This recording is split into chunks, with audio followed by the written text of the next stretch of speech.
don't want it with me. You got a problem with me? Love, you don't want it with me. Man, you won't ever stop me. Who y'all really got a problem with? Who y'all really trying to solve it with? Who don't really like the sound of this? Who come with me getting down to this? You better step back, get your neck cracked, get laid down where you best step. Better check that with a fresh map, get lost now with no extract. Like look, that's all me. Got my number, don't call me. We eating up, that's all beef. You freezing up, that's y'all's team. Cause we don't really lose no more. All about heating up, leaving that cold. You can see beating up, killing that show. I ain't about giving up, no.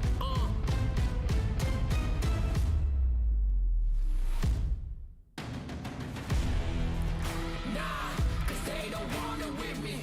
Look, you got a problem with me. Look, cause y'all don't want it with me. If you start a fire with me, then you never gonna stop me. Sound the alarm. We about to go on. You getting it wrong. Time to go off. Can't hold us back. Truth hurts, you owe us that. My truth lurks, say y'all collapse. Now scoop first where your homies at. Come my team with me right now. My team's where your homies at. Come my team with me right now. My team's on me right now. But what you mean y'all out? It's time to weed y'all out. Okay, we coming back with a vengeance. Time to go start your engines. What is this thing y'all mention? Time for y'all stop pretending,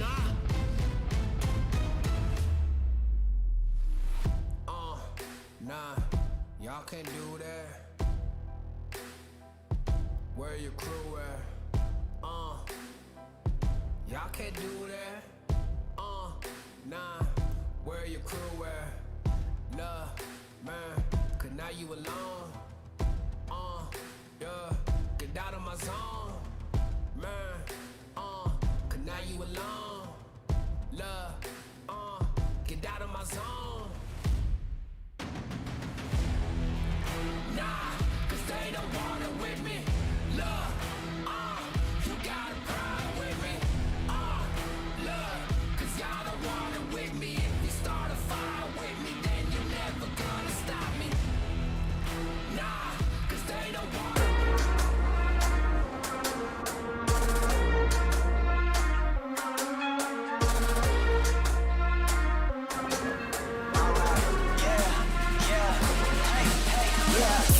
Won't stop going till a player on top know it. Rooftop, penthouse, sweet. If you really want it, gotta own it. Fight through it, we was at the lowest. Blood, sweat, tears, the components. Riding all year, now's the moment. We are not afraid, we are opponents. Yeah, I'm coming for mine. Yeah, I'm making a play, the game on the line. Yeah, I've been on the grind. Yeah, I jump in the spot, I made it my time. Yeah, look in the sky. Yeah, the stars align, no shade to shine. Can't stop it already, emotional, working devotion. We put in this time, look.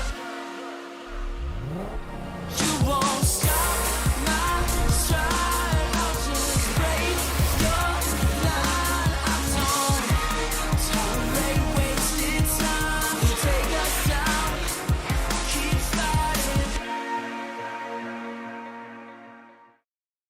The Snapdragon Pro Series is brought to you by Snapdragon Elite Gaming and Monster Energy.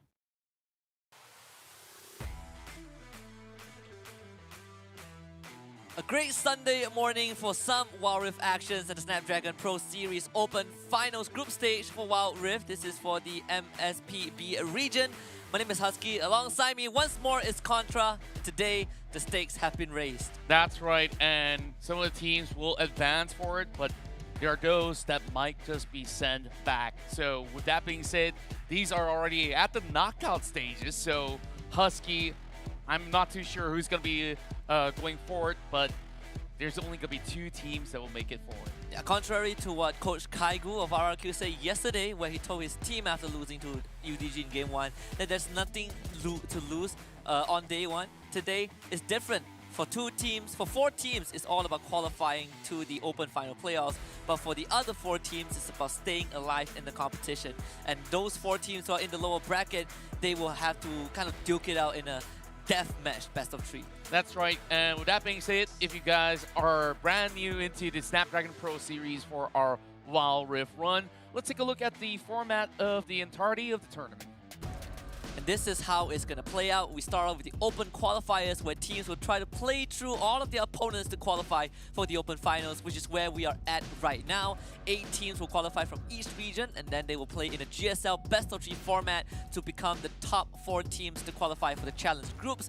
2 teams from each region will be playing in the challenge groups in a round-robin format, and afterwards 4 of those teams will make it to the challenge playoffs, which will be happening in an offline event in Thailand. That is going to be interesting, and at the end of the entire journey, we will find out who is the best team in the region. Yeah, I'm really looking forward for the challenge groups because we got a lot of stacked teams from all across Southeast Asia. So now we will get to see who will make it through in the open groups heading into the finals. So far, of course, we have huge names such as RRQ. Fennel yesterday have taken the loss, and we'll see how they basically fight through that lower bracket. For now, of course, we do look forward to see where or not, if any, MYSG teams could actually make it past through this open groups itself. Yeah, absolutely. And we're going to talk to you guys about the prize pool as well. Let's take you through all of the numbers. And this is just for the Open Finals alone. Again, the team that wins the Open Finals will walk away with $800. And of course, we go all the way down to 500 for 6th to 8th place. But again, this is just a very small piece of the whole pie, which will be in the challenge stage. But for now, it's all about the preliminaries and how these teams fight for this prize pool, which is the same across all regions, which also will be happening at the same time. So if you're interested in the region of Thailand, Vietnam, and Indonesia, it's also happening right now. And on top of that, when they do make it through into the run of the challenge stage, these are the prize pool with 14.6K on the line in US dollars. Of course, the rest will still walk away with a hefty sum, but of course, everybody here is aiming for that #1 spot. So with that being said, at least here in the Open Finals, there's a little bit of a sum of money to be earned for their efforts, but if they really want a huge chunk, they have to fight for the top 2 spot from here on. This is just a sampler of what's coming next. Let's take a look at the brackets. For those who didn't catch up with yesterday's matches, don't worry, we got you guys covered. We started with Sem9 against SGP, and of course SGP reigns supreme once more with a 2-1 victory. And afterwards we have Fennel against Enigma Galaxy, where Enigma Galaxy also won their series 2-1. And for the 3rd series, RRQ took on Team Underground in probably one of the best blinders of a best-of-3, but RRQ remained strong, came out on top 2-1, and we finished off Saturday with Grind Sky Esports against Phantom 6, where Grind Sky Esports made quick work of them. So today we also have 4 best-of-3s, but again, the stakes have been raised. SGP takes on Enigma Galaxy for the first slot into playoffs. Sem9 takes on Fennel for the slot to stay alive in this qualifiers. The same it can be said for RRQ against Grind Sky, where the winner goes on to the playoffs. And for Team Underground against Phantom 6, it's all about staying alive. That's true, and well, it's definitely down to how they basically craft their draft in all these matches that will definitely count every step out of the way. So we start off here with SGP versus Enigma Galaxy, and we're about to find out who basically gets the first step ahead into the challenge stage. Yeah, absolutely. And of course, afterwards, Sem9 against Fennel. We have RRQ against Grind Sky Esports. Of course, Team Underground against Phantom 6 to close out this evening. We actually have a lot of stories to tell coming into this. Let's focus on SGP against Enigma Galaxy, because after yesterday, we talked to SGP and then we asked them, do they think Enigma Galaxy has a chance against Fennel? And SSK say yes, Enigma Galaxy looks stronger, and that came true. Enigma Galaxy won their series 2-1, and they say no draw. In fact, the support says that they have a very confident to beat SGP since last time they met, Enigma Galaxy beat them 2-0. Indeed, and I believe that there's going to be a little bit more of a fight coming into this series where SGP, after having a solidified roster here, I could see that they are a lot more cohesive when it comes down to executions. So when it goes down to this challenge against Enigma Galaxy, I believe that we'll see something entirely different from the draft that they were fighting against Sem9 overall. And hopefully that comes true, because this is the culmination of the 2 best teams of the SG region coming together. And again, they won the bronze medal for their nation at the Southeast Asian Games. But yesterday they also said that they are very aware of the Filipino teams, right? Even against a team like Enigma Galaxy, SSK said that they have a lot of homework to do, but they had to do it within 1 day. We'll see how much that has paid off later on. Yeah, and I'm definitely excited to see the battle between Tammy as well as I believe it's SSK now on the Baron lane. So that one will be a banger to watch them duel on that 1v1. Or could it be even more when the rest of them chime in? This is the roster for SGP as they are fielding JK, SSK, Vendetta, Raven, as well as WJ all together. So far, of course, we've seen SSK pop off, but Vendetta though, Vendetta has contributed so much, and this team looking better than ever. Absolutely, and in fact, you know, 2 of their players are junglers, right? Vendetta was playing for Team Watermelon back in WC as MYSG, and one thing that they brought up yesterday was CWJ heavily favoring the Enchanted support. We saw the Soraka, we saw the Nami. We'll see if that is going to bring them to victory today because they are up against Enigma Galaxy, Chami in the Baron lane, Jashi in the jungle, Aaron mid, Demon Kite in the AD role, and of course Draw as their support. Indeed, and of course, who could forget the performance of Tammy on that Kassadin, which went absolutely untouched and also have been able to crush their opponents who are running Juggernauts with double assassins on the side of Enigma Galaxy. We'll see whether they pull it off again, but now though, they have to face off against JK over the Baron lane. I wonder if it will prove to be any challenge. So other than that, Jushi versus SSK. Now I got it right this time around. Yeah, Jashi against SSK is definitely a very interesting matchup, right? Because we're looking at 2 active junglers, though the polarizing part in this matchup is definitely Draw against WJ. Draw, we saw him yesterday on those engaged support, especially the Rakan. That made a huge impression. It was he made the game-winning play in one of the games against Fano. The Rakan, I believe it was game number 2 where he made the Rakan flank engage when they were running double assassins. But against WJ, who has been sporting a lot of that Enchanted support, Janna, Nami, and Soraka being the 3 picks that he had against Sem9, I wonder if Draw would take advantage of that to make that first move. Yeah, and a lot of questions have been asked by the community. Is Enchanted support still viable? SGP is showing us that you could basically still come in with a really good backing as well as setups for the team. But yet again, most of the other teams are basically running engaged supports with Thresh being picked up by some of these teams as well. But most often than not, we see a lot of Rakan being played. Will WJ basically switch things up and try to match the tempo of the rest of the PH region when it comes down to the playstyle, but I think sticking to what works best for them is going to be interesting because they have thrown a huge curveball against Sem9 with that Soraka pick, and same goes to the Janna, which we haven't seen for a very long time. Yep, and let's take a look at some hit-to-hit numbers. We gotta look at the jungler, SSK from SGP and Jashi from Enigma Galaxy. In fact, they both played 3 games yesterday, and you can see the stark differences in the champion selection, right? SSK, he loves that Echo, that's what he told us. So Echo, Vi, and Gragas for his series, and Jashi went for more conventional picks with the Wukong and the Lee Sin, but he did throw in a Morgana in the mix, and that was the only game that he lost. Yeah, and you could definitely look at SSK's playstyle. He just basically want to dive head first and get the fight started with picks like Vi or even the Gragas. But his Echo, though, who could forget his parallel convergence? So there's a lot of unique picks when it comes down to both of these matchups here.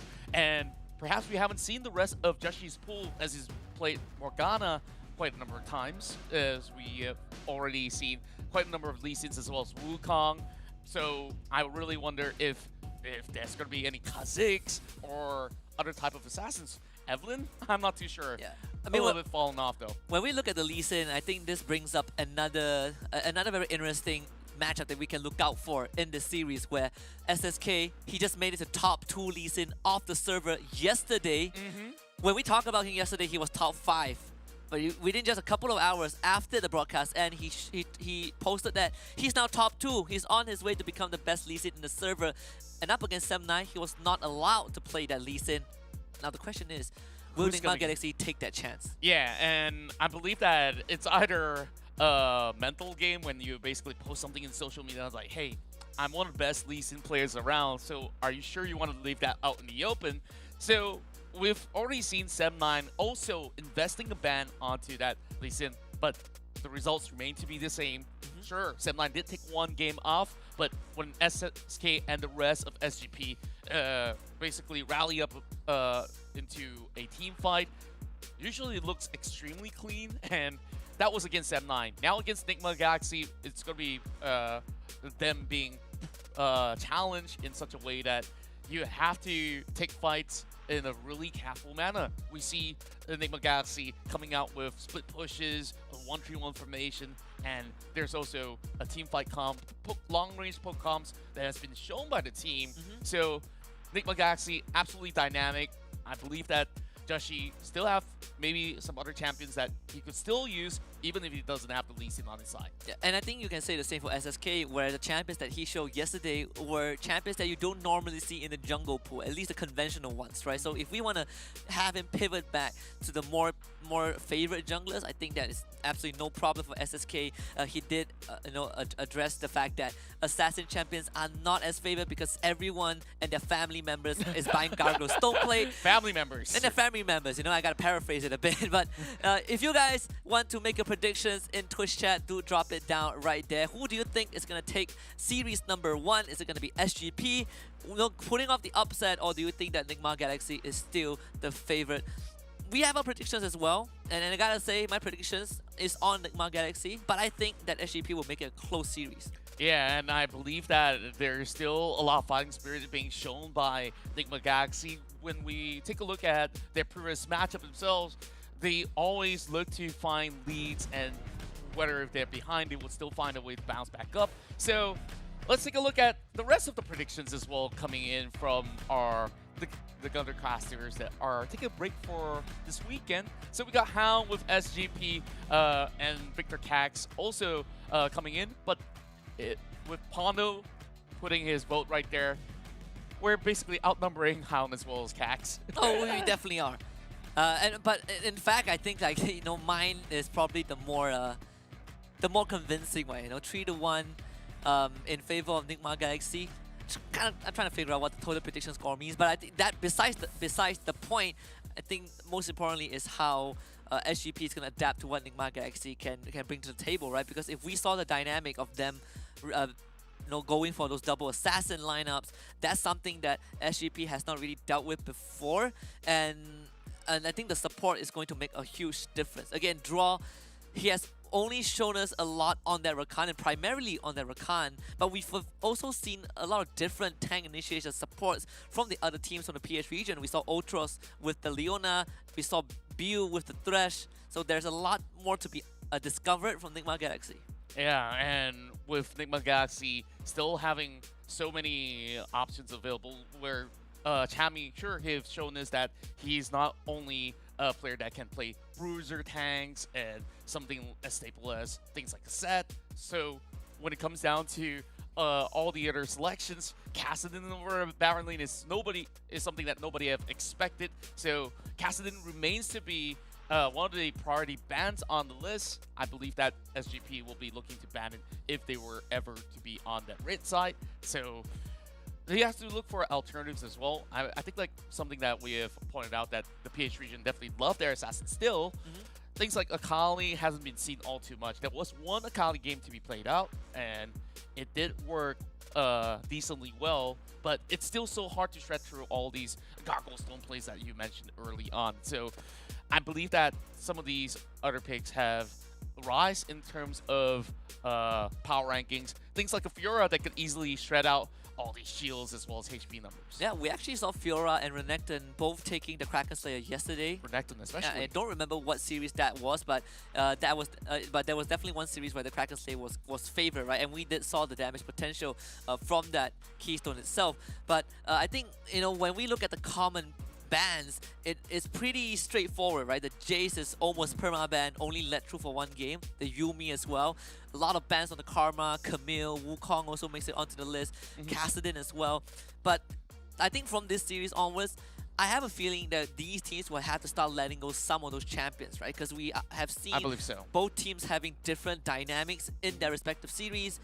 Maybe it's time for them to find a solution to those so-called meta picks instead of just banning all of them, because I feel like you got to make some sacrifice. Yeah, well, it's definitely true when it comes down to priorities of their draft. And speaking of which, we're about to hit over to our first games, picks and bans. Nick Mcgoxie will start off with the very first pick on the blue side, meanwhile SGP starts on the red. So you did mention that things like Jace as well as Yuumi might be let true, and yet again, it wasn't exactly a 100% win rate. In fact, that only game of Jace being played out didn't manage to secure a win. Same goes to Yuumi, played twice, but only at a 50%. Depends on how they will execute this. Nick Mcgoxie starts off by taking out the Lee Sin, so SSK won't be able to get his hands on this one. Yeah, and I think it's something that Enigma Galaxy has been prepared for coming into this series, right? You show a lot of respect to SSK and his Lee Sin, and it is something that we are looking for as well.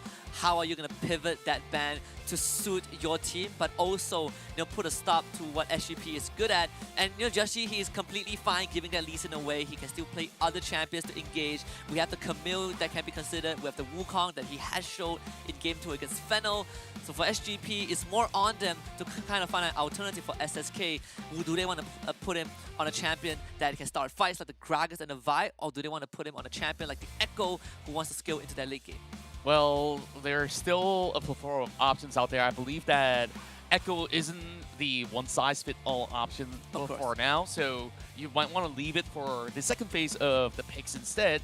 So with Yuumi as well as Jace still being axed out, what should Nick Mcgoxie aim for here? Because the members of SGP is absolutely versatile, so still something that they have to consider is to bring out that Camille, just in case if Jinkai or even SSK would even go in for such a pickup. Yeah, the Karma is going to be the last ban, so most of these bans are still the same out of yesterday, especially Camille, 100% ban rate, not even let through the draft at all. But SGP, they have that Riven in the bag. We've seen Jinkai play the Shen Baron lane, so I think it's completely fine for Jinkai to kind of take that on the chin as well. He has been playing a very supportive role in their series against 7-9. So I think SGP would continue to go down that route. But Enigma Galaxy will start it off with a Senna. We're looking for Senna +1. It's either the Nasus or the Gragas, but SGP, they are known to play the Gragas jungle. We'll see if they take that one. Yeah, and yesterday we see a lot of bans on either Lucian or even Senna. This time around, both partners will go on separate ways, and this Lucian probably secure for Raven, where he did show a splendid display back in Game 1, where we are now seeing the first matchup with Irelia on board. So, question is it going to be Irelia jungle? But instead, SSK switches it up, and it will be that staple Gary. Yeah, I was excited to see the Irelia, for a while. She has moved down the tier list. For the junglers, I think in the recent patch. I think the first time we caught a glimpse of Irelia was, I think, 2-3 months ago during the WCSC finals, where Chaz from RRQ pulls up an incredible performance on this particular champion. Of course, it's a more stable pick for SGP, where you can put either Jinkai or Vendetta on that Garen. Enigma Galaxy, the responded kind. Corki picked up across Senna plus Nasta spot. Well, going back to the olden meta of past few months ago, well, I'm not too sure how effective it will be, because we did discuss about this Senna Nasus combination being a little bit hard to deal with when it comes down to how you basically poke and zone out your lane opponents, but then again, it takes a long time to eventually ramp up, so perhaps that allows SGP to try to find leeway to crack open the bottom side here, but with a pickup of Nami, I believe it's going to help them to sustain, just like how the Senna will be doing it for NASA's sake. And I do like how SGP is approaching this draft, right? They have that Garen as a potential flex. For Enigma Galaxy, unfortunately, they do not have the same luxury. After revealing the Senna Nasus, that Corki is 100% going to go mid. They are keeping both jungle and Baron lane in the shadows, but SGP will see that full draft and decide on that final pick. So there is an X factor on their hand. That is why they're banning up both the Wukong and the Fiora. Whereas for Enigma Galaxy, they switches their attention over to Vendetta as a mid lane champion pool. Pretty interesting bans overall coming in from Enigma Galaxy, just to target onto Vendetta's champion pool overall, something that he has played a lot back in the days. But though he was playing in the jungle, I think we've seen a glimpse of history where Ari as well as TF is something that has been used a lot back in the MYSG scene. So Nick Mcgoxie has to include a Morgana in the mix, so that basically tells you that she's moving in the jungle, and perhaps Jax is just going to be playing over a Baron side, and that should still do pretty decently, just in case if it's going to be matching up against the Garen. Yeah. And we have seen this before from SGP. Yesterday, Game 2 against Semnai, it was the Gragas and Yasuo. They did try to make it work, and we did see some of that come into fruition, right? The explosive cast into a last breath. But Vendetta actually didn't have the best game on the Yasuo. I believe he went 1-5 that game, and no Semnai were just running over them. But they had the Olaf jungle. In this case, into a Morgana. I think SSK will have a slightly better time, but there is the Black Shield that can prevent the knock-up combo from going through. So we'll see how SGP deals with Enigma Galaxy. The one thing I do love is there is a lot of combo breaker on the side of SGP. Even with the Black Shield from Joshi, there's only so much you can do to, to kind of protect that Jax that wants to jump into the fight. Everyone else wants to stay back. That's where the win wall comes into play. Yeah, and then when you take a look at Enigma Galaxy, they have this infinite scaling chart where if you give them a lot of room and time, or even have a few leads in the early game, they could basically take a whole lot out of SGP and you get this steamrolling in effect. Yeah, and I do hope that, Enigma Galaxy can show us that flag we saw yesterday when they play against Fennel, right? And I do think that Fennel still has a bit of, the remnants of what they showed us from the WCSC finals. The roster was the same, but they did run into the same problem that they had in C finals, where they just have this very slow build-up during the series, where they couldn't catch up, couldn't keep up with the enemies. And that's what Enigma Galaxy exploited yesterday against Fennel. Whereas for SGP, they just play their own game. They're so versatile, especially SSK. I think one of the players with the most unique jungle champion pool, well, most unique champion played in the jungle in our local league, and now he's demonstrating it on the regional stage. Yeah, and it's absolutely exciting. I believe that we're about to get started here, so go ahead, pop it in the Twitch chat right now who you guys are rooting out for. Is it going to be SGP that will take the first game, or Nick Mcgoxie of the Philippines? So let's get this show underway. Game 1 between Enigma Galaxy and SGP.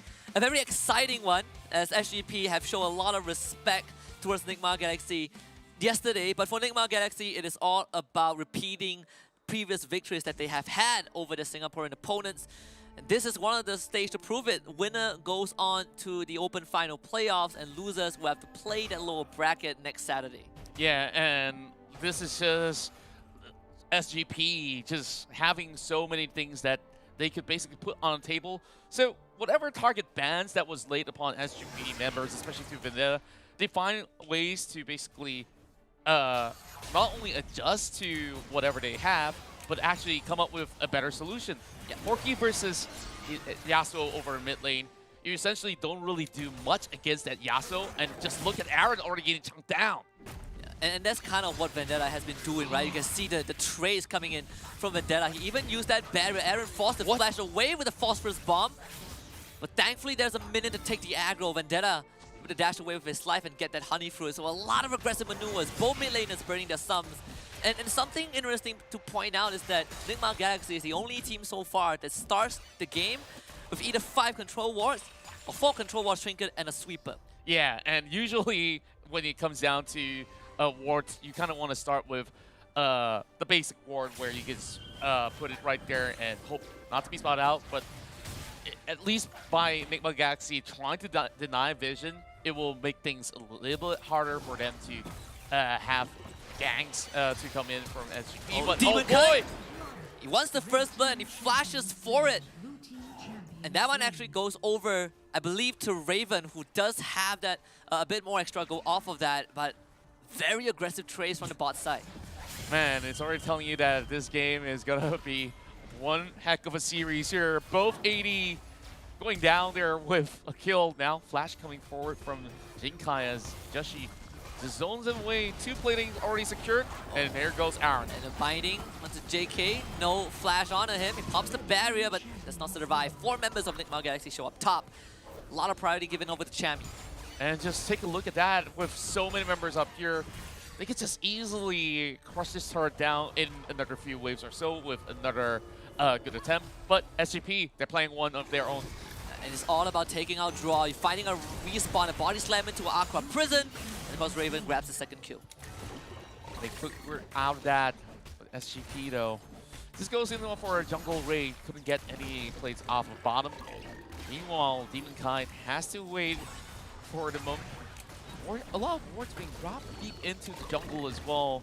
Enigma Galaxy might have a little bit of struggle of their own, as we have a little recap with Nick Mcgoxie actually securing the first blood, but both shots actually came out at this very same time. Yeah.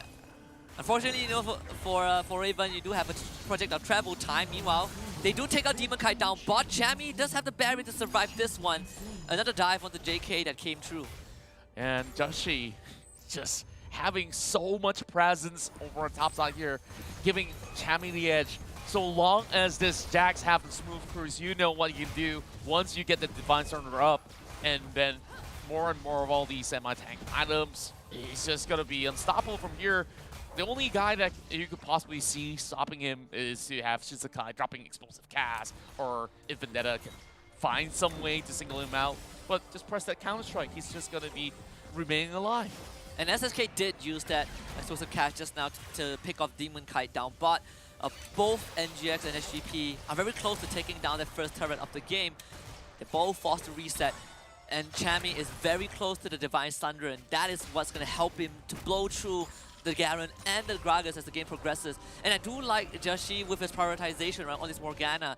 It's all about keeping this Jax alive, turning him into an absolute monster of a hyper carry.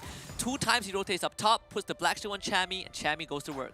Yeah, and you can expect the team fights to go exactly the same with Chammy running into the fight, where Draw will need some time before he could be activated as compared to this Jax.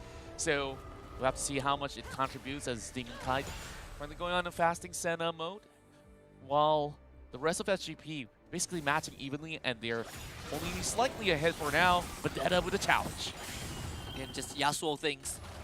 And it's very hard to challenge to man-fight Vendetta right now. Aaron hasn't even gotten his first item yet, so he's going to recall for that and the package to go with. Black Cleaver will be that first pickup. But we see Vendetta actually going for the Wit's End first item. So a lot of that on-hit damage and magic resist, especially dealing with Joshi and Draw, who has all those burst damage, like the itemization coming out from Vendetta. Yeah, and Vendetta continues on with a little bit more pressure. SSK trying to compliment him over on mid-side. Joshi out of side though.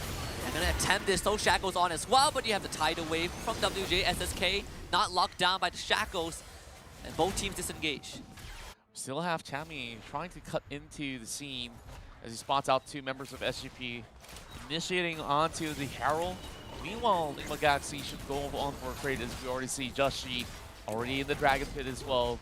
This sort of exchange, it will favor both ends on their game plan overall.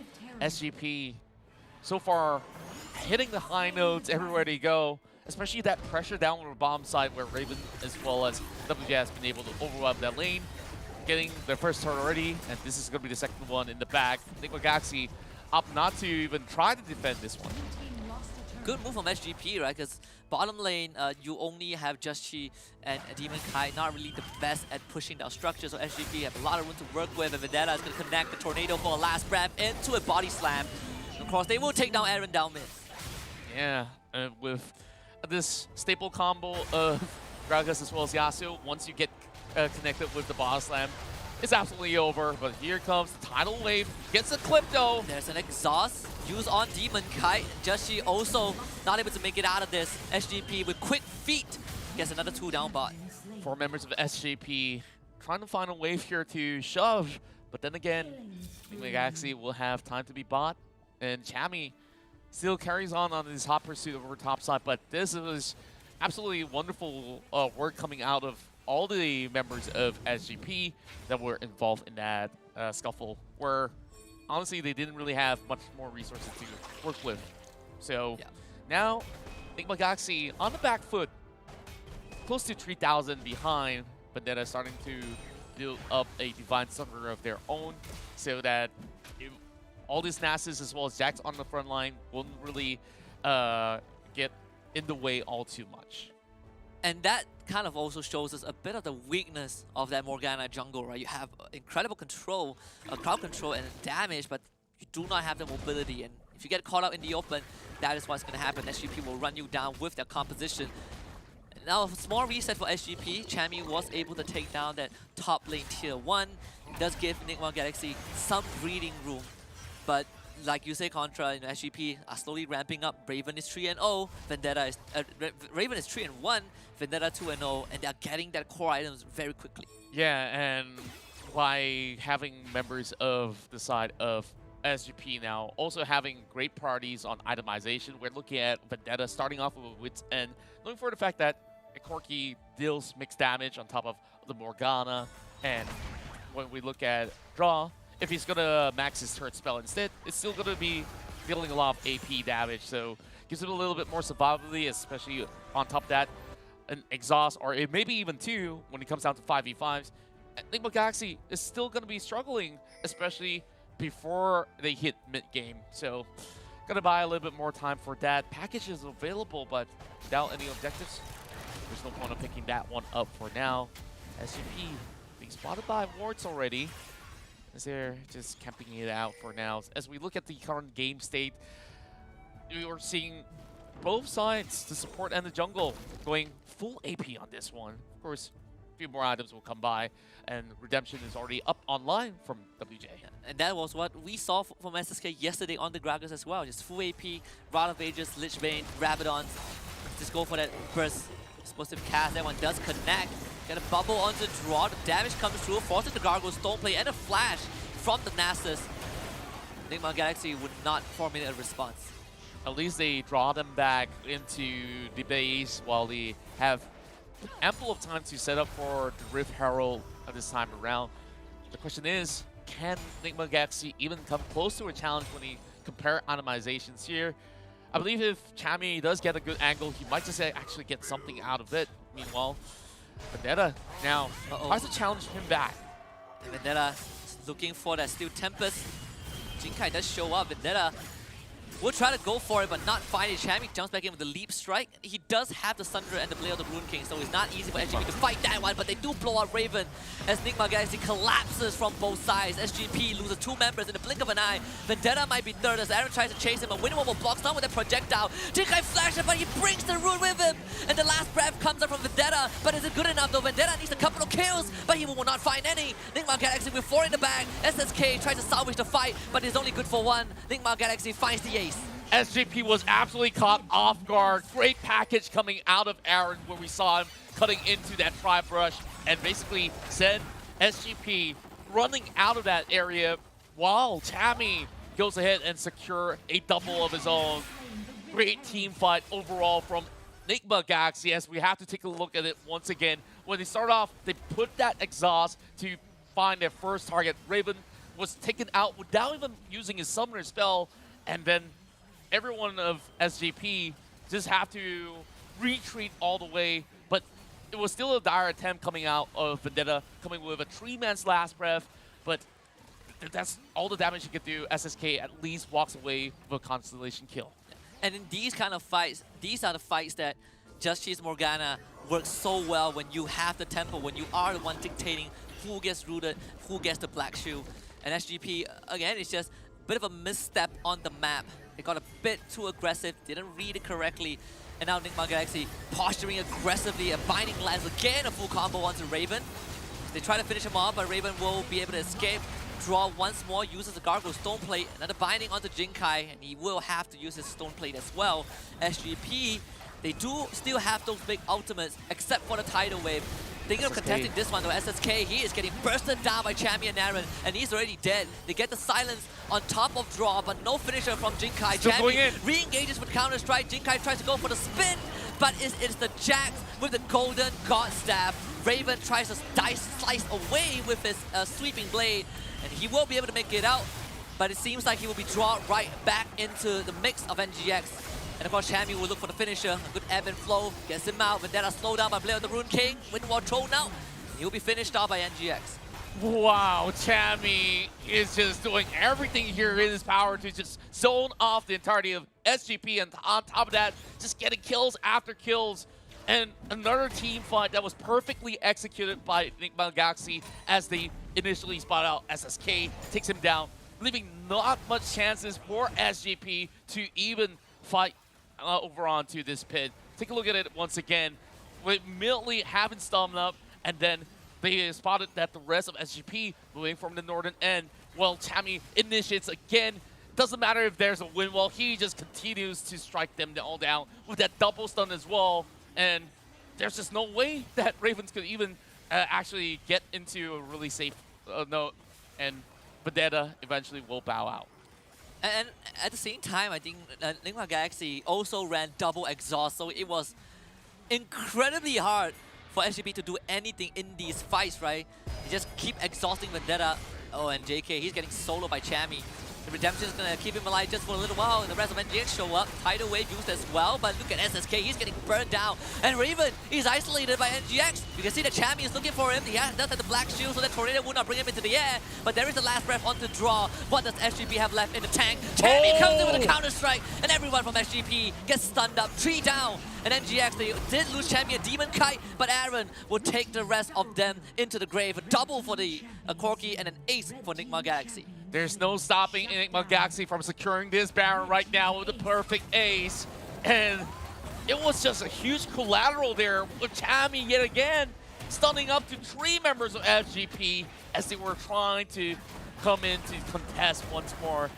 And perhaps it was a better option for them to let it all go. We have to take a look at this once again. Tammy started off by chasing Jinkai all alone. Sure, had the redemption to find avenues, but this moment right there is the rest of them, and we're chasing Tammy. He turns back around. He channels through that stun later on, but of course, work his way through Vendetta, and this is where actually all 4 members were caught in that stun. And it was already the end, right? SGP ran out of damage, and Aaron was still around. The value of the black shoe is really starting to show. We see the Ludens and the Rabadons from Joshi just full on AP. They do not need to worry about damage on this Morgana. In any way, just needs to protect Joshi, protect Chammy and Aaron. And SGP are now playing a game that they do not want to be in. This is a game state where SGP wanted to avoid, but they inevitably have been drawn into this. The binding does land to Vendetta. Now they go for the last breath on top of Joshi. They finish him off just in time, but you gotta take care of Chammy, who is from the side as well. SSK slowed down by the Withers. Gonna throw his body in front with the body slam to try to go for the execution, but there is going to be the stasis onto Aaron, and Aaron will survive, but Jinkai will not, as Chammy once more goes to town for a double. Vendetta finishes off draw, but the majority of SGP have already gone down. Now, even with the Baron buff, can they actually find avenues to defend? SGP still have to heal up. They are running back to the base, losing 2 inhibitor turrets overall. NGX, they may not be able to end the game just about yet, but damage has already been done. 8,000 of a lead, fights after fights not being won, but this time at least it looked a little bit more convincing as they find their way to take out Joshi as well as draw. With that sort of split up, I guess things have started to shake up for the side of Enigma Galaxy, but then again, they were basically bomb rushing all the way into the base. Yeah. So Enigma Galaxy still has plenty of opportunities from here on where they take control of 70% of the map. And one of the things about, you know, SGP that does deserve a bit of commendation is the willingness to take those fights, right? Those initiatives. Good attempt from SSK and Vendetta to go for the finisher onto Joshi, but it did take them a bit too long, and they do not have a contingency plan to deal with the rest of Enigma Galaxy. In fact, Enigma Galaxy have all the tools to stop SGP. You have double exhaust, and you have a Wither. Vendetta was completely disabled in majority of these fights. You can say the same for Raven as well.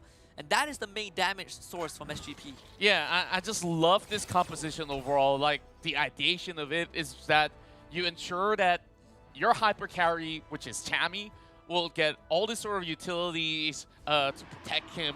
On top of that, the double snares just being absolutely lethal, where whoever gets caught up, you're going to be beating the lamppost overall. Now, a little bit more challenge coming in from SGP as they eye onto the Infernal Drake. Then again, look at the top side. Tammy split pushing. Final turret available, but how much can Jinkai do? If SGP wants to make a move, they have to do it right now. Jinkai can only hold on for so long, so Shackles use the Black Shield just to avoid the tornado, and now Draw is gonna pop that Guardian on the Sand, goes right in with the ultimate. Last breath comes up from Vendetta, but he's rooted down. The Wind Wall will buy a bit of time. He pops the Gargoyle Stone Plate, but now he is caught between 3 members of NGX. He tries to rush away, but a flash binding from Joshi will ensure his demise. WJ out in the open as Chami goes to work in the base of SGP. Game 1 pretty much done and dusted in the back of Chami's incredible performance on this God's Staff Jax.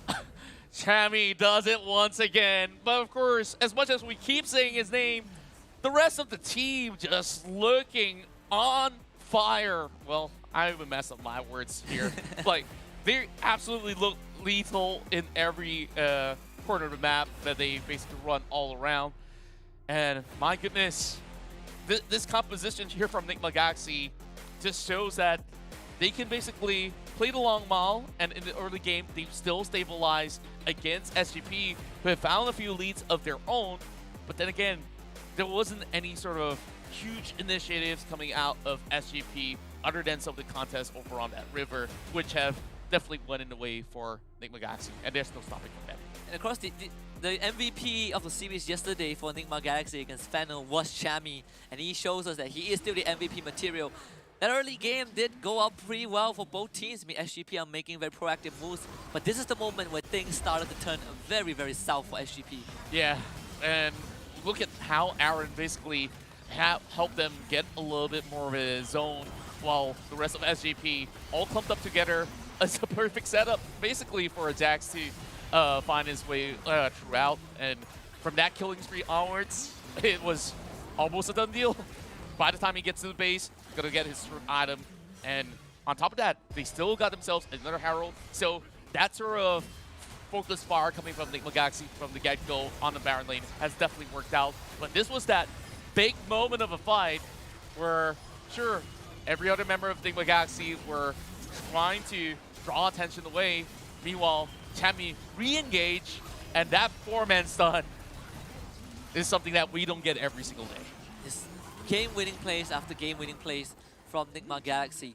And in fact, you know, for Joshi, he was actually a loan from a stand-in from JDG Philippines to be in this team. So this guy really proving his worth and making his mark with all these unique picks, especially this Morgana jungle, where yesterday he brought the same idea.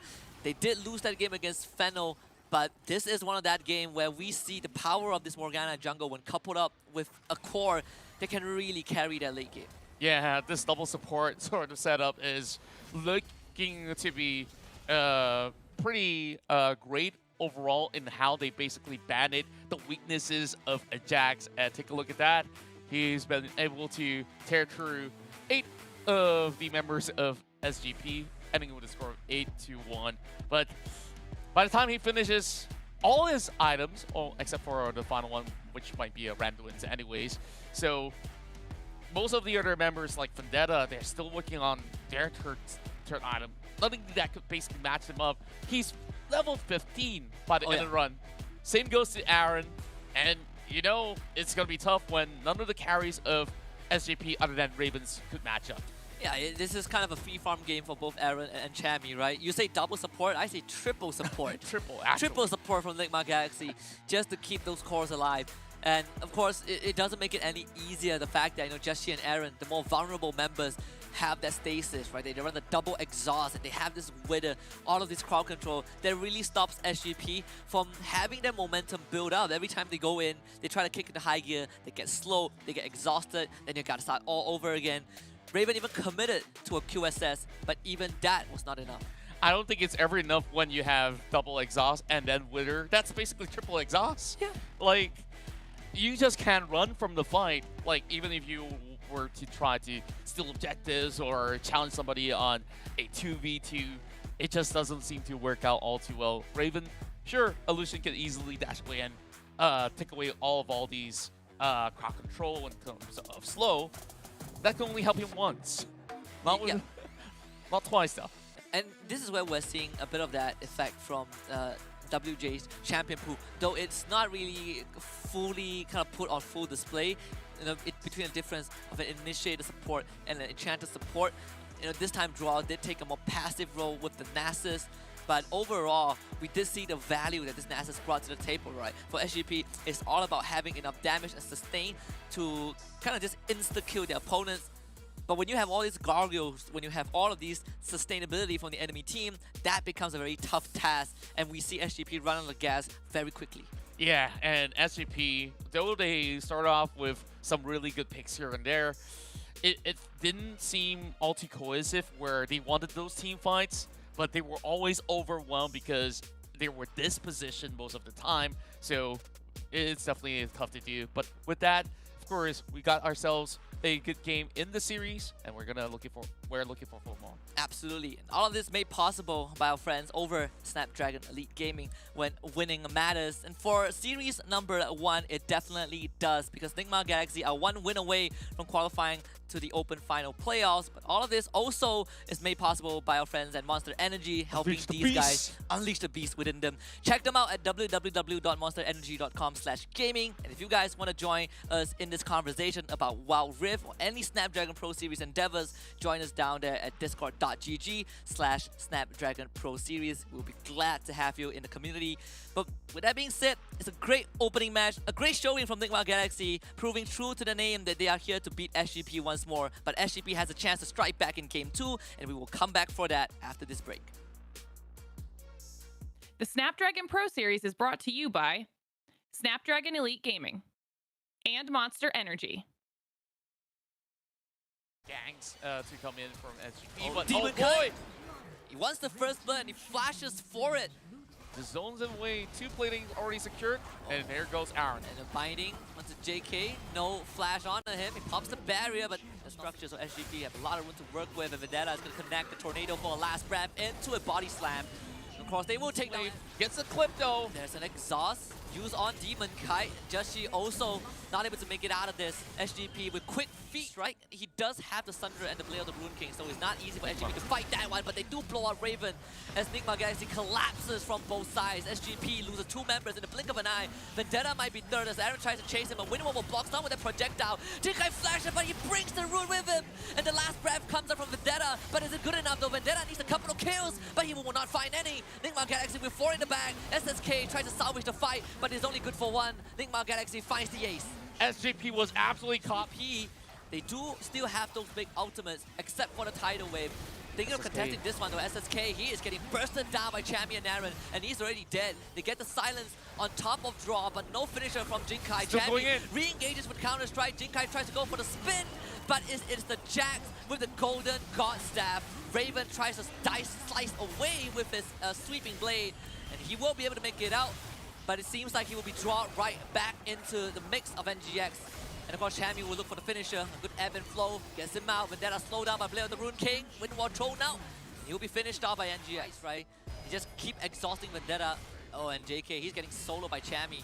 The Redemption is going to keep him alive just for a little while, and the rest of NGX show up. Tidal Wave used as well, but look at SSK, he's getting burned down. And Raven, he's isolated by NGX. You can see that Chami is looking for him. He does have the black shield, so that Tornado will not bring him into the air. But there is the last breath on the Draw. What does SGP have left in the tank? Chami comes in with a counter-strike, and everyone from SGP gets stunned up. 3 down. And NGX, they did lose Champion Demon Kite, but Aaron will take the rest. SGP wanted to avoid, but they inevitably have been drawn into this. The binding does land to Vendetta. Now they go for the last breath on top of Joshi. They finish him off just in time, but you gotta take care of Chami, who is from the side as well. SSK slowed down by the Withers. Gonna throw his body in front with the body slam to try to go for the execution, but there is going to be the stasis onto Aaron, and Aaron will survive, but Jinkai will not, as Chami once more goes to town for a double. Vendetta finishes off Draw, but the majority of it, they have to do it right now.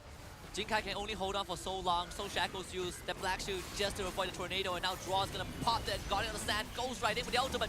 Last breath comes up from Vendetta, but he's rooted down. The Windwall will buy a bit of time. He pops the Gargoyle Stone Plate, but now he is caught between 3 members of NGX. He tries to rush away, but a flash binding from Joshi will ensure his demise. WJ out in the open as Chami goes to work in the base of SGP. Game 1 pretty much done and dusted in the back of Chami's incredible performance on this God's Staff, Jax. Chami does it to come in from SGP, but Demon oh boy! He wants the first blood and he flashes for it. The zone's in the way, 2 platings already secured, and there goes Aaron. And a binding onto JK, no flash onto him. He pops the barrier, but the structures of SGP have a lot of room to work with, and Vendetta is going to connect the tornado for a last grab into a body slam. Of course, they will take down. Gets a clip though. There's an exhaust used on Demon Kai. Welcome back to the Snapdragon Pro Series, and you're currently watching the Open Finals of WildRift for the MBSP region overall. And now in the very first series, it's Nick Mcgoxie going up ahead against SGP, and they have managed to take one win. My name's Contra, and this is Husky. And well, let's see what SGP can do to bounce back up. Yeah, and what we saw in game 1 was both teams being really comfortable. Of course, there are some priority on that ban list, primarily the Lee Sin, but most importantly is how we witnessed the difference between how Enigma Galaxy took the game and how SGP approached it, where SGP lost steam very fast early on, whereas Enigma Galaxy can play the long game. But we do have a head-to-head. We looked at the junglers just now in the opening of this series. Now it's time to look at the Baron laners, Jinkai against Chami. Yeah, and early on he's also made his way into the Baron lane with that Jax pickup, and look at those numbers. Sure, Jinkai has been able to actually match up some of all these fights when it comes down to the early game, but then again, it was overwhelming when you see multiple visits coming in from the Morgana overall, and that kind of hindered his progress in the game. So he's been playing a lot of Juggernaut tanks as compared to Chami, who are going on bruisers as well as a random assassin of that Kassadin, which they still have to be wary of if they were to now go over our blue side this time. Like, would they actually pick up Kassadin for themselves for SGP, or would Nick Mcgoxie just absolutely ban it away? I feel like it will be perma-banned the entire series, but I think that also speaks some volumes about the Philippine scenes, right? Where the PH region, their Baron laners love to play carry type Baron laners, right? We saw the Jax, we saw the Wukong, Fiora, Riven. Of course, there are some that can pivot towards the more tanky Baron laners like the Shen.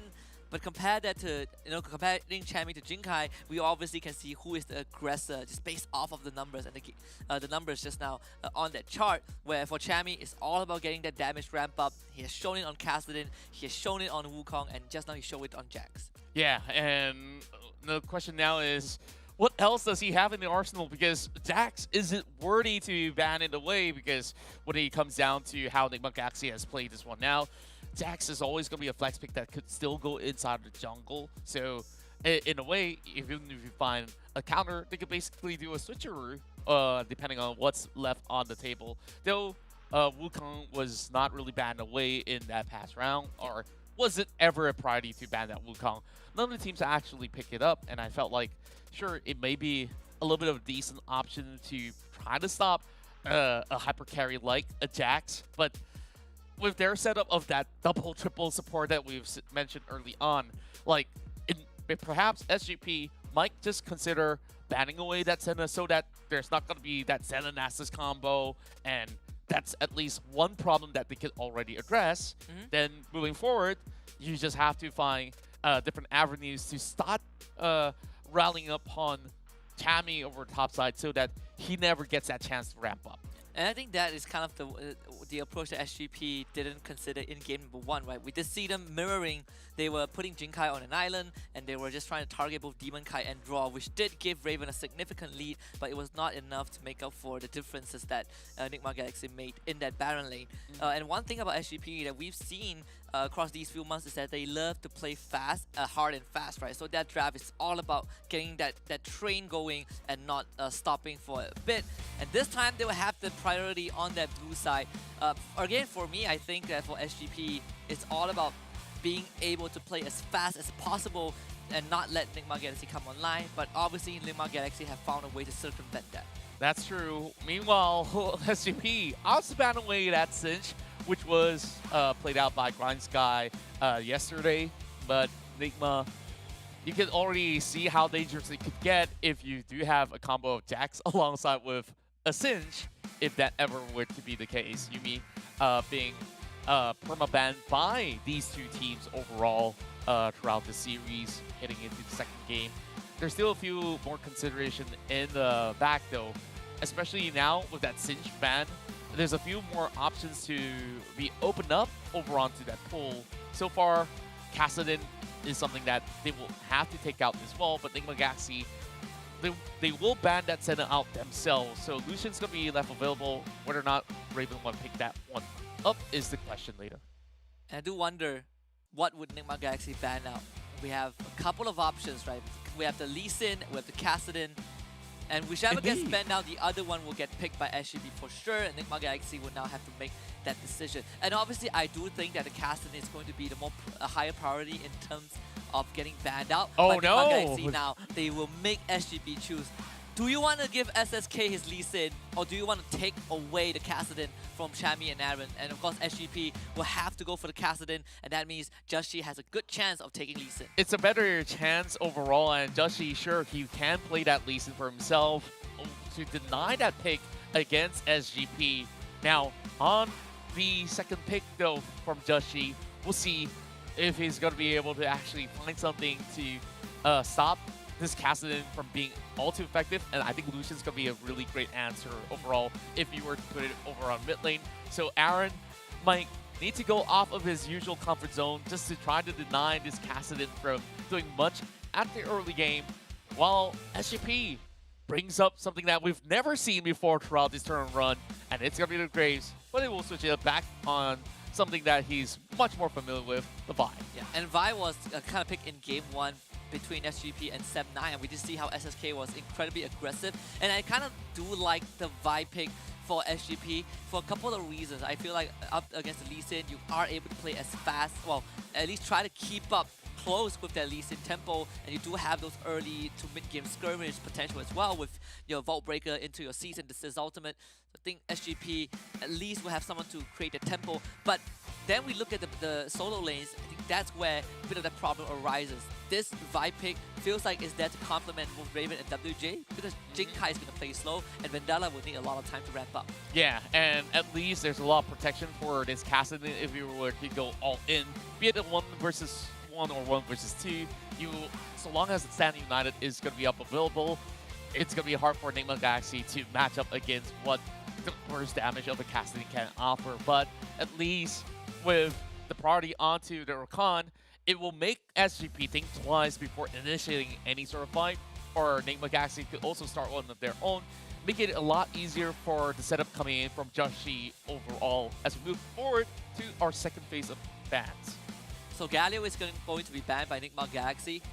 They're still kind of thinking whether SGP would give WJ kind of a tank support, and that's something that we have not seen. But for SGP, they now have the idea. The Morgana taken into consideration by SGP, which is very interesting, right? Considering the fact that they did see the Lucian Rakan, but like you mentioned early on, that Lucian can go mid, and you can have the Rakan Morgana down bot, so SGP not taking any chances. Enigma Galaxy finalizing the ban with the Janna. Yeah, really interesting choices coming out of SGP. Without that Janna to supplement them when it comes down to team fights with the Monsoon, now SGP also opts to hinder Aaron's pull overall, so he won't be having that sort of safety net. But if he wants to go for something that's really safe over mid lane, still go for an Ahri if it's ever an option. But we've seen this one before back in the days of being played out by the Masters region. You got the Lux and also the Rakan, so one good knockup coming in from the support will basically set it up perfectly for the light binding. Yeah. And we have seen this in SCA alone, right? I think the region of Vietnam plays it. We've seen it at Icon Global Championship as well. So this Lux pick definitely has a lot of value. I think the Chinese region also favors this pick every now and then. SGP though, they will bring out the Ezreal. It's something that Raven does pick when the situation calls for it. They do have that self-sustainability in the lane, and it does allow the support to kind of roam around a bit often. But in this case for SGP, that would not be it for WJ. He will stick to the Soraka, and this is one of the picks that really messed up Seb9's momentum yesterday in Game 1, where you have all these combo breakers that that comes from the Riven, that breaks the combo of their Lee Sin. So this Soraka can have a lot of value if Nick Galaxy does not take care of it. because they have basically 3 global elements with True Shot Barrage included as well. So it's just basically bagging on hopes that Vendetta and even Ravens could basically get a lot of value out of all these elements to be expended when it comes down to team fight. So the Slugs would possibly be their priority target, being the squishes out of the lot. So Enigma Galaxy really still have a little bit more flexibility, whether if they want to put the Slugs back in the mid lane and have that Lucian Rakan combo over bomb side. But I do believe Lucian works better against that Kassadin, denying any possibilities of them farming up. So Vendetta just have to hold still in the first 5 levels of the game. And we do have, 2 strong lanes from the side of Enigma Galaxy as well. The Riven is going to do decent against the Shen. Of course, like you said, Lucian will beat out the Kassadin in that early level. And you have Joshi, who in game number 1 was incredibly active in shutting down Jinkai in that Baron lane. And I do believe he has the potential to shut down Vendetta in that mid lane, especially when you give him that Lee Sin. So this game number 2 is all about turning up a notch for Enigma Galaxy to play fast, and SGP this time wants to play it late. Yeah, SJP basically have a lot of things that they really have to factor in as well, because they require a lot of farm to really get to where they need to be. Enigma Galaxy, however, they can strike while the iron is hot from the early game. So here we go into our second game, SJP versus Enigma Galaxy. And that SJP has to fight for that tournament live, and they do not want to be knocked out just yet. It's going to be pretty interesting to see how SGP approached this game, because this was something that they did pull out yesterday. We saw Vendetta playing the Kassadin in game 1, I believe, against Seb9. But we see the early invade from Enigma Galaxy in the jungle though. SSK, that's going to be first blood. Well, we didn't really expect that one to come in so quickly. And now, free rip buff to come alongside with it. And the kill did go over onto Shashi, so they're definitely going to struggle, losing not 1, but 2 of the cams, forcing SGP to jungle in a parallel map. And this is incredibly tough for SGP, because even at level 1, Enigma Galaxy completely understands that they just have a stronger invade potential. And SSK just did not stand a chance. They did not have any vision thanks to the control ward that NGX loves to run. SGP kind of put on the back foot. SSK will try up top though. Flashes for Chami, and this kill should come true. Yeah, and both of them have committed it with flashes all being popped up. Chami lasts a little bit longer than intended as they're still going for a chase, but SSK will still secure. Very straightforward. I mean, it's a good response, right? You kind of cheat the timing. And he's going to transition to that Scuttle Crab.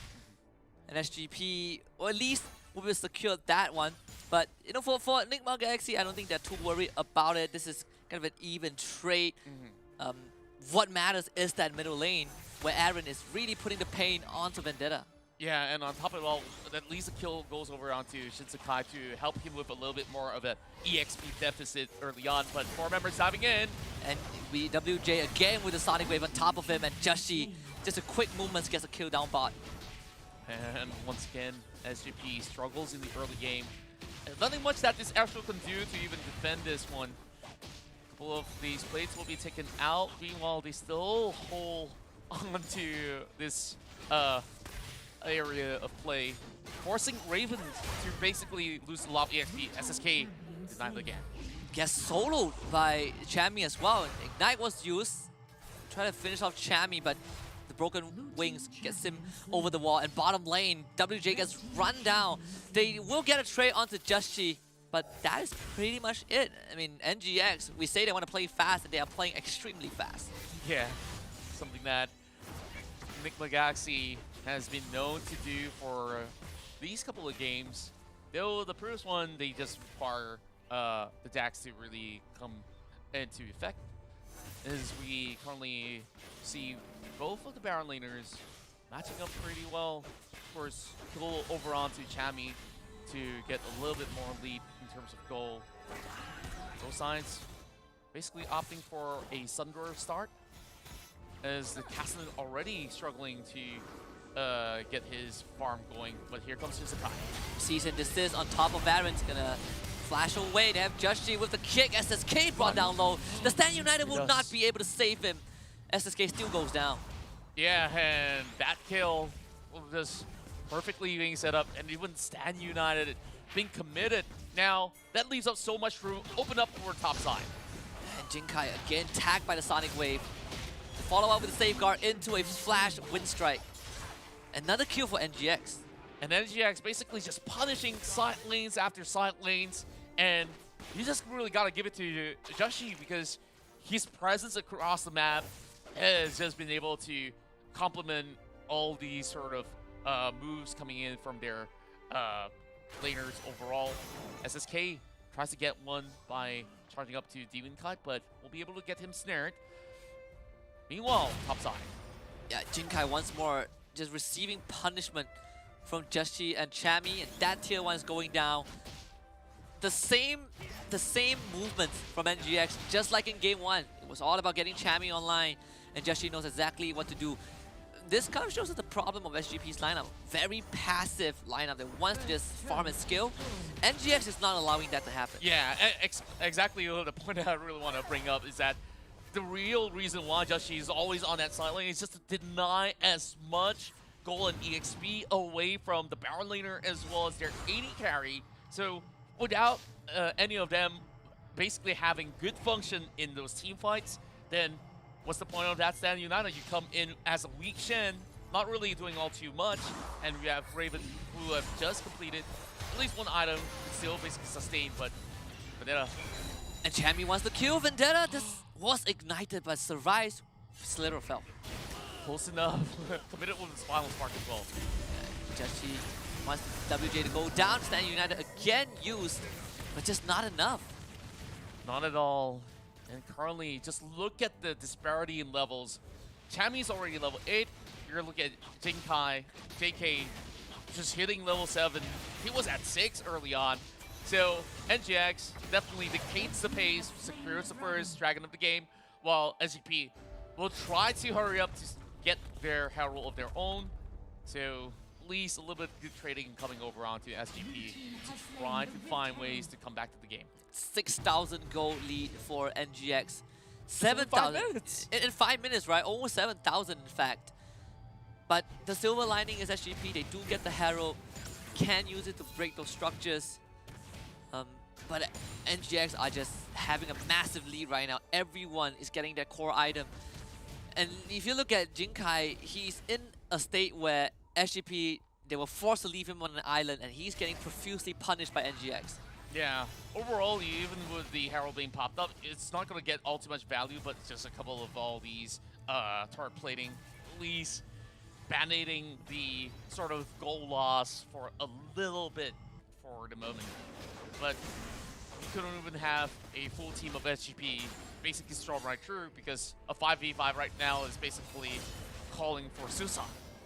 Not really sure if they want to try on the Chami, but maybe with 3 members they can get something in return. Chami pops the ultimate, the wind strike comes out, a laser final spark from across the map. Jinkai survives that one, but Chami has the broken blaze again over the wall. SSK tries to follow, stunned up, but the keys try to ball break, a charge up, connects, and a couple of more denting blows to the face will finally do it. Chami gets shut down. Yeah, that's a little bit more gold stashed up for them. SK trying to defend the mid lane though. There's too many members of NGX. Oh, he's getting punished. Uh-oh, he wants to clear the way, but there's a knockoff of the Rakan into a binding, and SSK falls. Oh, he shouldn't have actually charged overall. Could have just let this one slide. While Joshi, he wants Vendetta. Rip walks away in time. The combo breaker of the Equinox is dead from WJ. True Shot Barrage from Raven just tags them a bit, and GX just disengages. yeah, for now, it's only going to be tickles upon Nick Mcgoxie members. Raven not offering much damage, only having that mana boom being built up. So, it'll take a while. Gotta go back for that Sheen at the very least to proc a little bit more of damage. Well, he does have the Sheen, working on perhaps that Trinian Force for the moment. Well, this Kassadin taking a little while to complete his secondary item. Is SSK looking for another pick against Aaron. He's going to be a huge kill. They will layer everything on top of Aaron. The flash was used, but SSK will just run him down. they're just basically running on this rinse and repeat process with SSK being the main avenue for a kill setup, so long as you get synthesis online. But that doesn't really come into effect every single time. This time, NGX punishes the Shen. They one Jinkai gone, but this Shen is starting to tank up a bit. And we are seeing Vendetta run the grabs and dying, right? Something that we did brought up yesterday on the Kassadin. Instead of the electrocute or the fleet footwork, the grabs and dying does allow you to scale better. The tankiness from the trade, you get the benefit of it when you use the Nether Blade. And Champion gets silenced by the Equinox over the blast cone, and he goes down to SSK. And NGX basically making a couple of mistakes over the course of the past 3 minutes might have actually denied a lot of these openings. And SSK gone on, the season desist doesn't completely channel, and Aaron now has full reign. The final spark doesn't clip WJ. Vendetta shows up, Raven gets a kill, and Joshi with a good roundhouse finishes off Raven, connects the Sonic Wave on the WJ, follows up for a double. Vendetta slows him down, but they just do not have the damage to take care of this Lee Sin. It's a little bit of a messy fight coming out of both sides of the squad, and SGP at least get another pickup, but they did lose 3 members throughout. But still a recovery nonetheless, but the goal lead starts to balloon up. We're almost hitting the 10K deficit right now. It's looking at 9,000 for the moment.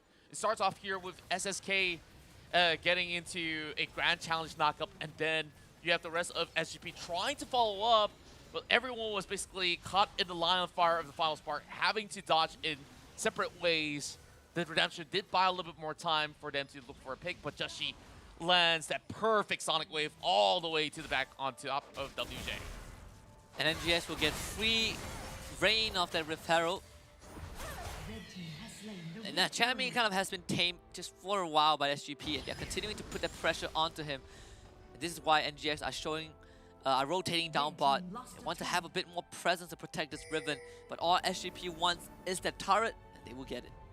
Yeah, and with the Dragon coming up online real soon, I wonder if SGP will stand a chance to contest. At least there's a huge burst output coming in from SSK himself, but it doesn't seem like he's going to be all too nearby.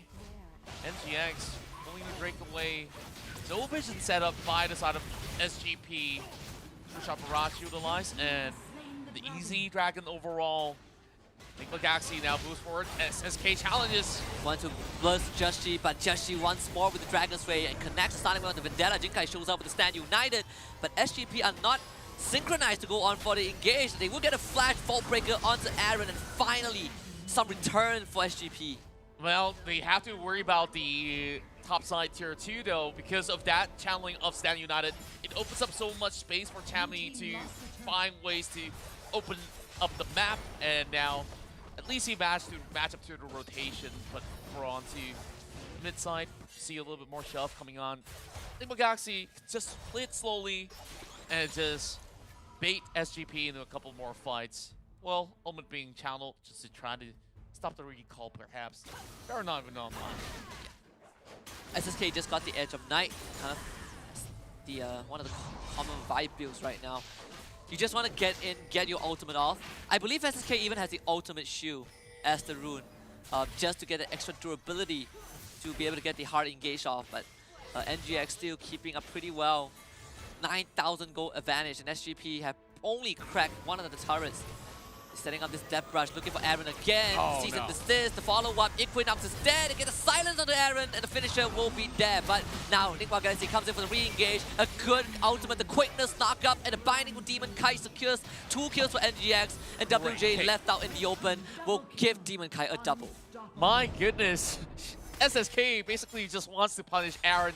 It's been like 4 times right now that he got caught out this way.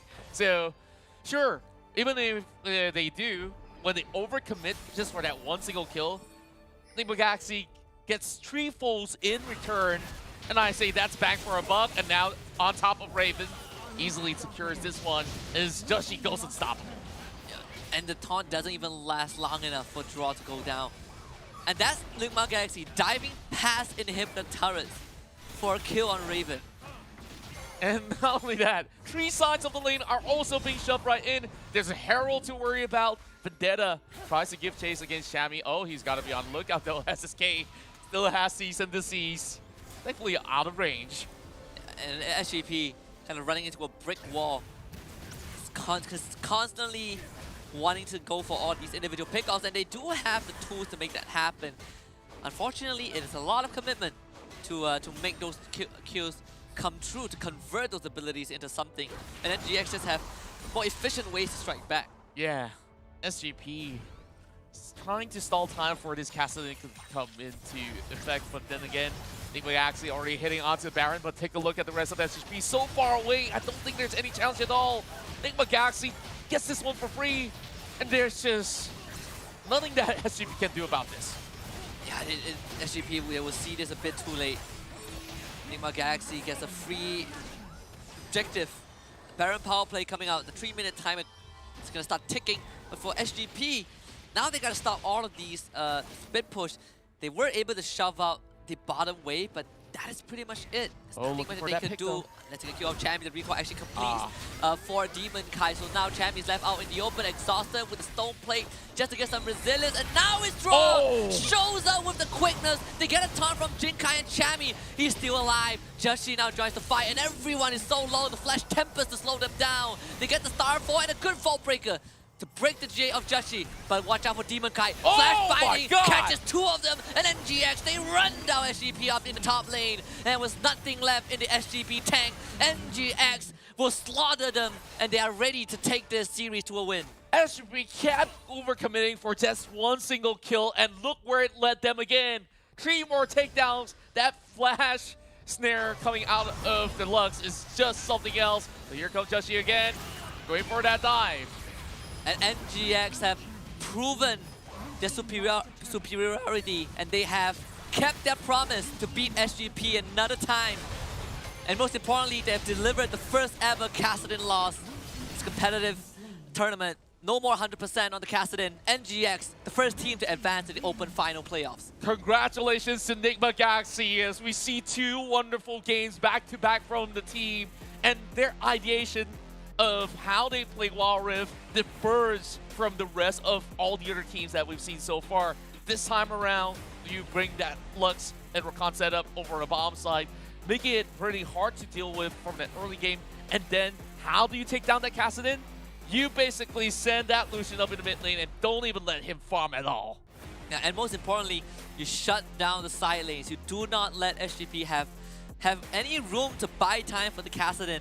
And in Vendetta, he tried his best. We see SSK, they were desperately trying to create some room just so that they could breathe, but Enigma Galaxy had it all under control. And again, our attention goes back to Joshi and Chami doing an incredible job of shining down Jinkai, but it was Joshi on that Lee Sin that created so much impact all map, and in both games as well. Yeah, and I just love Enigma Galaxy so much. Like, just convert me right now. I need that jersey. Like, the way that they play, sure. Although Aaron was struggling because SSK just have that point-and-click ultimate, which kept punishing him time and time through, Joshi is always going to be there. It's like, don't worry, bro. We got your back. We'll find some of these numbers. And speaking of Joshi, that first blood was secured by him with that beautiful invade. And things just kept going from bad to worse, where they just kept punishing SSK early on. And it all started from the level 1 invade, right? NGX have full understanding of how SGP is going to approach this game just based off of the draft, and they do it in the most perfect manner. They start with an invade, and they immediately just spill over that lead into the side lanes. Everyone from NGX did a perfect job. Of course, it started with Joshi, it trickled over to Chami, and then in the late game, Demon Kai and Draw, they also step up. Like you say, Aaron is the one who suffered the most, but it's a small price to pay for a slot into the playoffs. For a big victory, I would say any given day, Aaron just have to take that L, take it on the take chin, a big W after. Yeah, I can take it on the chin in the game. Definitely doesn't feel good because everyone is having fun. But you know, you still win the series in this. Have you just noticed that Joshi has landed almost 100% of all the Sonic Wave just to connect those cakes? And this was that golden moment where Chami buys so much time, and you saw how well they have worked all together. Joshi coming out there to land the Dragon's Rage, and then after that, wait for this moment where you see Demon Kite committing the flash, basically holding down the line, and it was all over for SGP from then onwards. Just beautiful plays. I don't think it can get any better than this. Like, Nick Mcgoxie definitely on their prime. Yeah, and they again have proven their statement, right? We asked them what are their chances against SGP, and Draw was like, well, we're gonna beat them because we've done it and we'll do it again. And they do it in a very, very dominant fashion. It really felt like SGP stood no chance. It was rinse and repeat, shut down Jinkai, take that lead, and we spill it all over SGP. But most impressively is how Enigma Galaxy switched up the draft between both games. Game 1, triple support into a Jax Corki. In Game 2, everyone is a core. We're gonna play fast, we're gonna play furious, and from minute 0 onward, we will shut you down. And now SGP has been knocked down into the ladder as well. Do they stand a chance against the rest of the team? We still have 7-9 facing off against Fennel, and winner of that possibly will face off against SGP. So Yeah. that's definitely going to be pretty interesting overall. I honestly think so, right? Because for SGP, they still have a lifeline to make it to the Open Qualifier playoffs. And, you know, the upcoming series is also something to look out for, right? 7-9 against Fennel, the winner of that fights SGP. Well, last time 7-9 fought SGP, they have lost. They lost 2-1, and even before that, they lost 3-0 in our Southeast Asian games. But Fennel against 7-9 is something that is worth looking at, which is something that I think we can talk about more later on. But for now, I think Enigma Galaxy deserves so much credit because they came into this being a team that didn't even qualify for their own region's playoffs last season. And right now, we have a stand-in from Jashi, from JDG Philippines, and the rest of the team, which was signed 2 months ago. 2 months ago. And they now have made it to top 4 in the regional playoffs. Stars are aligning, I tell you that, for Enigma Galaxy. And basically, the whole charge is just telling you that they created this lead from minute 3, or some even say from the get-go because of that first blood. And you saw how Joshi moves from the map. Basically, bottom, top, bottom, top, bottom, top, mid lane, bottom, top. So it's just crazy that every single time he shows up, something's about to go down. So yeah. SSK actually foreshadowed this, right? Remember when we asked him between NGX and Fennel, and he was like, I think NGX has a better chance. Not only because we haven't seen much of Fennel lately, but because NGX has a good jungle and top synergy. And his words did came true, kind of bite him in the back. But let's talk to the members of Enigma Galaxy for this interview. We gotta bring on Draw once more. And the rest of Enigma Galaxy, congratulations! What's up, guys? Congrats! You guys have qualified for the Open Final playoffs. How is everyone feeling? Feel good that we won. Alright, you all look tense up, you know. Be happy a bit. So, Draw, I want to bring out something yesterday that I saw. So, you mentioned, right? You mentioned on social media that you were more nervous doing this interview than you were playing the game. Do you still feel that nervousness? I don't feel any nervousness right now because my team is here. Awesome. And of course, you guys have been looking phenomenal. And that matchup of the game 2 was just absolute domination. Game 1, we see Jamie on that Jax. You guys have a lot of creative ideas. Like, how long did it take for you guys to plan drafts like this? Because it's so creative and it's definitely working out so far for you guys. So, yeah, tell us about, you know, all these ideas. It's just we're practicing that comp already since group stage. Group stages. Yeah, so it has, you know, it has gone through some revision, right? So yesterday when I asked you if you guys, how confident are you guys against SGP, you say that, oh, we've beaten them before, we'll do it again. Did you, was this the way you envision it to be? You know, a very clean win? Or do you feel like, you know, SGP would put up a strong fight against you guys? I think, as I said yesterday, as long as we play well and do our best, we can win. So now moving forward into top 4, right? Since you guys are the first team to make it to top 4, I'm gonna give you a very heavy task right now. Which other 3 teams you think is gonna join you guys in that playoffs? Penel, RRQ, UDG. I can choose between Grind Sky and UDG, but I'll go with UDG. All right, so we have Fennel with RQ and UDG. It's pretty interesting, right? Because I think 2 of those teams are in the lower bracket. They'll be playing the elimination series later on. We'll see if that prediction comes true. Now, I want to loosen you guys up a little bit because, you know, I know you guys are excited that you guys made the top 4. But your team looks a bit tense out. Can you guys do a team cheer? How do you guys usually pop off when you guys win a series? This is a huge moment. Come on, give us a team cheer. Let's go. You guys are... You're suddenly so shy. Oh, everybody's walking off. Oh, they're no. all walking away. Oh, no. come back, guys. Come back. We scared no. them. Is this why you were nervous yesterday, Draw? Because your team just left you? Okay, so moving on, we're gonna have the MVP screen up just in a bit, right? Since your teammates betrayed you, I will only allow you to say that you are the MVP of the series, right? Because they all left you, right? They do not deserve the MVP, but who do you think is gonna take it for this series? Chi, I think Chi. I think just Chi. You think just she? But he left you. Like you know, the MVP has to come back. Bring him back. Bring him back. I'll take it back.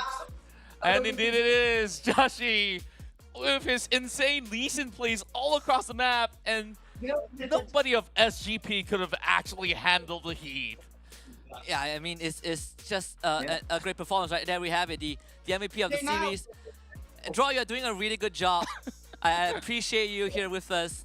And so yesterday I actually talked to, I think we talked to Chinese from Grind Sky. We asked him, you know, how to play a good Lee Sin. Joshi, do you have any tips on how to play a good Lee Sin? What? Can you repeat? Do you have any tips on how to be a good Lee Sin? You know, you guys were up against the region's top 2 Lee Sin, you know, SSK, but you were able to kind of give him a smacking. So any tips for your Lee Sin enthusiasts out there? I think you should be aggressive always because Lee Sin is really powerful in early game, and I think you should, what do you call this? Know when to go. Know when to go, and I you. I think you should. I think you should use his skills properly and go fight. Go fight. Always fight. Go fight, Yeah. always fight. I like it, right? Because the rest of the team were actually like providing input from the side, off camera. But overall, you guys have been amazing. It's great talking to you, Joshi. Great talking to you, Draw. I'm glad that you don't feel as nervous as you were yesterday. I'm sure we'll see more of you guys, but for now, you can celebrate your win. We'll see you guys in the playoffs. Oh, GG, yeah. guys. Yeah, go ahead. Sa Tagalog na lang. Maraming salamat po sa NGX. Shoutout sa NGX. Shoutout sa NGX. NGX sa mga pamilya namin. Yeah. Sila Coach. Yeah. Coach Vance, pati kay Coach TG.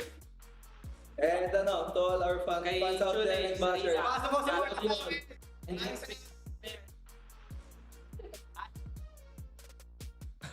And I have it. Awesome. Just all the shout outs out there. Again, you guys are great. I saw Coach TG yesterday on Twitter, so thank you very much for the follow. But no, you guys have been great. I think this support tab is amazing. You guys gotta send you guys off. You guys gotta celebrate this one. We'll see you guys very soon. Love you guys. Take care. Yeah, How could you not love them? Like, they are so bubbly. this is gonna turn into a clip. Yeah. Like, trust me, this is gonna turn into a clip Easily. where they just disperse and then they just slowly come back. You know, that's Enigma Galaxy in a nutshell. But again, right, if we tell you that this is a roster that formed 2 months ago, they got signed 2 months ago, no one will believe us. But here they are, making the statement. And of course, we once more gotta thank our friends at Snapdragon Elite Gaming for making this happen. And when Snapdragon Elite Gaming, when winning matters. Enigma Galaxy locking in the first slot in our Open Finals playoffs. This is also enabled by our partners at Monster Energy, helping us unleash the beast. Check them out at www.monsterenergy.com/gaming. And of course, you can also follow us, join our Discord server for a lot more info where you can make a whole lot of friends. And on top of that, catch out what's really going on across all the game titles here, specifically WildRift. So head over to discord.gg/Snapdragon Pro Series. So with that being said, I believe we will have another series coming in our way. Yep. So I'll look forward to it. It's going to be a banger. 7-9 against Fano. This is not the first time that they meet, but this would be the last time that one of them played in this tournament. We're going to throw for a short break, and when we come back, eliminations best of 3 between 7-9 and Fano will kick off. The Snapdragon Pro Series is brought to you by Snapdragon Elite Gaming and Monster Energy. Deep strike, he does have the Sunder and the Blade of the Rune King, so it's not easy for SGP to fight that one, but they do blow out Raven as Enigma Galaxy collapses from both sides. SGP loses 2 members in the blink of an eye. Vendetta might be third as Aaron tries to chase him, and Winwall blocks down with a projectile. Jinkai flashes, but he brings the Rune with him, and the last breath comes up from Vendetta, but is it good enough though? Vendetta needs a couple of kills, but he will not find any. Enigma Galaxy with 4 in the bag. SSK tries to salvage the fight, but is only good for 1. Enigma Galaxy finds the ace. SJP was AP. They do still have those big ultimates, except for the tidal wave. Thinking of contesting this one though, SSK, he is getting bursted down by Champion Aaron, and he's already dead. They get the silence on top of draw, but no finisher from Jinkai. Champion re-engages with Counter-Strike. Jinkai tries to go for the spin, but it's the Jax with the Golden God Staff. Raven tries to slice away with his sweeping blade, and he won't be able to make it out, but it seems like he will be drawn right back into the mix of NGX. And of course, Chammy will look for the finisher. A good ebb and flow. Gets him out. Vendetta slowed down by Blade of the Rune King. Windwall thrown out. He'll be finished off by NGX, right? He just keep exhausting Vendetta. Oh, and JK, he's getting soloed by Chammy. The Redemption is going to keep him alive just for a little while, and the rest of NGX show up. Tidal Wave used as well, but look at SSK, he's getting burned down. And Raven, he's isolated by NGX. You can see that Chammy is looking for him. He does have the black shield, so that Tornado will not bring him into the air. But there is the last breath on the draw. What does SGP have left in the tank? Chammy comes in with a counter-strike, and everyone from SGP gets stunned up. 3 down. And NGX, they did lose Chammy a Demon Kite, but Aaron, what SGP wanted to avoid, but they inevitably have been drawn into this. The binding does land to Vendetta. Now they go for the last breath on top of Joshi. They finish him up just in time, but you gotta take care of Chammy, who is from the side as well. SSK slowed down by the Withers. Gonna throw his body in front with the body slam to try to go for the execution, but there is going to be the stasis onto Aaron, and Aaron will survive, but Jinkai will not, as Chammy once more goes to town for a double. Vendetta finishes off draw, but the majority of SGP, they have to do it right now. Jinkai can only hold on for so long. Soul Shackles use that black shield just to avoid the tornado, and now Draw is gonna pop that Guardian of the Sand, goes right in with the ultimate. Last breath comes up from Vendetta, but he's rooted down. The Windwall will buy a bit of time. He pops the Gargoyle Stone Plate, but now he is caught between 3 members of NGX. He tries to rush away, but a flash binding from Joshi will ensure his demise. WJ out in the open as Chammy goes to work in the base of SGP. Game 1 pretty much done and dusted in the back of Chammy's incredible performance on this God's Staff, Jax.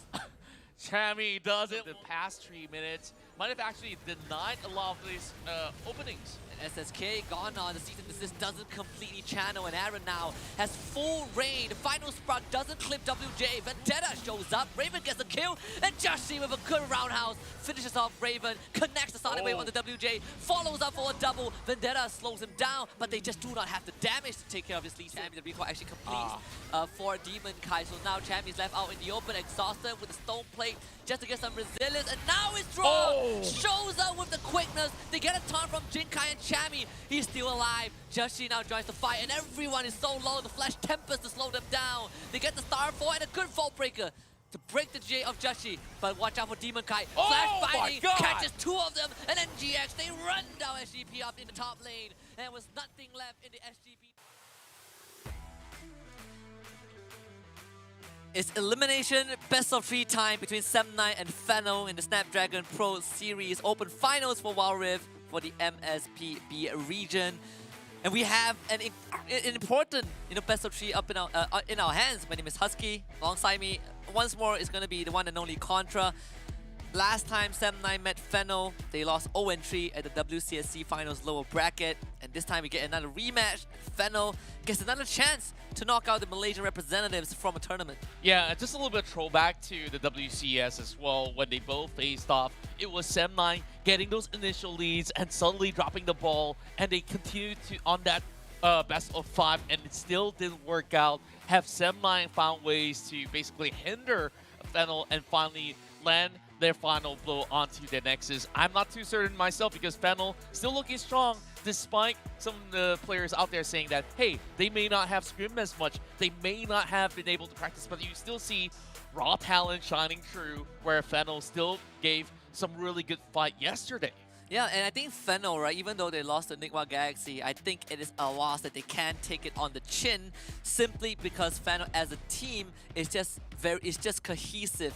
This is the updated bracket. Again, Enigma Galaxy, you know, they did beat SGP 2-0 just now, so they are the first team to advance into the Open Final playoffs.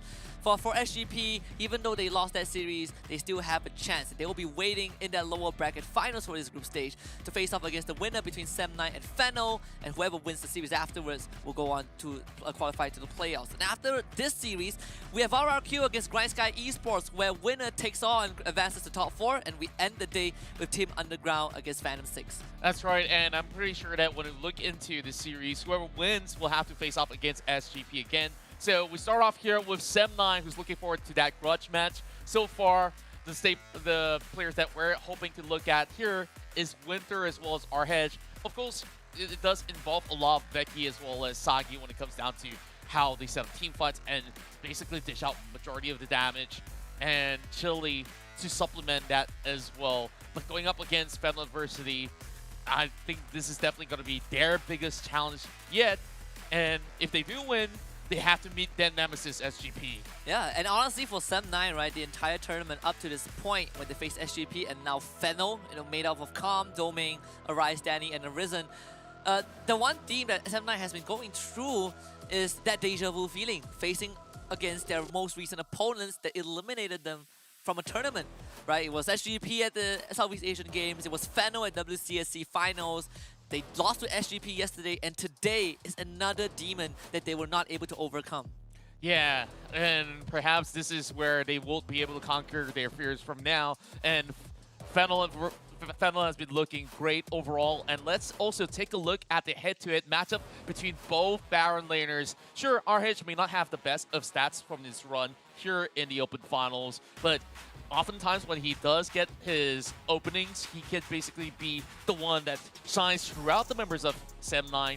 Meanwhile, Calm on that Renekton has been the scariest beast of them all. Yeah, in fact, he played Renekton all 3 games yesterday, and he has had an amazing showing. And the most intriguing part right now is we look at the numbers. Both these players played 3 games yesterday. They have, you know, similar stats in terms of a GPM, but everything else, you kind of look at Calm and you think to yourself, he is just so much more active, he is so much more involved, and he just has generally a better time in that lane. Yeah, of course, Sem9 on the very final game against SGP just get trampled upon. So it does hinder a little bit of stats, but when you compare the damage output out there, RH is always constantly in fights, just dishing out as much as possible. That's what you want to do as a bruiser, like a Fiora or even a Riven that could just basically fight their way throughout. But when you pick picks like that, it requires a lot of resources, so perhaps Fennel will be launching attacks to set RH behind, and things could basically look pretty rough for the side of Sem9. And on that saving grace, you have to look at the bottom lane, because Sagi as well as Winter is one of the most stable bottom laners that we have from the MYSG side. And now I think this is MY's best hope to actually move forward in the bracket. Yeah, absolutely. And I think on top of that, what we saw yesterday between for Sagi and Winter is their approach to the Dragon Lane, right? We are seeing a lot of that, those AP bot laners. I remember the game that Sagi won, he was on that Karma, right? The full AP Karma bot. But aside from that, we kind of fall back to the same pattern of Winter trying to go for engaged kind of type of supports, and they kind of need Sagi, they need Ozarveki to show up. But there were a lot of glaring weaknesses yesterday that SM9 has shown, right? In that jungle pool as well, where when Veki gets to be active, he gets to snowball the game. But when he put him on a champion like Wukong, who falls off and becomes a spin bot, suddenly they lose that initiative. Yeah, overall, I guess that he has to have ways to get openings out there. And of course, for those of you guys out there, you can make your predictions right now as you cast your vote in the Twitch chat below. So basically put those points in, and hopefully you will be able to win big. And we also got to look at our predictions. If you guys want some matches, you can go ahead and do so. I think it's going to be a 2-1, but based off of history, this 2-1 has to have things go Sem9's way, right? And what I want to see from Sem9 is Veki on a more active jungler, the Olaf, the Lee Sin, the Kha'Zix, something that can have an impact early on. Not the Wukong, because he hasn't had any success with that. Yeah, and speaking of which, let's also take a look at our other friends on their prediction. We still have Victor Cax, who's rooting for the Malaysian squad, Sem9. Meanwhile, everybody's going on Fennel's side. Well, thank you, Victor. You have faith. Honestly, I want to switch over to Sem9 as well. Like, I felt like there's a sense of pride in me that's taken away. But then again, Fennel is that good. Like, what's not to love about this team that has gone above and beyond when it comes down to the WCS C final stages? So we will still expect a really good fight out of both teams. Yeah. And I just realized what the total prediction score means. It means how many series have we predicted correctly, and I'm happy that I'm in the lead. The only one we got wrong was Fennel against NGX. Well, the only one I got wrong was Fennel against NGX yesterday, but I'm pretty sure that my score wasn't as bad. I'm happy I'm in the lead. That's all I care about. But of course, in this series, it's very straightforward for most of us to agree that Fennel has the upper hand. But who's not to say that Sem9 have learned from yesterday, right? And I think Sem9 is one of those teams that domestically is just unstoppable. But when we go onto the regional stage, they have always struggled to kind of find success, and that has been a recurring theme for the domestic region. They now get another chance to kind of break that narrative. Yeah, overall, Sem9 does have a little bit more of a creativity being shown back in their local league. But then again, now with so much heavy priority on bands like the Yuumi as well as the Jace, we can already see that RH plays a whole lot of that. And there are times that he even sends that Yuumi over onto the Baron lane itself to basically have jungle go carry, like have a little bit of visit coming in from the Jays or any sort of things that they come in into the jungle. I believe that we've seen Veki also playing things like a Jax that does skill into the late game. So perhaps some of these picks are viable if it's ever left true. But Sem9 starts on blue side here. So perhaps a little bit more priority on Cassidy will give them a little bit more leeway. One of the interesting things about Ozrar Veki as a player is that in Sem9, him and Sagi are one of the more vocal ones. Winter is one of the more quiet kind of player in the roster. But it's also how Ozrar Veki, he admits that he is not the most mechanically gifted player. So, you don't see him play very flashy champions like Lee Sin, but he does have moments, with champions like that Wukong where he can get things done, very easy to execute kind of champion, and this is why he relegates himself to that supportive role with that Wukong and Jarvan. In fact, he was the only Jarvan player in WCSC finals. That's something commendable because he tries to provide for his team, but it has not been working out well in the long run. Yeah, and on top of that, you already have Chili doing exactly the same thing over mid lane. You don't want to have two guys doing exactly the same role, because you see majority of all these games won are by playing as aggressively as you can be inside the jungle, and just take a little bit of a pager out of Joshi. And yesterday we got so many exemplary moves coming in from Grind Sky and so much more. So it's definitely down to Ozrar Veki to really find a little bit more of a tempo to the match. Sure, that match on Olaf did look good, but you're not always going to get that Olaf. Yeah, and we have seen Olaf getting picked, I think, 2 times only yesterday, one by Sem9 and one by Phantom 6, and they have very drastically different results, right? The one with that Ozrar Veki picked had a fantastic game against SGP, but the one that Sholay Aja picked on Phantom 6, that one got completely shut down. So there are ways to deal with this Olaf, but at least when you're on Sem9's team, that Olaf becomes the enabler for the rest of the squad, which is something that I think Sem9 definitely needs. And not only just being an enabler, but being someone that can carry on the tempo. A very pivotal role that I think Sem9 needs to assign to one of their players.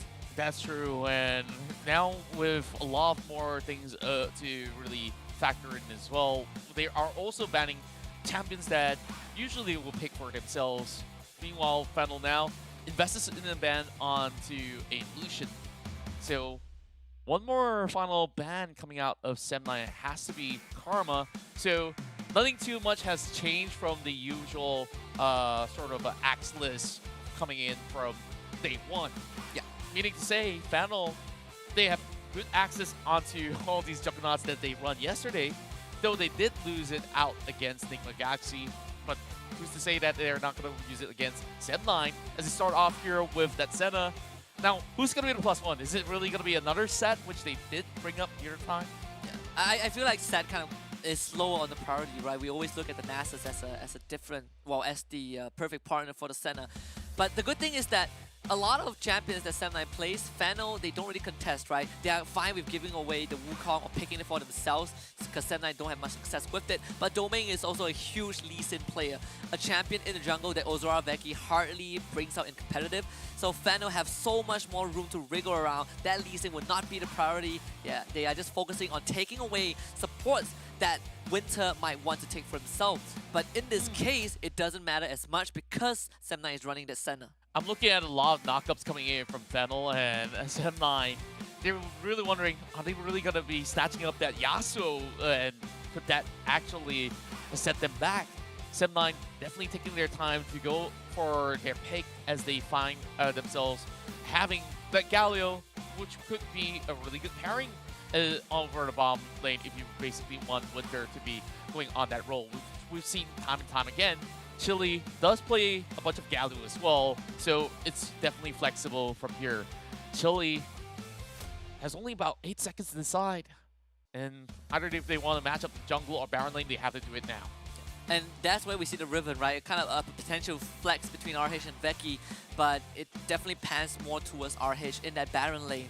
And that's one thing about Sem9 that other teams can look at and easily predict where these champions will be assigned.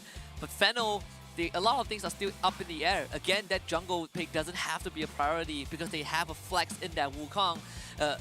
So they are going to just reveal the jungle nonetheless. They pick up the Olaf, and that is one of those power picks that we really want Sem9 to have on their side. Fennel took that away. Yeah, and this is going to be pretty rough for Sem9 to deal with this Olaf because, sure, you have a bunch of crowd control and stunts, but who has enough DPS to basically pop up this Olaf out of the match? Because other than the Riven, I don't see that Senna lasting in teamfights where standing up against an Olaf. Yet again, this Galio would basically be rendered unable to do anything against him as well. As we move towards the second phase, we see bans on the Lee Sin, and Sem9 still respects Fennel on how they could also execute them with assassins overall. So, still wondering, is it worthy to ban away the Yasuo for Sem9? We'll have to find out. Even if they ban the Yasuo, Fennel have so much more options, right? We have the Corki that they can look at, and Fennel, they actually still give a bit of respect on their Lee Sin. So they ban the Lee Sin, they ban the Shyvana, a pick that we only saw once yesterday, I believe, from Team Underground, from Sayonara himself. But aside from that, Shyvana was not really considered a priority thus far. So Sem9 with the Lux ban to kind of close things out. And the good thing about Fennel, they get to see Sem9's draft, and they have not revealed that that AD, potentially the Baron lane yet. The Renekton is still on the table if they want to put Domain. Well, actually, they can't pick the Renekton, so they will pick that AD. It's going to be a Xayah Rakan bot. Yeah, it's a smart way for Sem9 to navigate the bottom lane troubles, because if they do land that Lux, it's going to be pretty hard for them to basically match up against the tempo of the team.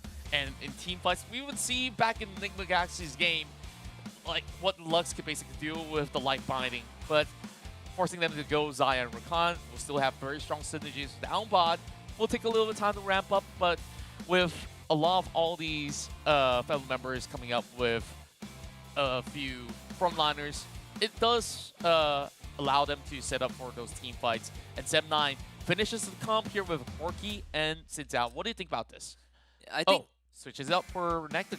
now the Renekton does make a bit more sense.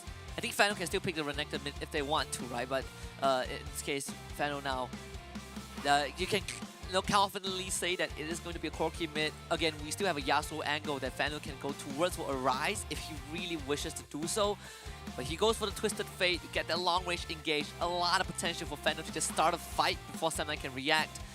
But that means that we get Ozora Veki on that Riven. Again, a champion that does have a bit more avenue to not only make plays, but to skill into the late game.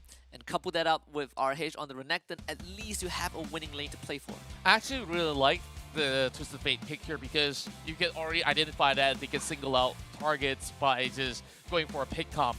The moment that you have Destiny Gate available, throw that gold card, and if you have a Rakan nearby, and even better yet, a Wukong, you just basically perma CC one member out of Sem9, and it will turn into a 4v versus 5 instead. Yeah. When for Sem9, sure, they will have to have a lot of commitment into finding the angles for a team fight. So we'll see how much can Chili do when they do have that package available. And Chili on the Corki, I think at least there is something that Sam9 can rely on for the damage output, right? Because Chili does alter between being the enabler, on champions like Twisted Fate, and sometimes he plays at Lucian, sometimes you see him on the Corki, so there is kind of a mixed bag of champion pools that he goes for. But I do like this look of Sam9, where you have a clear goal of who is going to get that priority in terms of resource, and who is going to set the tempo, and in game number 1, it's going to be RH and Veki. Yeah, and at least coming up with some really good composition in here from both sides. It's time for you guys to make your prediction because we're about to start off with our match here. Oh boy. Is it time to change predictions or so? I think I'm still sticking with it, though. I think I'm still sticking with mine. I want my clean prediction, but also I think for Sem9 it is naturally a tough competition, a tough opponent to go up against, right? But if they can overcome Fennel, then maybe the opinions will change about them, because one thing that they have shown us was kind of the lack of identity. Sometimes you don't really know what Sem9 wants to go for. Yeah. Sometimes they get shut down very easily by multiple teams. But this is where it all begins. The true test for Sem9 is to take on Fano in this very important rematch. Another elimination series where Fano has a chance to rewrite history. And this is their starting line, or else it will be the finishing line if they were to lose 2 back-to-back games. Sem9 has a lot of pressure on their side as they start off the afternoon run here against Fennel, who's been there, done it all. So far, of course, coming out with no invades this time around. Our Hedge versus Calm. This matchup is definitely a spectacle to witness. Renekton definitely does have a little bit more edge against a Wukong early on, but Calm could easily just walk in and just basically slam the opponent in his face a couple more times just to lower him down. Yeah. But once RH reaches level 3, that's where he becomes a kill threat. So relying on the clones is going to be something that Calm has to do. Yeah, and that we see, right, the enraged Ruthless Predator to proc the Kraken. Calm is just going to slowly heal out with the Golden Staff. And then Calm actually also took the bone plating, so when he has that online, RH's full combo will hurt less. But overall, we're looking at the Renekton to be that lane bully that Sem9 has always favored in most of these matchups. Yeah, traditionally when you're going up against Renekton without the resolve tree setup, I feel like you're basically going to lose out a chunk of HP in the blink of an eye. And now with 2 other members joining Chili up in the mid side, will negate Domain from approaching anywhere further down. Red card coming in from Rise as we have both ADCs, or should I say Winter, just standing by, as it was Sagi that makes the roam instead. So fun fact, Winter actually got a Penta with Galio support, I think 2 months ago. And now it's going to be the first dive in the bottom lane. Fennel pulling the trigger and get a good knockout on the Domain to force the flash out. Sem9 survives that one. A good snare coming out from Danny as well, holds them back. A little bit of risky play. Domain had the entirety of the wave cleared out, and Sagi managed to dodge it, dodge the risk completely with the perfectly timed flash. So good call outs coming in from the comms of Sem9 to avoid that. Meanwhile, Domain secures his blue buff, will be hitting level 5 soon, but seem like there's going to be any sort of opening for now. So when it comes down to items, we're going to be seeing Black Cleaver to kick things off for our hedge, as there's just recipes for the Sunrare to come in for Calm. It's very standard, opening for the both the Baron laners. In fact, for Calm, grabs of the Undying and the barrier as well. So definitely anticipating RH to kind of put on the kill pressure. But so far, he does not have to expend anything yet. And this is gonna, be good news for Fennel, right? Even if Calm doesn't have the best start, you can always rely on the Cyclone, and that's what they were looking for. But bottom lane, a double root into a taunt. Danny, though, just fights back with the feathers.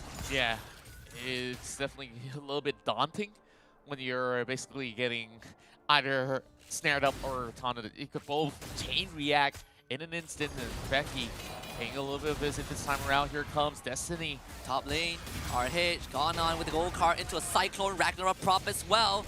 Now RH gonna flash to safety. Calm can only juggle so much of the turret shot. Sem9 bottom lane gets engaged on with the quickness as well, and now with the Blade Caller root, Hero's entrance is just insufficient from Winter, and Danny draws first blood on Sagi. And we've already seen him utilizing the flash much early on, so committing in this fight wasn't really the best option for Sagi. And great catch out of Danny as well as Horizon now, picking one for Desire so that she could easily go back and eventually get that Stormrazor up online. To get a little bit of replay. Forced to use the Dawning Shadows in the brink of that moment, and I don't think that he would even survive even with that shield. And Winter actually had the right idea, right? Flash away for the Hero's entrance, but of course there was a bit of that delay in between. And you also have to thank the Destiny used by Arise. Even though they didn't get the kill onto RH, they did see where the members of Sem9 are. That is why Arisen pulled the triggers so instinctively. 30 seconds until the objective responds. Yeah, all that they needed to do over on the bottom side is to have Horizon get a catch onto Sagi and just force Winter to blow all these under crowd control. And the moment that they can rinse and repeat this process, sure, Sagi will be depleted by then. So, Sem9 now needing to decide to opt for either objective. There is a ward placed inside the Herald Pit. Meanwhile, the rest of Fennel quickly secures themselves the dragon while there's not going to be much challenge. Chili, he has a package, but he's trying to scout out ahead. Does he plan to steal this one away? Oh, close try. Yeah, it's a decent attempt. And I mean, I would appreciate if he didn't just pull off that Madman move, but he does try to use the package to defend the bottom lane. Unfortunately, the angle is not really what he was looking for. Repair was secured by Sem9. Phantom was able to take away 2 platings on that bot tier 1. Good rotation at the very least. Just delaying the time for Fennel, and now Sagi will be joining him alongside. But Destiny Gate comes in. And they actually stay to defend this. The gold card on top of Chili with Hero's entrance and Dawning Shadow. Chili stays alive, but the Feather Storm will finish the job. Danny walks away with another kill. So swift. Danny basically flashes away with the fade away Feather Storm. And that was just about enough to pick one off. But top side, Sem9 getting much more as compared to Fennel, as they've already worked their way up towards the T2. And it probably would have gotten a couple of plays from there on. Fennel up ahead in terms of kills, and it's only small margins of a difference between the two teams when it comes down to goal disparity.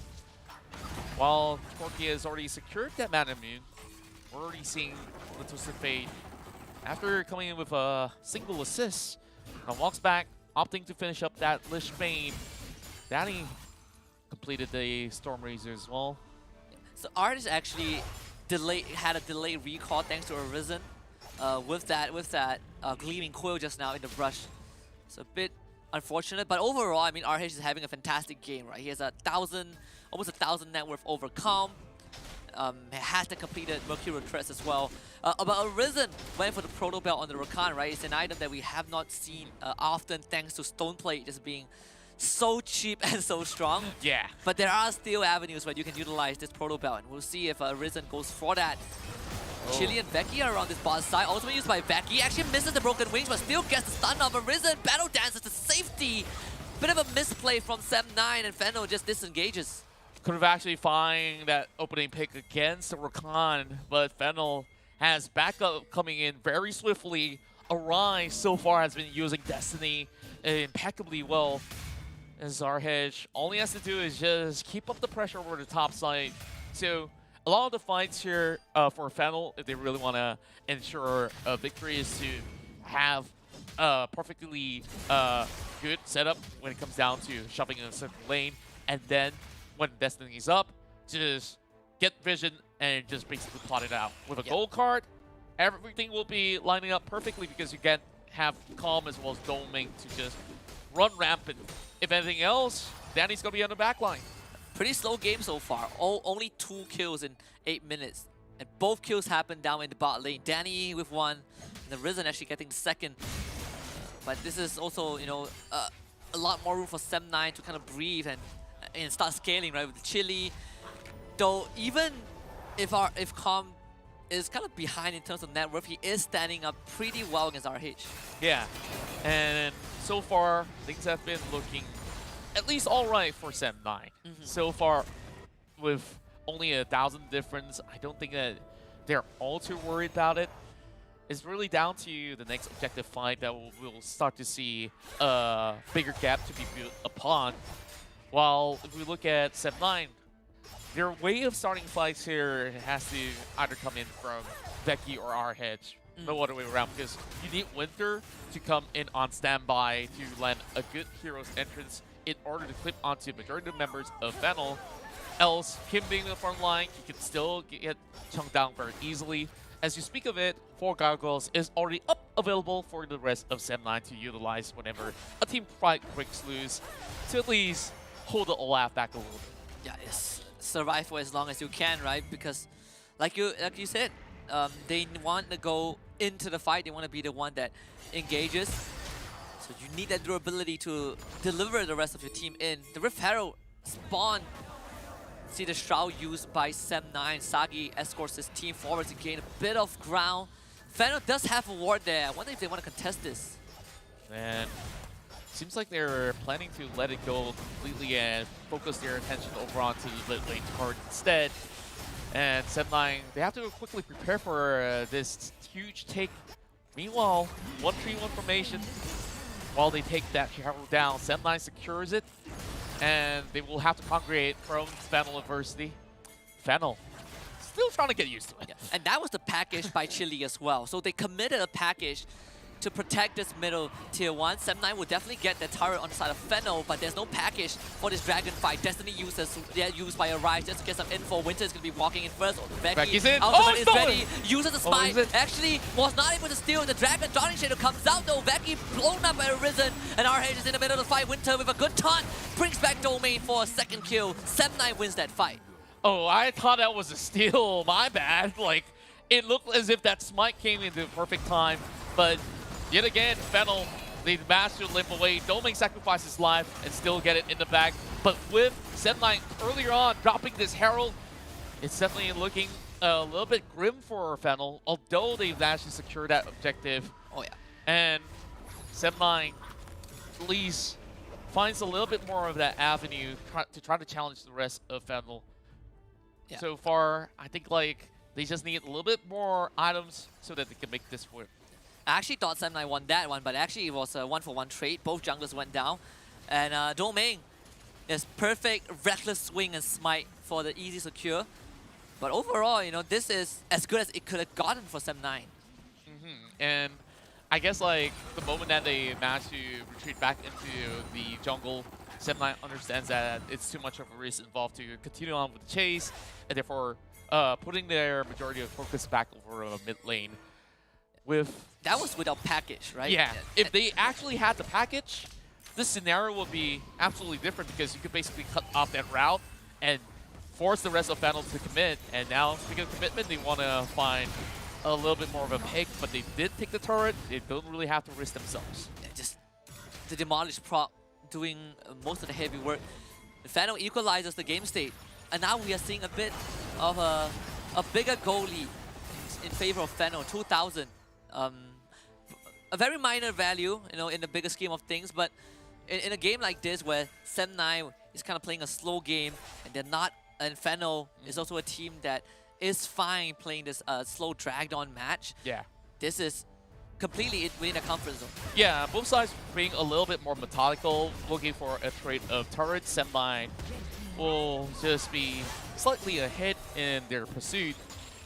But even with that being said, if there's going to be any sort of possibility for Fennel to start an early Baron, it's not going to be the case because Doming's all the way down bot.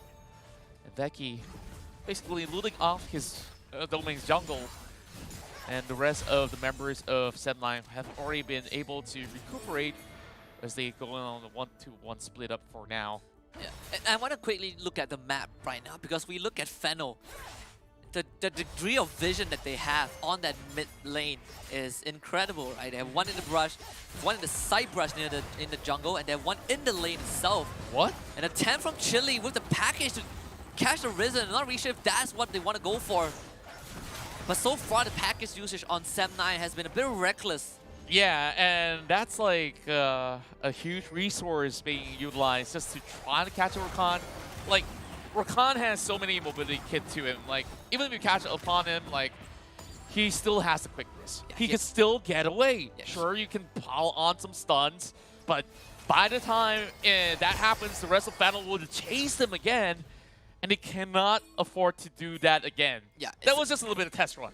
And they also have Danny, right, the Zaya, so you have the extended range on the Battle Dance. It is close to impossible to catch a Rakan, a very slippery support. One of the slipperiest one in this game, in fact. Yes, indeed. Second one probably being tied, but here we go, Arisen sees them in the shadows and just pounces on them with the Destiny from the Arise as well. And Fennel strikes fast, and they strike while the iron is hot. 3 down from Seb9, and Fennel finds the opening to go Baron. Even though if Becky is alive, there's no way that it could contest this Baron. All 5 members healthy and alive, and they fall for the Death Rush trap being set by Fennel. So Fennel will just basically nail this one in the back. We have to see this one again, as all of this was just them clumping up. And that ward itself, like you said, great vision control coming out of Fennel. So they read all of that movement and arise and say, hey, you want to chase? Yeah, I'll give you a chase. Yeah, and that was the ward we saw 2 minutes ago, and Becky finally clears it out, but the damage has been done. And Fennel's read on Seb9's movement finally paid off. The degree of vision control, if you compare what Seb9 has to Fennel, Seb9 are not able to clear out all those blind spots. And look at those wards. They're just basically using the usual vanilla ward, right? Like, invest in either another pink ward or something, or just get a scanner. That should have basically worked a little better for them. Oh, and Arisen, Proto Bell engage. Just a quick tap to get Seb9 out of the way as they secure this tier 2. 1-3-1 split with the Baron buff. 2 more minutes on the clock. Let's see if Seb9 can at least hold on to the inhibitor turret. For now, they will be able to hold on to the mid lane turret for only the slightest bit. Meanwhile, there's still more commotion happening over on the side lanes as well. Having Calm as well as Rise just shoving the waves through and through. There is the package, but there's no time for Chile to even go ahead to pick that one up. Rise tries to actually get something out of there. Rise getting caught up. Get a root. Winter desperate to find an entry, but he's against an Olaf. He popped the Ragnarok, and he swings his axe to kill out Winter. Arisen goes back in. Battle Dancers left, right, and center. Back in with the Wind Slash. Unfortunately, does not have enough damage. And the Rapid Fire from Rise gonna stun Chile up. Fennel has more than a minute to work on the inhibitor turrets, and now they will get both the top and the mid lane. One, Sagi, cut down by the feathers of Danny. Contra, game 1, is pretty much done and dusted. Oh, not just yet. Perhaps there's still a little bit more room here, but overall, with 10k deficit, yeah, it's pretty much over from here on. So, Seb9, I'm really curious on their decision on that heavy commitment over onto that mid lane assault, because they were trying to shove the rest of Fennel members back.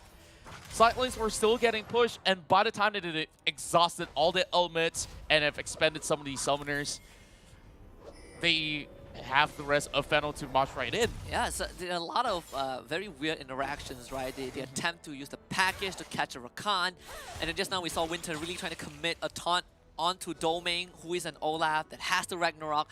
So Seb9 kind of collapsing again internally. some communication falling apart for the team, and now they are forced into a state of desperation. You gotta get everything that is available. But Fennel are in such a good position that they are willingly taking these fights. Arisen is willingly diving like the Baron inhibitor turrets. Yeah, it feels like some certain delivery man who basically sends in empty packages, right? Like Chili just need to utilize this a little bit better overall. So, not sure if we have time for the next package, but we do have time for the next Baron. 10 seconds until it spawns. And it seems like it all comes down to a coin flip, whether Sem9 can steal this away.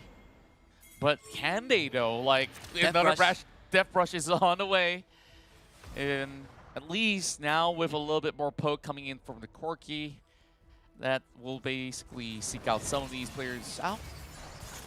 A good brush check coming in from Sem9 as Fennel delays the Baron, tries to draw more members in before they do something about this.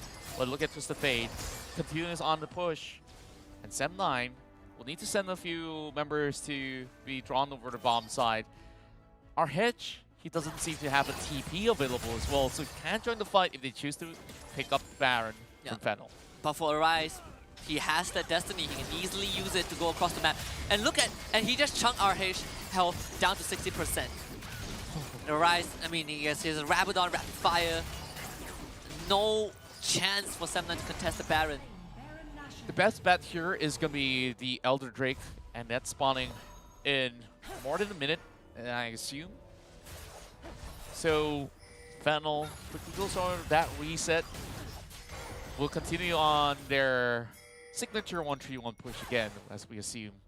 Sem9 just basically had to turtle in as they used the time of the window when Fennel was basically securing Baron to shove up the wave up mid because they know that some of all these super minions will be crashing in. Yeah. And therefore, their attention will be drawn towards the last inhibitor turret over the bomb side domain now inside the jungle. They were under a ward. Again, Fennel controls the vision.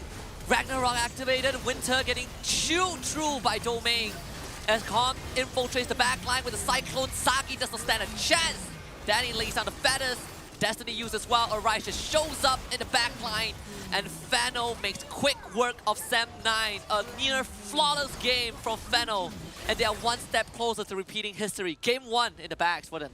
And Sem9 only managing one scratch against Fennel. It just shows you how strong Fennel is overall. And even with this sort of methodical, slow pacing that they've been playing out, it's more of how they've already assessed every single situation where if you go in for those team fights, you basically have Fennel frontliners at the ready to basically pick up those fights. And I just feel like there was a little bit of disconnect coming in from Sem9. Not the internet overall, but the way that they've been communicating, it seems kind of odd. Like, it started off with maybe some sort of 2v2 over the bomb side. It still was looking fine until we see team fights where the package wasn't really utilized to our liking at the very least. And in fact, I think we can look back at this game afterwards and kind of make a good case about how vision control overall just wins you games. Because I definitely feel the difference maker is how Fennel controlled the vision across the map. And you know, we have that Twisted Fate with the Destiny, that gives a lot of info. But primarily it's just how Fennel places their ward down and where they do it, right? This game got broken open because Fennel had that mid lane ward. Yeah, and there were so many instances where they were just caught out just because of that vision. And this was the start of it where they managed to pick up 3 members off of Sem9 just by setting up that Death Rush, where they were all basically toiling and also screaming for help in a certain sense.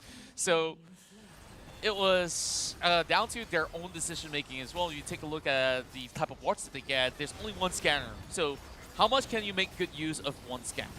Yeah, and that's something that I think, you know, we did look at NGX just now, and now we look at Fennel. Obviously, they are a bit of a difference in how they decide to play with the vision, but this is one of the other ones, right? I mean, Sem9, sure, we prioritize vision a lot with that default trinket, but Fennel, they have the controller, they have the sweepers, and that's something that Enigma Galaxy also really prioritize a lot, right? They start with four or five control wall trinkers or maybe 4 and a sweeper, and that's how they take away the access on the map. And even though Sam9 got a couple of deep wards in Fennel's jungle, Fennel doesn't really care because Sam9 couldn't even get into that part of the map. Yeah, even though Chile does manage to pick up quite a number of significant items in the game, same goes to Veki and the rest of the members of Sam9, it just didn't seem like they have a clear passage to start fights because Horizon has been disrupting their tempo every single time that they want to do something. And on top of that, Arise basically having a time of his life on this Switch of Fate because every single time he moves in with the Destiny Gate, he will be able to actually supplement a pickup of a kill if they really want to acquire one. And this is Fennel making a statement again against Sam9. And they put themselves one game away from earning their rightful series against SGP tomorrow. Now SGP and Fennel have not faced off in this tournament, and Fennel is just one step closer to us making that a reality. Whereas for Sam9, if they want to get a rematch against their brethren across the border, they gotta get through Fennel. But unfortunately, it feels like in this game one, Fennel is just too strong of a force to be reckoned with. Yeah, and it looks like in this matchup against Fennel, it's a sea apart when it comes down to the way it has been drawn out. Sure, from the first 10 minutes, it was quite a stalemate in between. They managed to match up against the few number of kills that they've, or try to say just that single kill that they gotten. But after that sort of setting that was being brought upon by Fennel, things just starting to look to be perfect for them. And speaking of perfection, Snapdragon offering a whole lot for us here. Yeah, and our friends over at Snapdragon Elite Gaming does provide us perfection for our broadcast, perfection for our games as well. And WildRift is just a part of the portfolio that they have provided for us. They've been with us on this journey for even multiple game titles other than WildRift. They've enabled us because for them, winning does matter. And of course, we also have Monster Energy that allows everyone to unleash the beast. So do check them out at www.monsterenergy.com/gaming. If you guys want to join the conversation, talk about WildRift, talk about Snapdragon Pro Series, talk about the teams and the memes and the dreams, join us at discord.gg/Snapdragon Pro Series. We would love to have you here, and we would love to hear what the people in the community have to say about our current series. But for now, we're gonna give these two teams a little bit of a break, and when we come back, it's game 2 between Sam9 and Fennel in this elimination series. The Snapdragon Pro Series is brought to you by Snapdragon Elite Gaming and Monster Energy. Sam9 bottom lane gets engaged on with the quickness as well, and now with the Blade Caller route, Hero's entrance is just insufficient from Winter. Alongside, but Oh boy. Destiny Gate comes in. And they actually stay to defend this, the goal card. On top of Chile with Hero's entrance and Dawning Shadow, Chile stays alive, but Finish Storm will finish the job. Danny walks away with another package for this dragon fight. Destiny used by Arise just to get some info. Winter is going to be walking in first. Becky's in. Ultimate is stolen. ready. Uses the spy. is it? Actually was not able to steal the dragon. Dawning Shadow comes out though. Becky blown up by Arisen. And RH is in the middle of the fight. Winter with a good taunt brings back Domain for a second kill. Sam9 wins that fight. One of the slipperiest one in this game, in fact. Yes, indeed. Second one probably being Oh, boy. tied, but here we go. Arisen sees them in the shadows and just pounces on them with the Destiny from the Arise as well. And Fennel strikes fast, and they strike while the iron is hot. 3 down from Sam9, and Fennel finds the opening to Pick that one up. Arise tries to actually get something out of there. They Arise getting caught up. get a root. Winter desperate to find an entry, but he's against an Olaf. He pops the Ragnarok, and he swings his axe to kill out Winter. Arisen goes back in. Battle dances left, right, and center. Back in with the Wind Slash. Unfortunately, does not have enough damage. For the bomb side, Domain no. now inside the jungle. They were under a ward. Again, Fennel controls the vision. Ragnarok activated. Winter getting chewed through by Domain. As Kong infiltrates the backline with a Cyclone, Saki does not stand a chance. Danny lays down the feathers. Destiny uses well. Arise just shows up in the backline. And Fennel makes quick work of Sam9. A near flawless game from Fennel. And they are one step closer to repeating history. Sam9 bottom lane gets engaged on with the quickness as well. And now with the Blade Caller route, Hero's entrance is just insufficient from Winter. Alongside, but Oh boy. Destiny Gate comes in.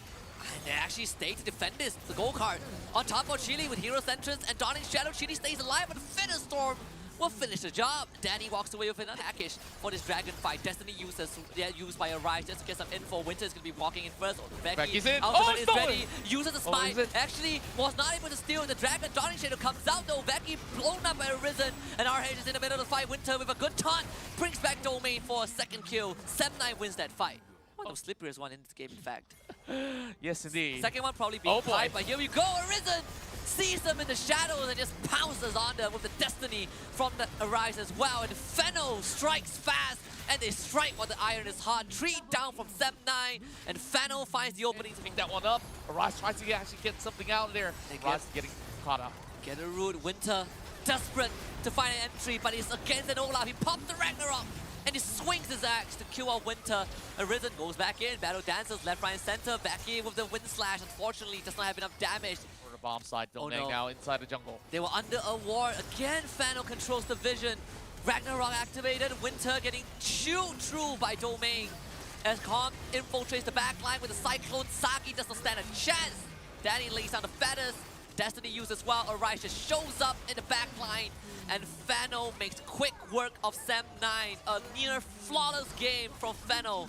And they are one step closer to repeating history. Sam 9 bottom lane gets engaged on with the quickness as well. And now with the Lake Caller route, Hero's entrance is just insufficient from Winter. Alongside, but Oh boy. Destiny Gate comes in. And they actually stay to defend this. The goal card on top of Chile with Hero's entrance.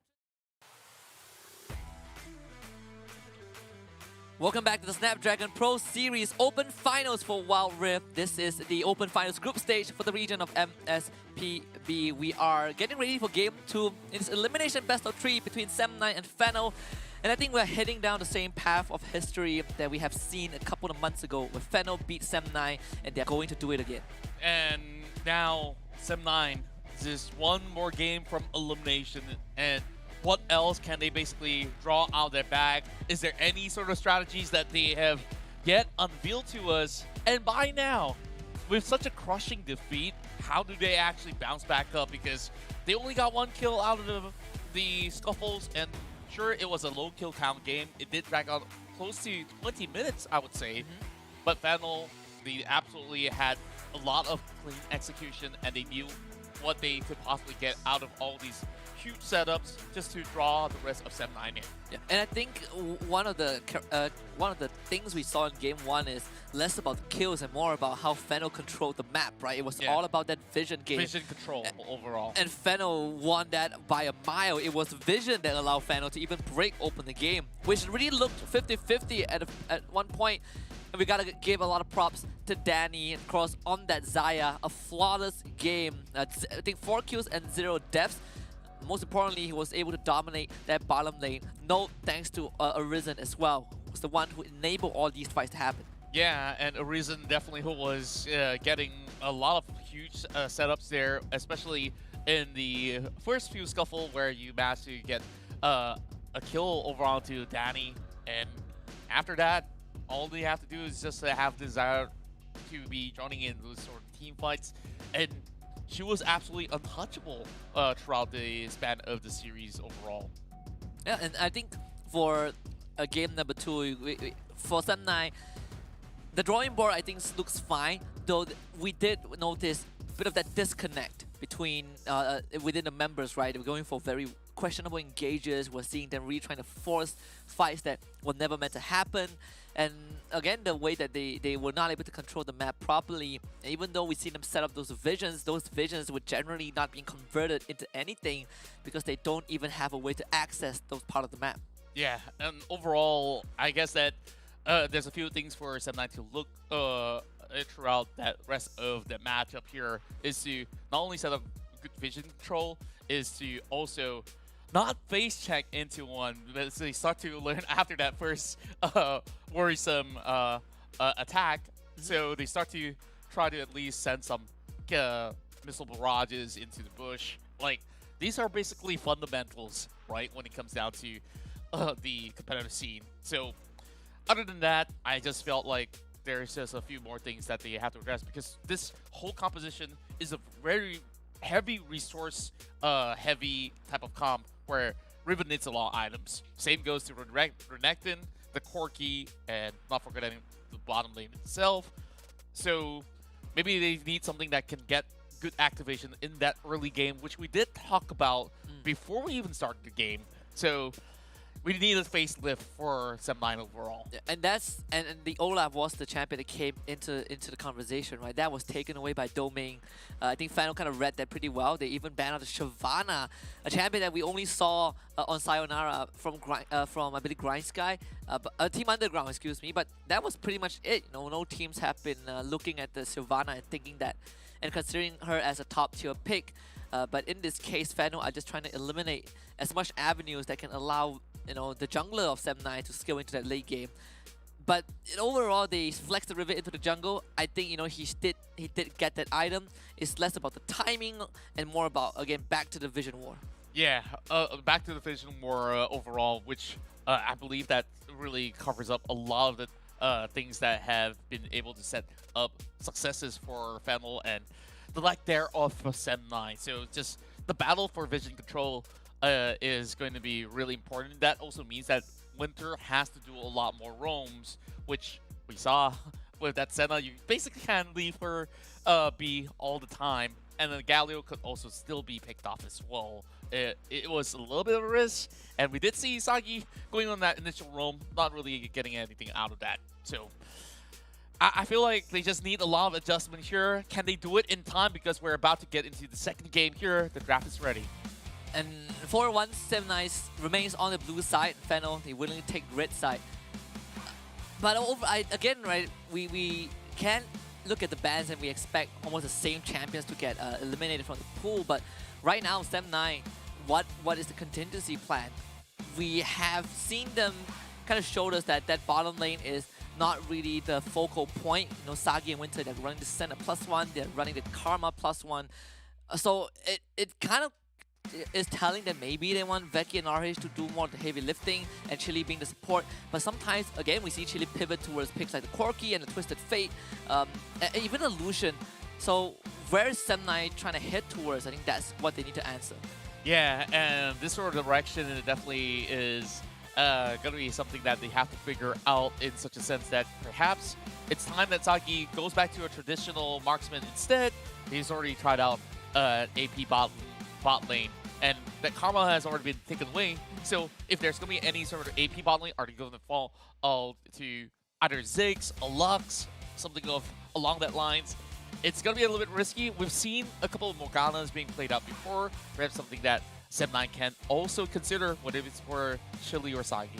Yeah, I think the Morgana does, well, not the Morgana, the Ziggs does, feel like it can be a decent pick, the Lux as well. But that's something that we haven't really seen from Sem9. Again, they put a lot of focus on that top portion of that roster. Now this third ban, again, we probably can expect the Jace, we can expect the Camille to get banned out. Very standard bans from both teams, but Sem9 does have the first pick. Let's see what gets opened up here, and I'm pretty surprised that even with the first pick itself, they're not really allowing themselves huge room of a window to secure what could have been one of the prime target of the champion pick to be opened up. So Fennel bans out of Renekton, and I believe that there's still a Lucian available if Sagi really wants to go for it. Yeah. But if they pick the but now Sem9 has to consider whether they want the Camille, right? Because Calm is a huge Camille player. That's true. On Fennel's side, and of course Sem9 will grab it. And Fennel, also banning out that Renekton means that Calm can't play it, but for Fennel, I don't think it matters too much. It is, for them, it's all about opening up a bit more picks for themselves. Though Sem9 going for the Camille means that now they've secured one of the picks that so far has not been let through. But like you say, Contra, Fennel just takes Lucian. Yeah, I think it's a fair trade, but yet again, Lucian will basically give them a little bit more of an amped up early game for a little bit more stability, while Camille's, as much as she's always been respected in competitive play, oftentimes than not, if you were to channel your own resources just to try to shut her down in the early game, there's only so much she can do after she uses the hook shot. Though a little bit risk though.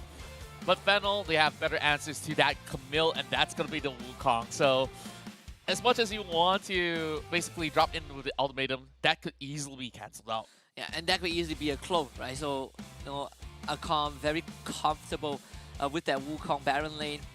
7-9 bringing out the Riven. There is that flex potential, right? We have seen that Camille play in the jungle. That's something that Saki did talk about.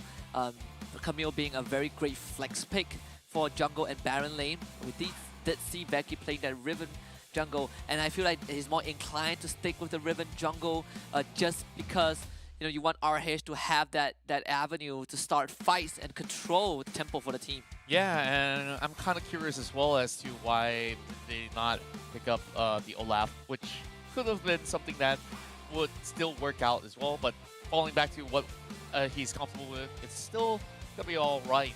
While we have Anami coming in for Fennel Adversity, so we got two champions that could easily hold members of the side of 7-9 back when it comes down to team fight.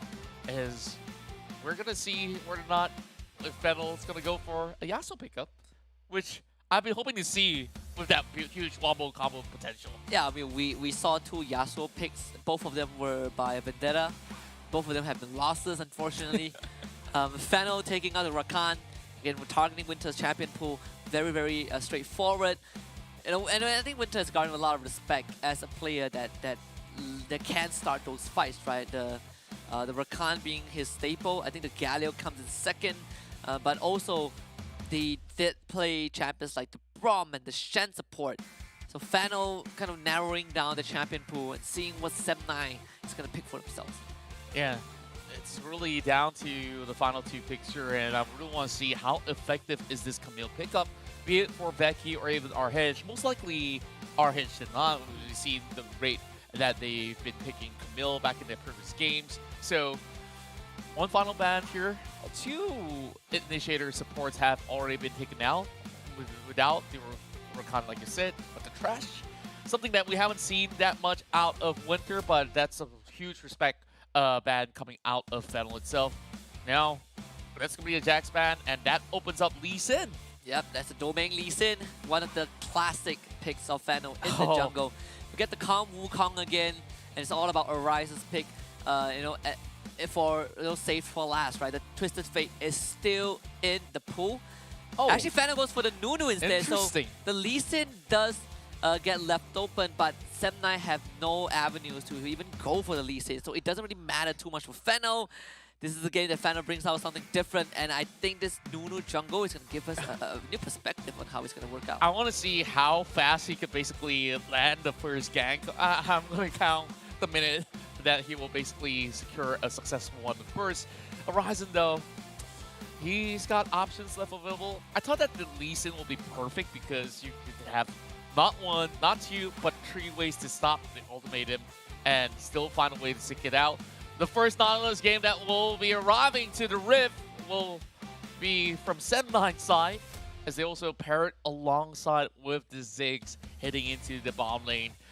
Very interesting move, but could it be enough to actually land themselves some good pickups though? Because ideally, you could use it to cancel the channeling of Absolute Zero.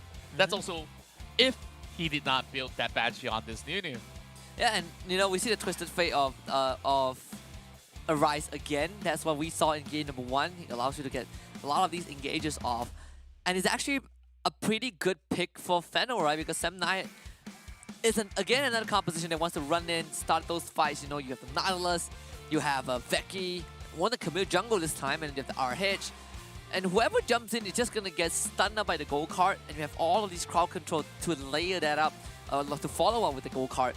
So Fennel, they don't mind playing this front-to-back fight, whereas for 7-9, it's all about making the first move. Yeah, and they really have to do so with Winter now going on at Nautilus. I think we've seen him on champions that could basically have a hook mechanic. He usually will land a lot of all these one pretty much nicely. But then, of course, a few things that you have to factor in is that for 7-9, to even get into that late game where they can basically utilize Camille along with the Riven for split push, how well can that 1-3-1 be held well enough? Because you have the Corki as well as Ziggs, and then there's the Nautilus. Yeah, and even if you want to go for the 1-3-1, you always got to keep in mind that Fennel has a Twisted Fate that can go around the map, that can join his team for those side lane collapses, right? So it's not as straightforward as Semnai would like it to be, but if we've seen them play that control game in Game 1, we'll see if they can replicate that in Game 2, because again, the crux of Game 1 was Fennel having better vision game. Yeah, and overall, the mid laner for Fennel so far, just going 2 back-to-back games on this Twisted Fate, having some really good win ratios, and I believe that if we're going to see the same sort of performance overall, it's going to be tough for Semnai, and that is really down to how well could basically Chile outdo his opponent over a mid lane. And that, I think that's also a tall task, right? As we look at the mid laner, Chile is definitely the least active one. But with that aside, we're going to jump into Game 2 between Semnai and Fennel. And loser, if Semnai loses this one, they're out of the tournament, and Fennel will get another lifeline to fight against SGP for the slot into playoffs next Saturday. But aside from that, I think for Semnai, one last hurrah to overcome Fennel. One last hurrah, and they just have to give it their all. So when it goes down to some of all these runes, something that we haven't seen in a while is Domain coming in with, what do you call this rune again? The Aftershock? Aftershock. I just remember the shock. I'm like, oh, now I remember what's after.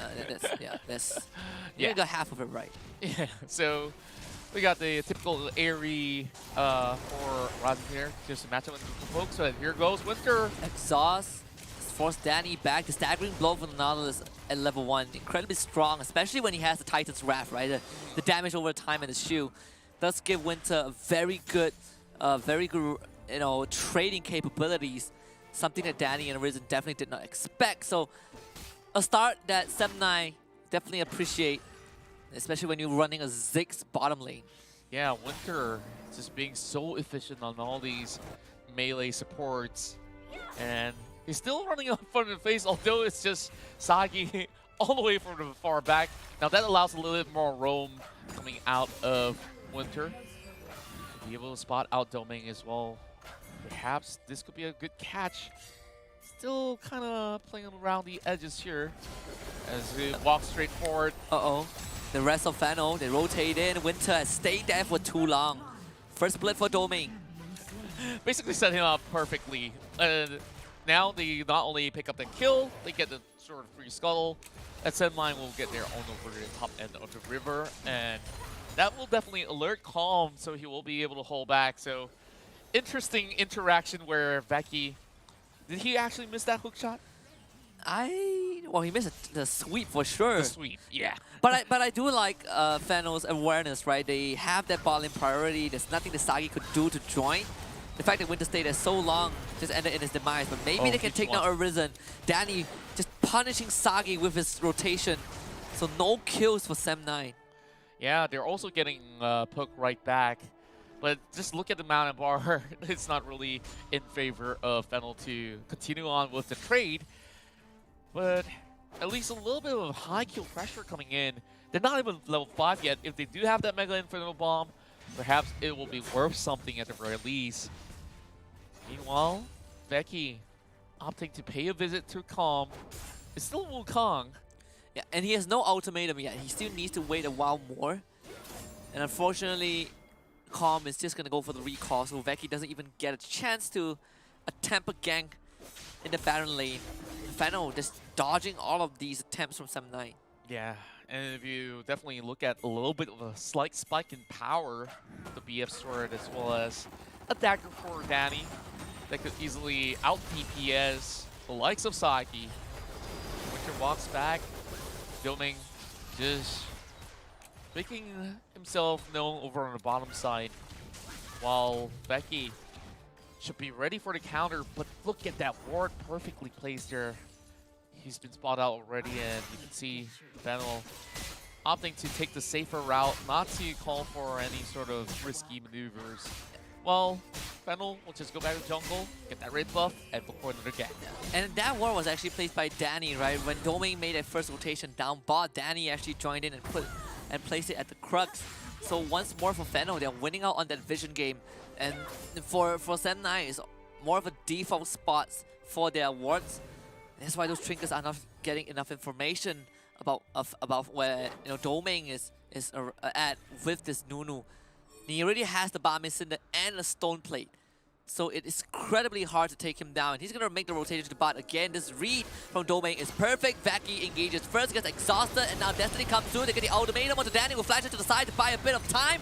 The Absolute Zero goes off, and Vaki goes down. Danny also burns a 1-for-1 trade down bot. Wow, just look at Fennel, so prepared to take them on, and Arise purposely uses that Destiny a little bit later, though they know that for the fact that Sem9 will turn around with the pursuit. Domain gets that full channel, just basically blasted them off, and we have to take a look at that again. So once that ultimate locks in, you could easily have Veki basically being stunned up while they force some of the hands out of Sem9, and then Fennel sure they walk away with one, but that's about good enough because they're about to battle for the objectives here.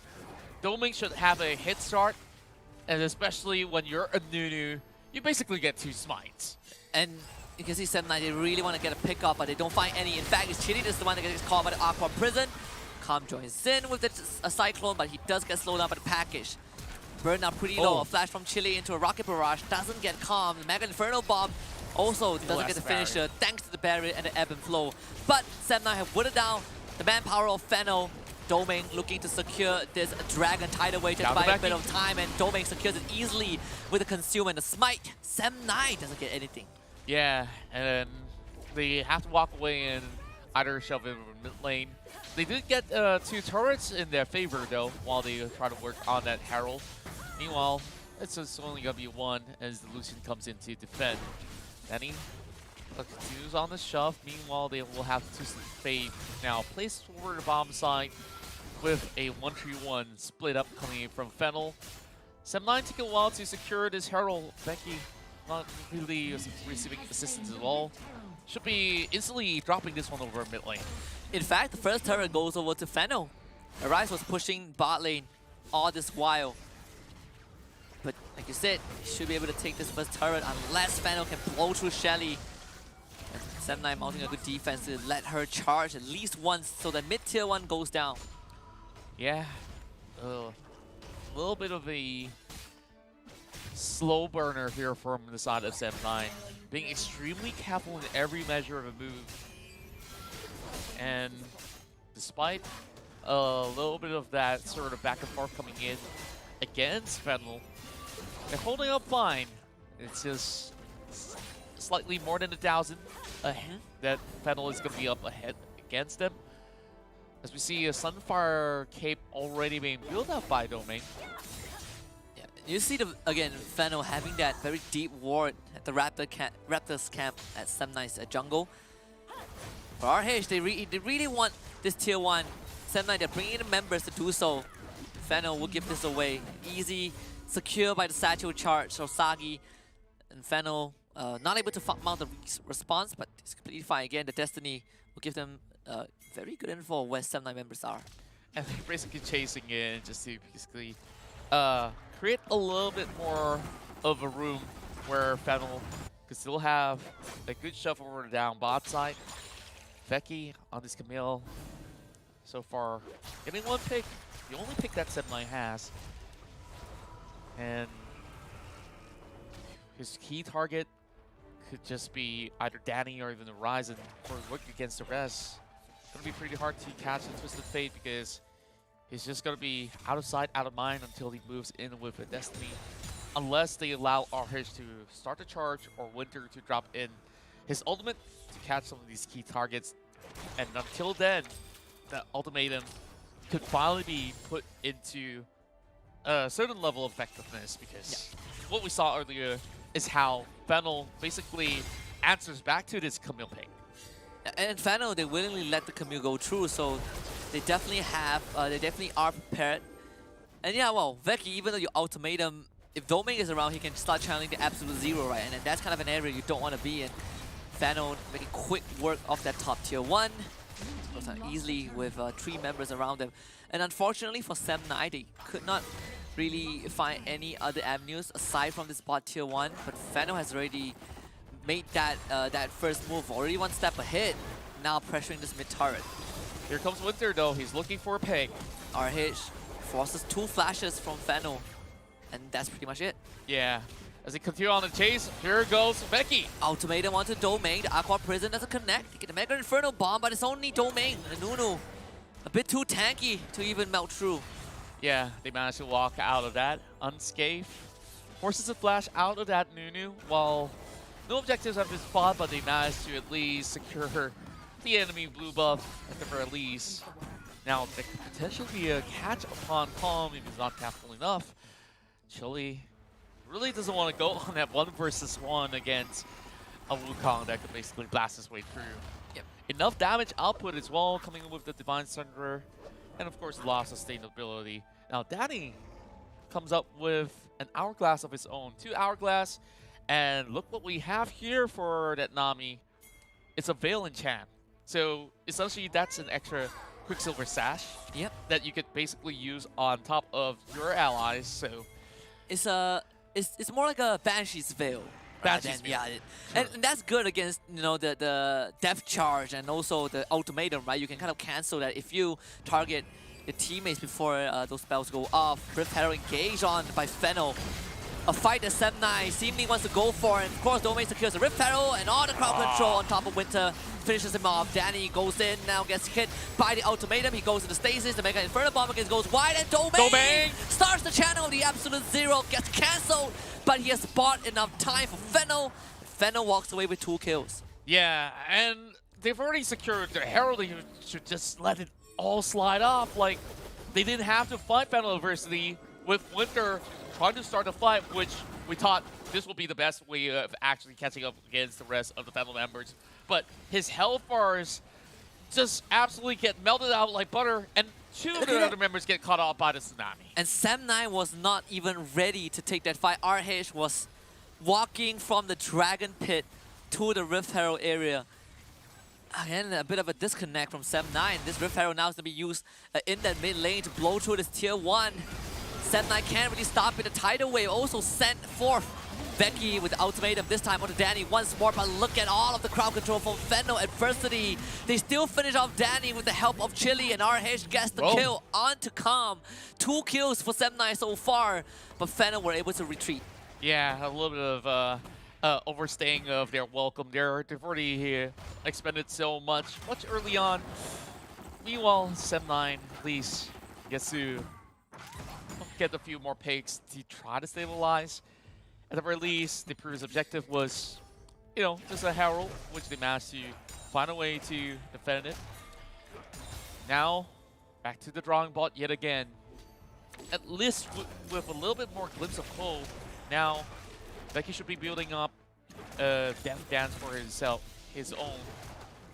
We have the rest of the members of Fennel University trying to realign everything once more, where I felt like Fennel's comp worked best in choke points, where you could basically have the Tidal Wave and Absolute Zero to be placed in such a manner that is a blind spot, or could either be a area that Sem9 members couldn't really run up against. So when they are fighting out in the open, Sem9 does have multiple angles here that can have Chili come in from a flank side angle whenever that package is available. So Sem9, they're not going to get that many chances understanding this. So as you can see, Fennel already calling them in. And Becky goes straight on to Arise. Ultimatum cancelled by the stasis. Arise flashes. Has a gold card on him, and that one lay onto RH. Good funneling and zoning from Domain. Again, the Absolute Zero by space and time. Destiny. And they've already lost Winter. Now Destiny reveals the position of Sem9. Good Mega Inferno Bomb to send Fennel packing. But they still get a kill. Yeah, all of that only for just 1 kill. Fennel also were caught by surprise with that sort of maneuver that Sem9 tried to pull off. And Fennel, they couldn't seem to bring them deeper into that river. But it doesn't really matter though. still get what they desired. Winter, by now, just wanting to get a little bit beefier so that they can basically sustain a lot longer for those sort of team fights. We don't really see any sort of Bramble, but then again, if you're going up against 3 potential AP dealers there, maybe you want to get something like, I don't know, Spirit of Visage on the Nautilus. Not really that effective either. Yeah. So, Font of Life, Force of Nature. Danny the ultimatum again, the stations to dodge most of the damage. The Death Charge sent out, but it doesn't really matter. They've already caught Veki. Veki finished off by Arise, and now Comet front line. RH comes in, only gets the win strike onto Domain. And all the low health members were out of range. And this is where Sem9 shines. They're slowly heading into that late game, so they can start to look for leads, especially on that side lanes. So, RH, what he has to do, start drawing attention from inside of Fennel because they're looking so much better on those 5v5s. You did mention that Arise, sure, he has that Destiny, but do you really want to always invest in that and always be caught up where if you're fighting up against a Ribbon, try the Destiny way, you might just actually get stunned up. And I do like a bit of adjustment from Sem9. They're getting more effective vision. And they do know where the members of Fennel are. And Veki has been, constantly throwing himself forward with the ultimatum, and Sem9 able to follow up with that. Fennel at least have been able to hold on. This game so much closer compared to game 1. Only a 3,000 advantage in terms of net worth for Fennel. And That's Baron. one team fight worth. And one team fight worth. And whoever wins this goes Baron. Yeah, the stakes are extremely high for now. As you can see that Sem9 basically taking this time to plot things up. Package still there. So possibly this core case will just line wait in base. We'll go in for a pickup for now. So now with the Baron call, or even for Drake, I believe the Drake will be where everyone will find themselves nearest to. Now Veki, if he missteps here, this could be the end. We have seen this before, but this time Sem9 are a bit more vigilant, getting that vision down. Domain putting his body in front as a meat shield. They want to get rid of this control ward, and they will do exactly that. Dragon spawns the third one of this game, and an Inferno that Fennel would gladly try to take. But the good news for Sem9 is that they have RH who just shove up the bottom lane, so Sem9 gets priority in that middle lane as well. Fennel has to deal with this wave, and that is going to give Sem9 control of the pit. Yeah, only for temporary measure, as you can already see Calm being absolutely ready to take the Cyclone spin. And here goes Destiny. Yep, Destiny expires. Package used as well, preemptively. Burning down the Dragon though. Sem9, what is the plan? Veki brought down low hook shots out of that. Winter. He leaves Winter to dry, and Winter is forced to flash away, and Calm just follows up with a Nimbus Strike for a kill. Takes the ultimatum in the face, but Calm is pretty darn tanky. And now the full engage from Fennel Adversity. Veki gets away with the active shield. Dragon gets reset, and Sem9 once more loses their member. A little bit sloppy, I would say, for all that sort of setup that we're taking a look at, and RH was on the lower side, just waiting for the rest of Sem9 to fight back. That package, once again, used a little too early. Maybe just hold it back for a few seconds. It could be utilized. Maybe my judgment might be wrong. Sure, it could have the possibility of expiring, but... Uh-oh. Here we go. Uh-oh, RH. Forced to flash. And Fennel just chipping away the resources of Sem9. Dragon low again. Domain goes in, flashes absolute zero. Secures the Inferno Drake, and RH sacrifice in the process. Veki goes down. And that means that Baron Nashor is all for the taking for Fennel. And meanwhile, Sagi also gone on.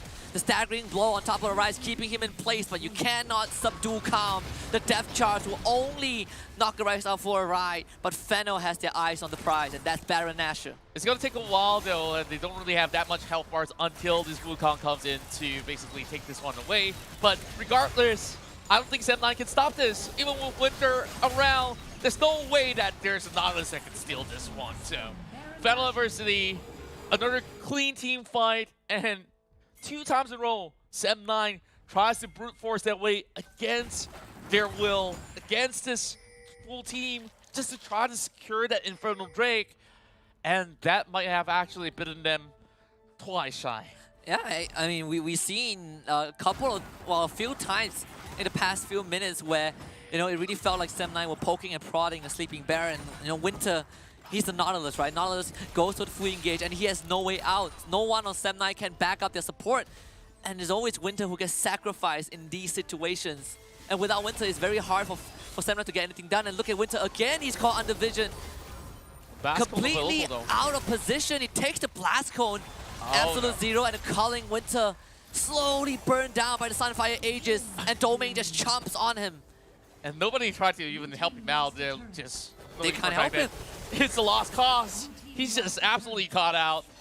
Now, with the Baron buff, is it safe to say that it's over again? Almost. While we have 1 minute and 45 seconds, Phantom Adversity starting to deal copious amount of damage onto the base of Sem9. The mid inhibitor turret and the top one goes down. Domain goes for a drift with the snowball. And Chili, he will have to flash out of this. But the end is near for Sem9. Phantom Adversity looking for the final blow. A couple of cars kills of Sagi. Stasis is there. Chili doesn't even get the kill. And Fennel breaks open the entire base of Sem9. They're all recalling, and well, I guess Daddy wants more. And he's just gonna go in. The rest of Fennel pummel the Nexus. And some things don't change, and that's Fennel being the better team over Sem9. History will repeat, and Fennel, they stay alive in this tournament. And it's a 2-0 sweep. Your prediction have been perfect so far, I gotta say, Husky. And Sem9, I think they definitely put up a really good fight on this one. Though the results look quite similar on top of that scoreboard, but you saw it was quite evened up on most part, where if you hit into the mid game, it was only about 1,000 to 3,000 of a difference, most likely than not, until that Infernal Drake spawned up, and it felt like Sem9 wants to start drawing blood. They want to start getting things done, but the moment that you see members of Fennel walk in, they all go scrambling.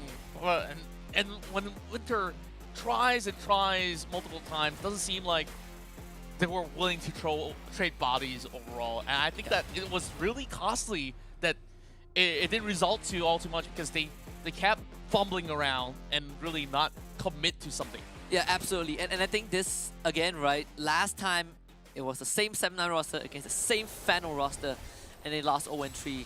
This time they lost 0-2. So Sem9 just not being able to conquer their greatest fears, the greatest demons that have been stopping them. And you know, if you look at recent records, it's definitely, you know, a heartbreak for Sem9, right? First with SGP 2 times in a row, and then Fennel 2 times in a row.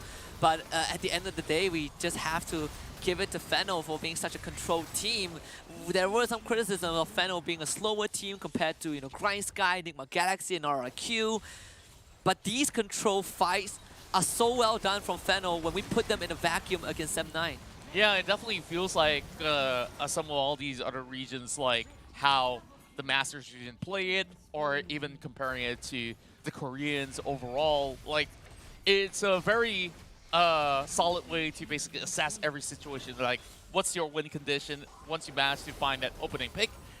There's nothing stopping the rest of Fennel, and by then, 18-minute mark, I think it was all shattered completely, especially with the Baron already in hand for the side of Fennel Adversity. So by then, like from this moment on, they're just basically having fun. Even just with the wave pressure that was crashing in, it was just absolute disaster out of Sem9 hitting too late. So with that being said, Fennel Adversity advances forward, and then they will challenge SGP, and let's see whether can they meet up against Enigma Galaxy yet again. Yeah, and against SGP, that is going to happen next Saturday, so there's plenty of time for Fennel and SGP to prep for that series. This is the first time that they will fight each other in this tournament, but this is going to be our last look at the end game scoreboard and our last look at Sem9 in this Snapdragon Pro Series. Another game where it felt like Sem9 were playing together as a team. You know, we had some good moments. We had Veki and RH really putting out all the stops, but the problem is that disconnect towards the mid to late game. That has always been a struggle from Sem9, even from the local league up to now. And it feels like that's something that they have been struggling with and not being able to completely fix Fennel found that opening and they just completely ran Sem9 over. Yeah, I think that at least for the first half of that game, like Sem9 really did put up a little bit more of a standoff between the two. Like you see the damage numbers were good, and when it comes down to the way that they've been able to respond to certain ganks, they've been there. It's just that Fennel just basically go in for that one pickoff after another and another until that big team fight happened. Then it's just overwhelming when you have that full lethal combo that they've been waiting to unleash for the longest time to really come in full swinging. And once the Baron's in, game over. And this game is less about the vision and more about how Fennel were just picking on members of Sem9, right? And primarily Winter. There were a couple of moments where we saw Winter get abandoned by the team. You know, and Sem9, Poor child. just not able to respond or not ready to support their team, the teammates. And Fennel, off of those individual pickoffs, was able to take over crucial parts of the map. And you know, overall, it's just Fennel playing a better macro game in this best of 3, and we have to wave goodbye to Sem9. You know, one of our best representatives, in fact, domestically at least, have now exited the tournament. Yeah, and of course, still massive respect though, as they've been able to put up some really solid display, especially the one against SGP. They take one game off, but that's all that they managed to get out of this tournament. Hopefully, we'll get to see them in the upcoming runs instead, as they prepare themselves for another new season. Meanwhile, for those who are still continuing the run, of course, congratulations to Fennel once again. And up next, we still have another series on our way, and oh boy, this is gonna be huge. Yeah, the next one, I mean, that's gonna be a big one, right? RRQ against Grind Sky Esports. But of course, you know, yesterday, both Sem9 and RRQ, Sem9 and Fennel kind of lost their series, so we didn't really get to talk to Fennel coming into this best of 3. But I'm pretty sure that you know, Fennel, they do have some thoughts on going up against Sem9 and what comes after this against SGP. You know, if they can conquer SGP, they're effectively the MYSG Slayer in this tournament. But All the PH teams are MYSG Slayers. yeah, but who gets the honor to slay both the best representatives, you know, in a single tournament, right? But of course, that we gotta wait for a bit before I get to talk to Fennel. And one more thing about Fennel is that, you know, off of yesterday, some things do remain consistent. When they played against Enigma Galaxy, it was kind of the same control playstyle. The difference being that Enigma Galaxy were just a bit more proficient in finding those openings, right? And that's where we give a lot of props to Draw. And today, Draw, he still took the front seat, but it was Joshi and Chami who really got the spotlight. Yeah, overall, like they definitely have been popping off with their flashy plays overall. But now we get to speak to one of the players of Fennel in a moment's time. But now let's take a look at the MVP out of the team. Yeah, and not really sure if we get to talk to the players from Fennel. We'll confirm on that in a bit. But nonetheless, you know, Danny, MVP of the series, Lucian in Game 2, Zaya in Game 1, almost a perfect game, a perfect series overall for him. But even if we didn't get to talk to the members of Fennel, I think deep down, this is kind of a rematch that they've been looking forward to, and a rematch that they are confident in winning. You know, a couple months ago at the regional stage, we looked at Sem9 against Fennel in the lower bracket. We thought that Sem9 would put up a great fight, right? We were looking at a 5-game series, but Fennel shut that dream down fairly quickly. So right now, they're able to do it again, and they are just one step closer in joining the rest of their brethren in that playoffs. And remember, Fennel is one of the teams that Draw things will make it to top 4. Yeah, and I really do believe that they have what it takes to really go to meet against some of the best teams out there, as they are still vying for that spot in the challenge stages. So, man, honestly, so many good teams out of PH. I can't single them out, but I believe that we'll just have to let the chorus take its two, and yeah, we definitely would have to confirm that. Unfortunately, Fennel will not be able to join us for an interview this time, but hopefully for the next one. Yeah, we still have a chance if Fennel was able to win their series next weekend. And all of this made possible by our friends over at Snapdragon Elite Gaming, when winning matters. And we have witnessed our very first elimination of the tournament, and that's going to be Sem9. Unfortunate, but it had to happen. Someone has to go out. And aside from our partners at Snapdragon Elite Gaming, we also have to thank our friends over at Monster Energy for allowing us and everyone playing to unleash the beast. Check them out at www.monsterenergy.com/gaming. And if you guys want to be a part of this conversation for WildRift or for Snapdragon Pro Series in general, join us in the Discord using the link discord.gg/Snapdragon Pro Series. And with that being said, this will be the upcoming match. Rex Regum Keon against Grind Sky Esports, a grudge match. Grind Sky Esports are looking for revenge. They have not beaten RQ for a long time, and this is the opportunity for them to prove their worth. And that's something that we can definitely look forward to. The winner qualifies for top 4. And of course, with that being said, I believe that we're going to be going for a real quick break. But when we come back, we'll offer you possibly the best series of the day. The Snapdragon Pro Series is brought to you by Snapdragon Elite Gaming and Monster Energy. One of the slipperiest one in this game, in fact. Yes, indeed. Second one probably being tied, but here we go. Arisen sees them in the shadows and just pounces on them with the destiny from the Arise as well. And Fennel strikes fast, and they strike while the iron is hot. 3 down from Sem9, and Fennel finds the opening. The bomb side domain now inside the jungle. They were under a ward. Again, Fennel controls the vision. Ragnarok activated, Winter getting chewed through by Domain. As Kong infiltrates the backline with a Cyclone, Saki does not stand a chance. Danny lays down the feathers. Destiny used as well. Arise just shows up in the backline. And Fennel makes quick work of Sem9. A near flawless game from Fennel. And they are one step closer to repeating history. Before those spells go off, Rift Herald engaged on by Fennel. A fight that Sem9 seemingly wants to go for, and of course Domain secures the Rift Herald and all the crowd control on top of Winter. Finishes him off. Danny goes in, now gets hit by the ultimatum. He goes into stasis. The Mega Inferno Bomb against goes wide, and Domain starts the channel. The Absolute Zero gets cancelled, but he has bought enough time for Fennel. Fennel walks away with 2 kills. Yeah, fault of life. Force of nature. Danny with the ultimatum. Again, the stasis to dodge most of the damage. The Death Charge sent out, but it doesn't really matter.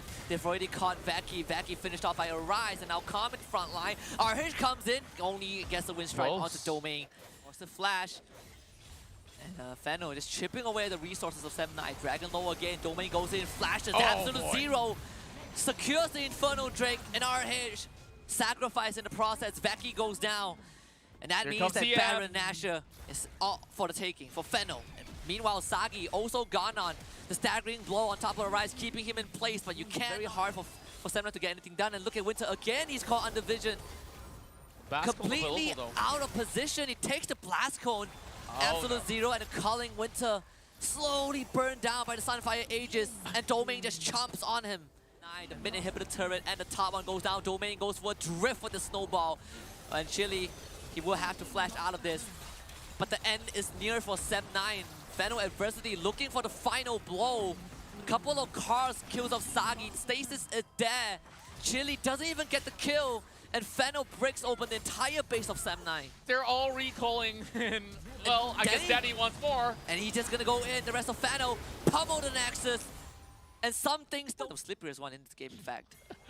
Yes, indeed. Second one probably being tied, but here we go. Arisen sees them in the shadows and just pounces on them with the destiny from the Arise as well. And Fennel strikes fast, and they strike while the iron is hot. 3 down from Sem9, and Fennel finds the opening. The bomb side domain now inside the jungle. They were under a ward. Again, Fennel controls the vision.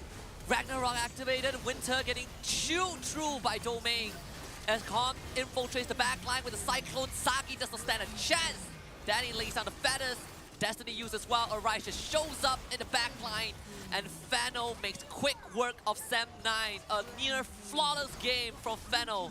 And they are one step closer to repeating history. Before those spells go off, Rift Herald engaged on by Fennel. A fight that Sem9 seemingly wants to go for, and of course Domain secures the Rift Herald and all the crowd control on top of Winter. Finishes him off. Danny goes in, now gets hit by the ultimatum. He goes into stasis. The Mega Inferno Bomb against goes wide, and Domain starts the channel. The Absolute Zero gets cancelled, but he has bought enough time for Fennel. Fennel walks away with 2 kills. Yeah, fault of life. Force of Nature. Danny the ultimatum again. The stages to dodge most of the damage. The death charge sent out, but it doesn't really matter. They've already caught Vaki. Vaki finished off by Arise, and now Comet front line. RH comes in, only gets the win strike onto Domain. Wants the flash. And Fennel just chipping away the resources of 7-9. Dragon low again. Domain goes in, flashes absolute zero. Secures the Infernal Drake, and RH sacrifice in the process. Vaki goes down. And that means that Baron Nashor is all for the taking for Fennel. And meanwhile, Sagi also gone on. The staggering blow on top of the Rise, keeping him in place, but you can't. Very hard for Semna to get anything done. And look at Winter again, he's caught under vision. Completely out of position. He takes the Blast Cone. Absolute zero, and the Culling Winter slowly burned down by the Sunfire Aegis. And Domain just chomps on him. The mid inhibitor turret and the top one goes down. Domain goes for a drift with the snowball. And Chili, he will have to flash out of this. But the end is near for 7-9. Fennel Adversity looking for the final blow. A couple of cars kills of Sagi. Stasis is there. Chili doesn't even get the kill. And Fennel breaks open the entire base of 7-9. They're all recalling, and well, I guess Danny wants more. And he's just gonna go in. The rest of Fennel pummel the Nexus. And some things the slipperiest one in this game, in fact. Yes, indeed. And we're back for the Snapdragon Pro Series Open Finals group stage for WildRift. We have finished our first elimination series between 7-9 and Fennel came out on top 2-0 to survive another day. We waved goodbye to 7-9, but now it was something with a bit more of a better stakes. The winner series into top 4 between RRQ and Grind Sky Esports. Yeah, and this is definitely going to be extremely exciting. Another Filipino rivalry coming in from these two teams, and we've already heard it from Grind Sky Esports yesterday.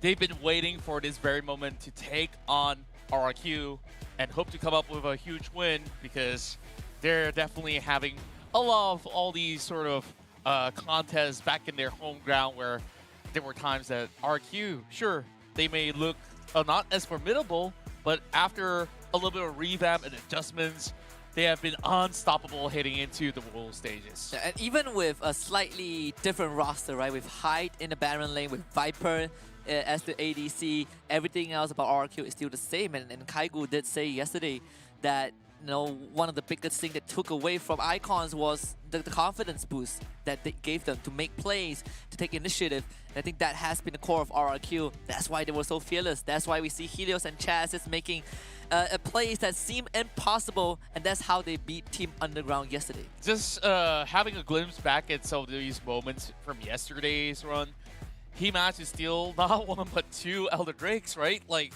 that itself is something that's a hard feat to do, especially when you have the full team inside of the pit. And then you also have so many of all these other players who are just absolutely on form. Helios, man, he definitely was well deserving of the MVP. Yeah. And I think we actually have an interview with the members of Fennel, and we finally get it. Arise, hello. First of all, congratulations. You guys were able to beat 7-9 again. My heart breaks for 7-9, but I'm very happy for you guys. How are you feeling? Feeling happy because we 2-0 them. So last time you guys met at C Finals, you were the guys that ruined the dreams for 7-9, and this time you guys ruin it for 7-9 again. Yes. You know, this rematch, coming into this rematch, was there any expectations? Do you guys expect it to be a very straightforward series? We just play what we practice, and we execute it. Yeah, and we could definitely see a very clean gameplay, and I really want to dive into Game 2, where you guys were opening up the Camille. Was it something that you guys have prepared for, or is Camille actually overrated to the likes of you guys at Fennel? I think we trade Camille for Lucian, because Lucian is also a strong hero, and we are confident that we can win against Camille. Right, I want to take you on a down memory lane a bit. So yesterday you guys had to face off against Enigma Galaxy, and it ended 1-2 in their favor.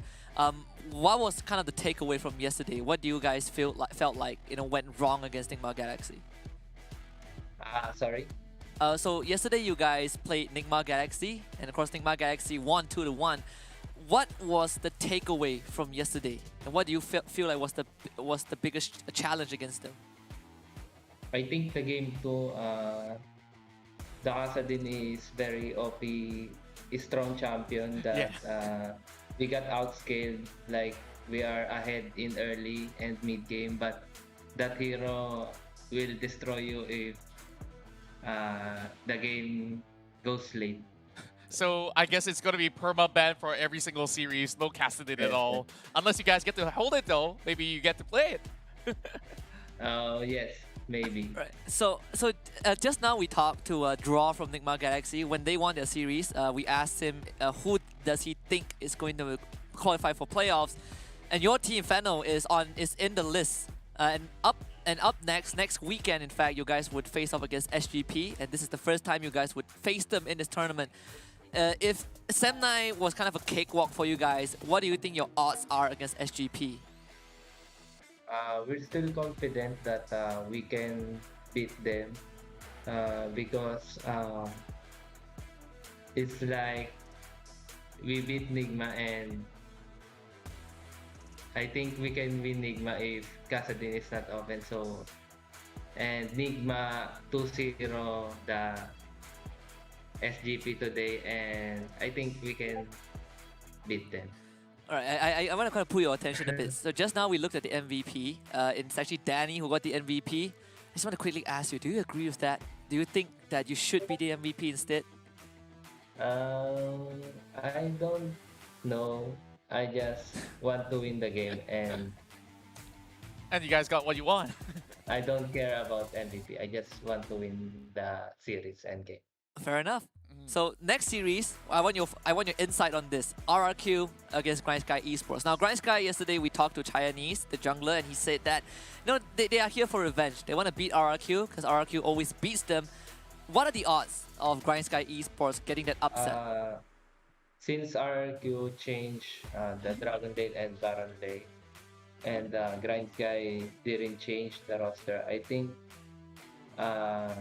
Grind Sky has a advantage in terms of roster, but I still think that RRQ will win in this series. All right. So despite all the changes, RRQ will still come up on top. So I believe that we have gotten great insights from you, and there's still more games for you to play for through the week itself. So we definitely wish you all the best for your fight against SGP. Yes. All right. Again. Yeah, so just wish you all the best. Next weekend, you guys against SGP. Wish you guys all the best. Celebrate your win for now. Enjoy the weekend. We'll talk to you guys next time. Thank you. Well, I just love how he is looking so hopeful. He's like, oh, if Nick Mcgoxie has won 2-0 against SGP, and we actually won one game against Nick Mcgoxie, that means that Statistically, we are better. Statistically, we are better. So, if SGP is hearing this interview, it's like, okay, rather prepare something for these guys because Fennel will be up next for them. But for us here, it's going to be RRQ versus Grind Sky. So, back to his predictions, right? It definitely seemed to be quite interesting on how he puts it that, sure, Baron Lane and Dragon Lane changes have affected maybe the sort of effectiveness of how RRQ executes, but we'll have to also take a look once again into the bracket before we elaborate onto the rest of the matchup. The ones that have concluded was Fennel taking wins against Sem9, as Sem9 is the first team to bow out of the tournament, unfortunately. And later on, there's also another elimination round where Team Underground will have to face off against Phantom 6. So that is the last representative of the MY region overall.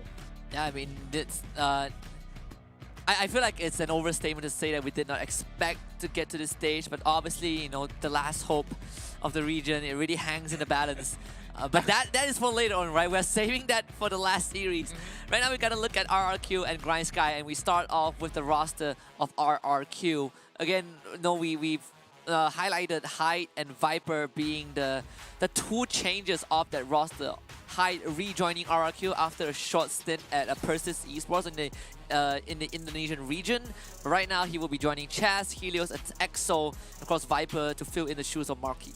That's right, and I still kind of like the adjustments that they made. We still see stability coming in from the newer faces of the RRQ lineup. So far, Chaz as well as Helios has been able to basically find the numbers and still having Hyde to hold his own, while Exosin on his signature Galio has been pretty much well respected by everybody else that plays against them.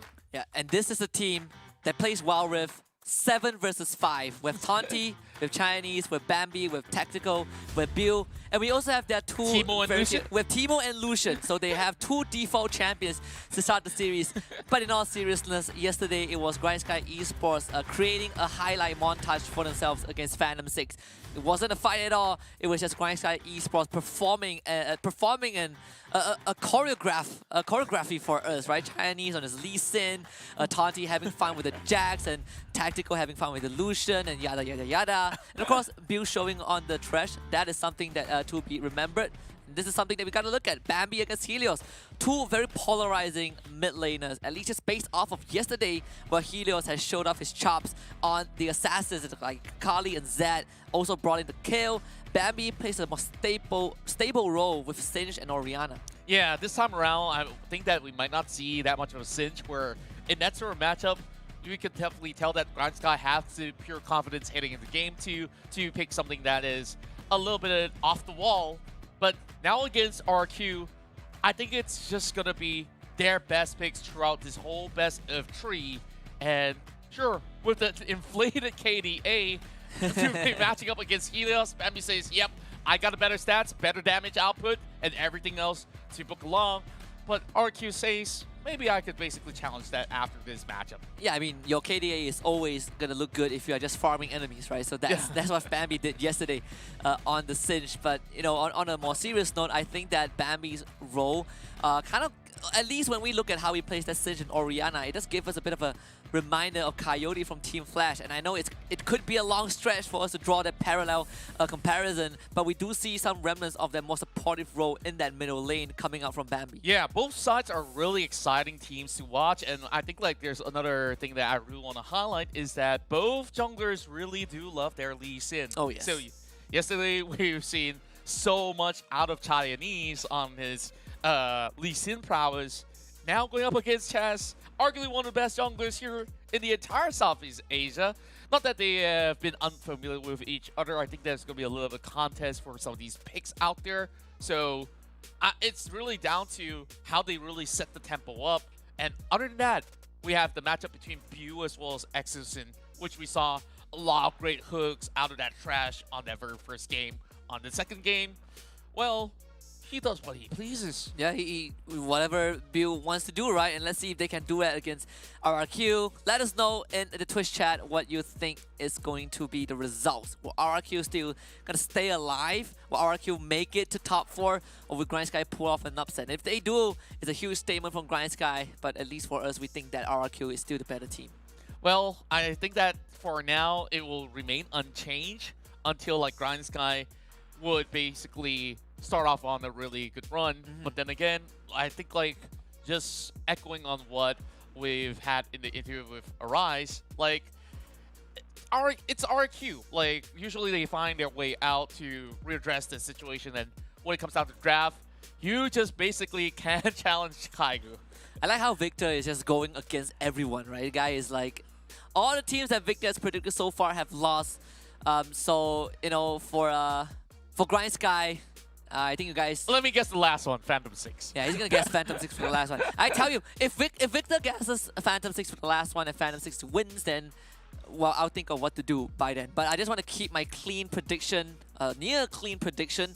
And I do believe that, you know, what Arise say does have some merits to it, right? I mean, RRQ, top 4 in the entire world.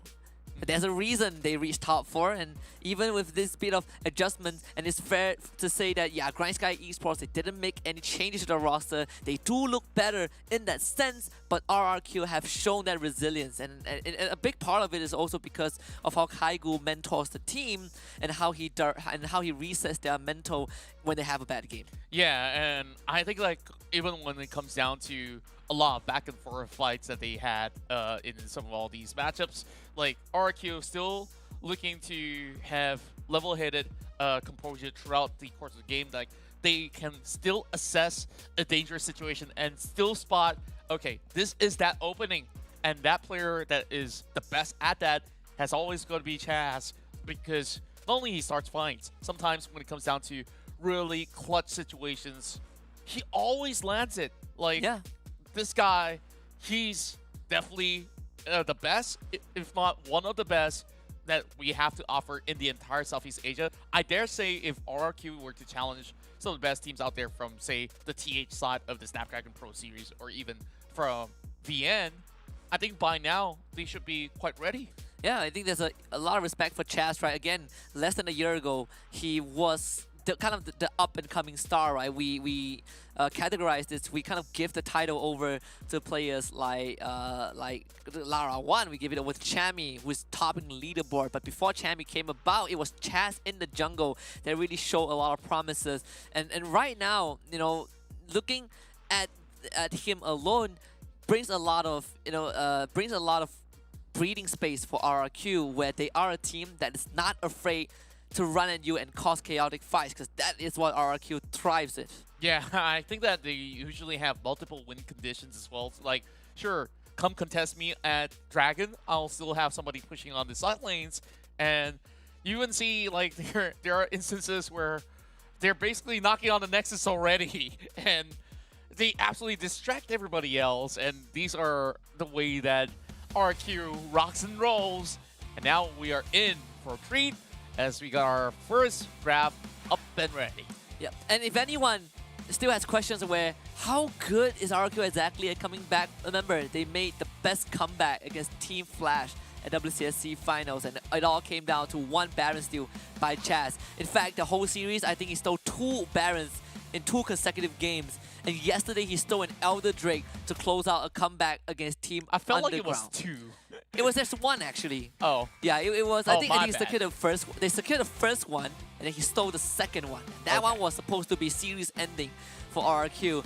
Nonetheless, we see Grind Sky Esports giving a lot of respect to Helios. We're not looking at a Yumi ban, we're looking at a Zed ban, and then a Cassidy ban.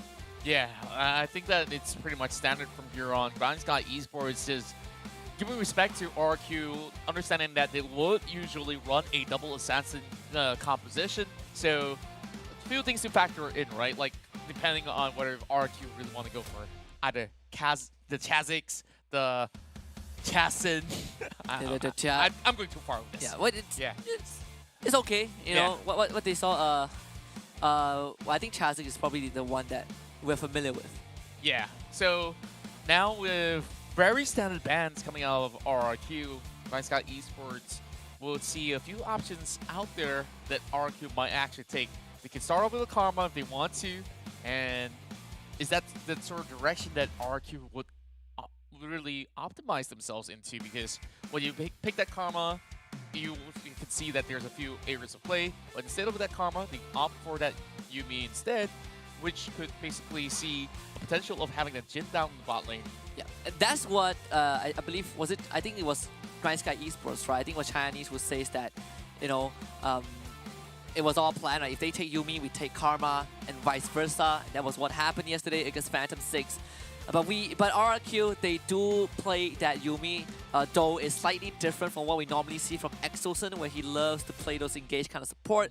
That Yumi is still one of the few picks that always works well with a team. And remember, it does enable the Chaz Olaf jungle. Yeah, and I think like that's also another direction that they can fall towards. Meanwhile, Grind Sky Esports secures the Kazakhs to deny it from Chaz.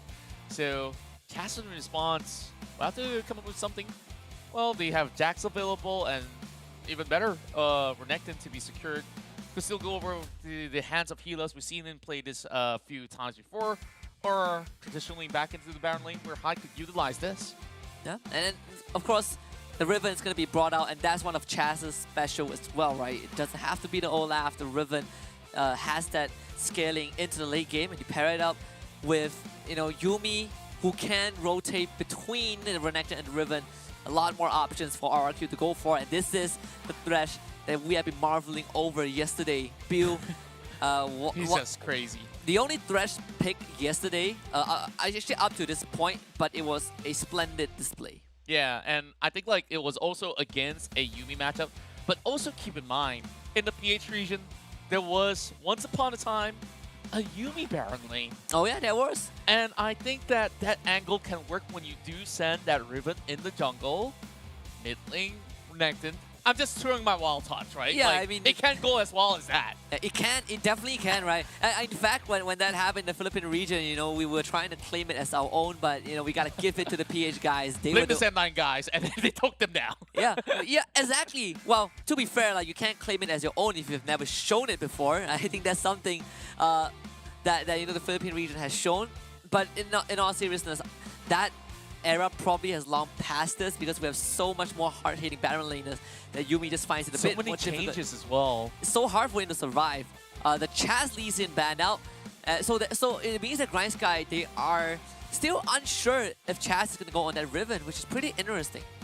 Yeah, and we're just gonna wait and see what happens from here, as that Lee Sin will be the final ban out of GrindSky Esports as they pick themselves the Wukong, which generally works wonders against either Riven or even Renekton. Maybe even better against a Riven. Yeah, I think the Wukong, we have seen it into the Renekton a couple of games, and overall it's just a solid pick thanks to the buffs that the Wukong got. Of course, when you have Cyclone, it's always this AoE crowd control that is very annoying for champions like Renekton and Riven, who just wants to go use a full skill rotation to dive the backline. The Cyclone stops them in their tracks. And you pair that out with someone like a Thresh that can buy space. It is a bit tough for RRQ to find those openings. With this Twisted Fate pickup, it is safe to say that Chaz is going to be on that Riven. Yeah, and we're just gonna have Always a Karma pickup, but okay, still works the same. We still get this incredible, incredible utility for the team. Yeah, and I'm just looking at the early game poke potential to be pretty immense coming out of RRQ, and then when you have basically the Yuumi giving even more heals as well as attack speed, movement speed onto Xayah, she could basically just run at the enemies, get some feathers down on the road, and pull them all back. Now, GrindSky Esports, their answer to all of this is the Orianna. It's not going to be all too easy to catch everybody at the same time, but how do you see this working out for GrindSky Esports? I see the delivery system being the Wukong at the very least. I mean, huge team fight for GrindSky Esports. They have so many ways to kind of interrupt RRQ, and win those team fights with all of these AoEs. Great scaling in the jungle as well. I mean, the Kha'Zix is one of those few champions that when he gets rolling, he becomes a big force to be reckoned with. RRQ, they are a team that have a lot of secrets on their sleeves. The only team, in fact, that has ran the AP Rakan and actually worked out on the regional level. We're not seeing that this time, but there's something to keep in mind when you're up against a team like RRQ. Yeah, and I think that we've faced a few AP Rakans before. It's a very painful experience, but I definitely wonder on how well they could possibly pull this one out. And with GrindSky Esports really saying a lot on the mic, hopefully all that talk will be put into action as well. Yeah, and for GrindSky Esports, it's all about sending a message, right? It's all about redeeming themselves and proving a point to RRQ. So far, the record hasn't been looking too good, though. RRQ has beaten them at every turn. And GrindSky Esports now gets a chance to do it in front of a crowd online. Yeah. Still a crowd, though. In front of an audience, right? It's with in a competition with a higher stake. And this one is to qualify for top 4, so that definitely is some sort of pressure on both teams. But I think for GrindSky Esports, there's definitely a lot more freedom for them to play around, simply because, compared to RRQ, there is a bit of a reputation that RRQ needs to uphold. Yeah, RRQ definitely will not want to even drop a single game from here on. So expect very high tempo of play style coming in from both end teams. As for RRQ, at least there's a lot of late game insurance for them on their champion takes. They definitely is. Game 1 between RRQ and Grind Sky Esports kicks off right now, and it is the series that determines who will join Enigma Galaxy in that open finals playoffs. And we've seen, Grind Sky and RRQ both being extremely flashy teams, especially Grind Sky having a field day in that first series yesterday. But this time it's going to be a different ball game against the top 4 team from the world stage. Yeah, RRQ so far has made their mark with everything that they've been able to achieve so far. And it started off with Cinderella run, which many teams might have actually counted them out back in the PH scene. They went into the upper from the brackets to crawl from the lower side all the way to the finals and managed to defeat even Phantom University. By the way, it's a Chaz Renekton jungle. What do we say, right? This guy is full of surprises. He has played Arena jungle and now Riven jungle and Renekton jungle. First of its kind, honestly. I don't think we have seen Renekton jungle. Honestly, I've seen a few before, but in competitive, hard chance because for you to know when exactly to come in for a gank, it's quite, how would I even put it? Like, sure, you have decent cooldowns to going for camp clears, but when it comes down to ganks, like, I guess you do have a level 3 spike if you can basically pay a visit over on mid, but once you even appear, there's ample time that they could basically force a flash, but speaking of which, Chaz moving in. Early exhaust to force the flash out from Tactical. And Chaz swing is it. going to go in with his flash. The Ruthless Predator triple hit stun in for first blood. And like I said, level 3 hit, and that's where RRQ strikes for first blood as they set the members of Grind Sky back. So far, I guess like they didn't expect for Chaz to recommit, especially the moment that he sees that Bu has already utilized his flash. Oh yeah. It was goal time. Yeah, and it's pretty preemptive move from Bu to flash, right? Sensing that Tactical might be in danger, even though Tactical move away. Oh, Chaz coming back from round 2, another starting to an easy kill onto Tactical. Death Sentence gonna pull Viper back, but the turret isn't helping out. Yeah, just have about enough minions for them to work by. RQ just kept on pressuring down bot, and with 2 losses already, it's not looking all too good. Comes back with an executional calling. Meanwhile, Tanti will have Chinese assisting him, but when you're having a Riven hugging underneath the turret, a 2v1 doesn't seem possible. Yeah, definitely not. In fact, Chinese actually tried to steal the Gromp. I'm not really sure if he got it, but Hai was able to force him back early on. With the Gromp gone, I assume that Chinese, was able to get it. But so far, RRQ's jungler, the star jungler, in fact, in this entire tournament, Chaz, making so much impact just 3 minutes in. That bottom lane has been crushed even before we go into that first objective spawn. Yeah, and with RQ's way of having huge aggression being mounting around to either side of the lane, they basically identified that, sure, you have quite a high kill pressure if you were to extend over a lane to try to pick off Viper, but so long as you have a 3v1 constantly, it's going to be paying off if they were to basically hit Lucian when his early levels are when he's the most useful. So Chaz now comes back with a Blade of the Ring King. It's going to be hitting harder than ever. So far ahead of everybody else. Yeah, incredibly far ahead. And Hyde also gets very quick recall to get the Black Cleaver. So RRQ have been already winning the individual lanes. This ward from RRQ just to spot out the presence of that Kha'Zix. And Chaz, his Spidey senses are tingling, and so is Grind Sky. They see this, they put out a ward. Immediately cleared out by Chaz, and RRQ will get this first turret. All he has to do is show presence. He doesn't even have to move right in. Now, the rest of Grind Sky will respond, as Bambi is also moving alongside with Chinese. But I don't think that he can actually do too much. Just having another wave being shoved back into a reset.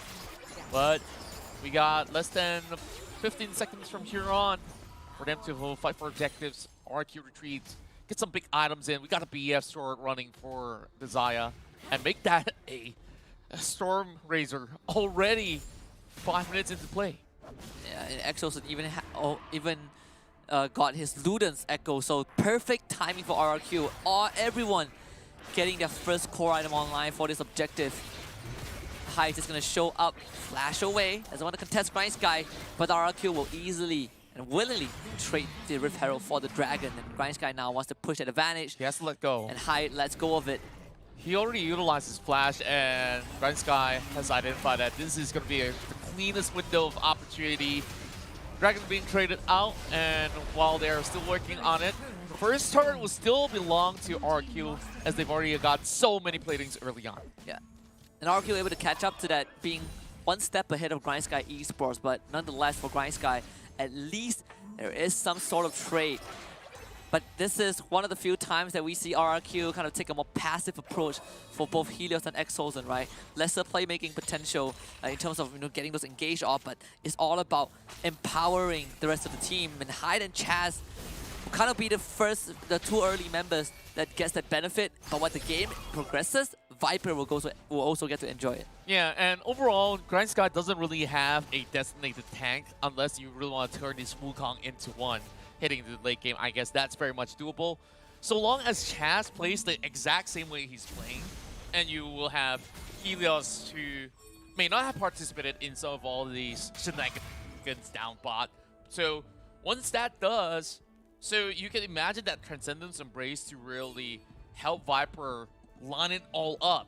Same goes to Exosen, right? Like when you pop that final chapter, you could basically just lock Grind Sky members all in place, and that's going to be a really scary taunt, while the rest of Grind Sky trying their level best never to even get into that situation where they will need to have 5 members stacked upon each other.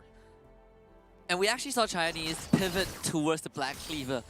He did have to surrender Dirk, but no Dust Blade, no instant Dust Blade. Kind of recognizing the fact that, RRQ are putting ahead a bit too fast. So it does need a bit more durability and armor strat. Taunty just trying to defend the structure the best he can. Chaz showing up, but unfortunately there is no minion wave for RRQ to work with. So another slow game can be expected between these two teams. But for RRQ, they will be more than happy to play a slow game.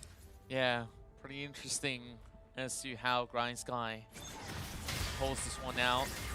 Cyclone already committed, but it will not hinder the rest of RQ from securing the turret still.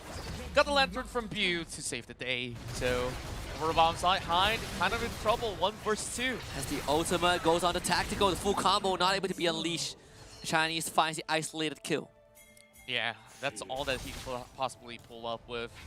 And even so, maybe he should not have committed with both of his summoning spells on top of it all. As Helios now will be accompanied by EXO. Moving down bot. This is juggling with the waves. Now, the only way that I foresee this working out for Grind Sky is that try to start finding ways to pull Chaz into a deep corner when he engages. And that really depends on how Bew either flays him or have Bambi displace them with the shockwave. Look at that Luda's damage though. Man, Chaz goes in with Slice and Dice. Final chapter from Axel, locking down the members of Grind Sky Esports, gets stunned on Taunty and Bambi, who flashes away. The shockwave used as well, but the Transcendence Embrace gets committed. A trade from both teams. Taunty and Hyde both go down, but Chaz will lose his life, and now Viper just flashes forward for a double. The isolated damage not enough thanks to Helios the shield. Chinese clipped by the tether, and Tactical now unleashed the calling. He really wants Viper gone, but there's no way he's catching up with that damage. RRQ finds 2 as well. That's actually a really close fight from both sides, and both basically walk away with 2 kills apiece.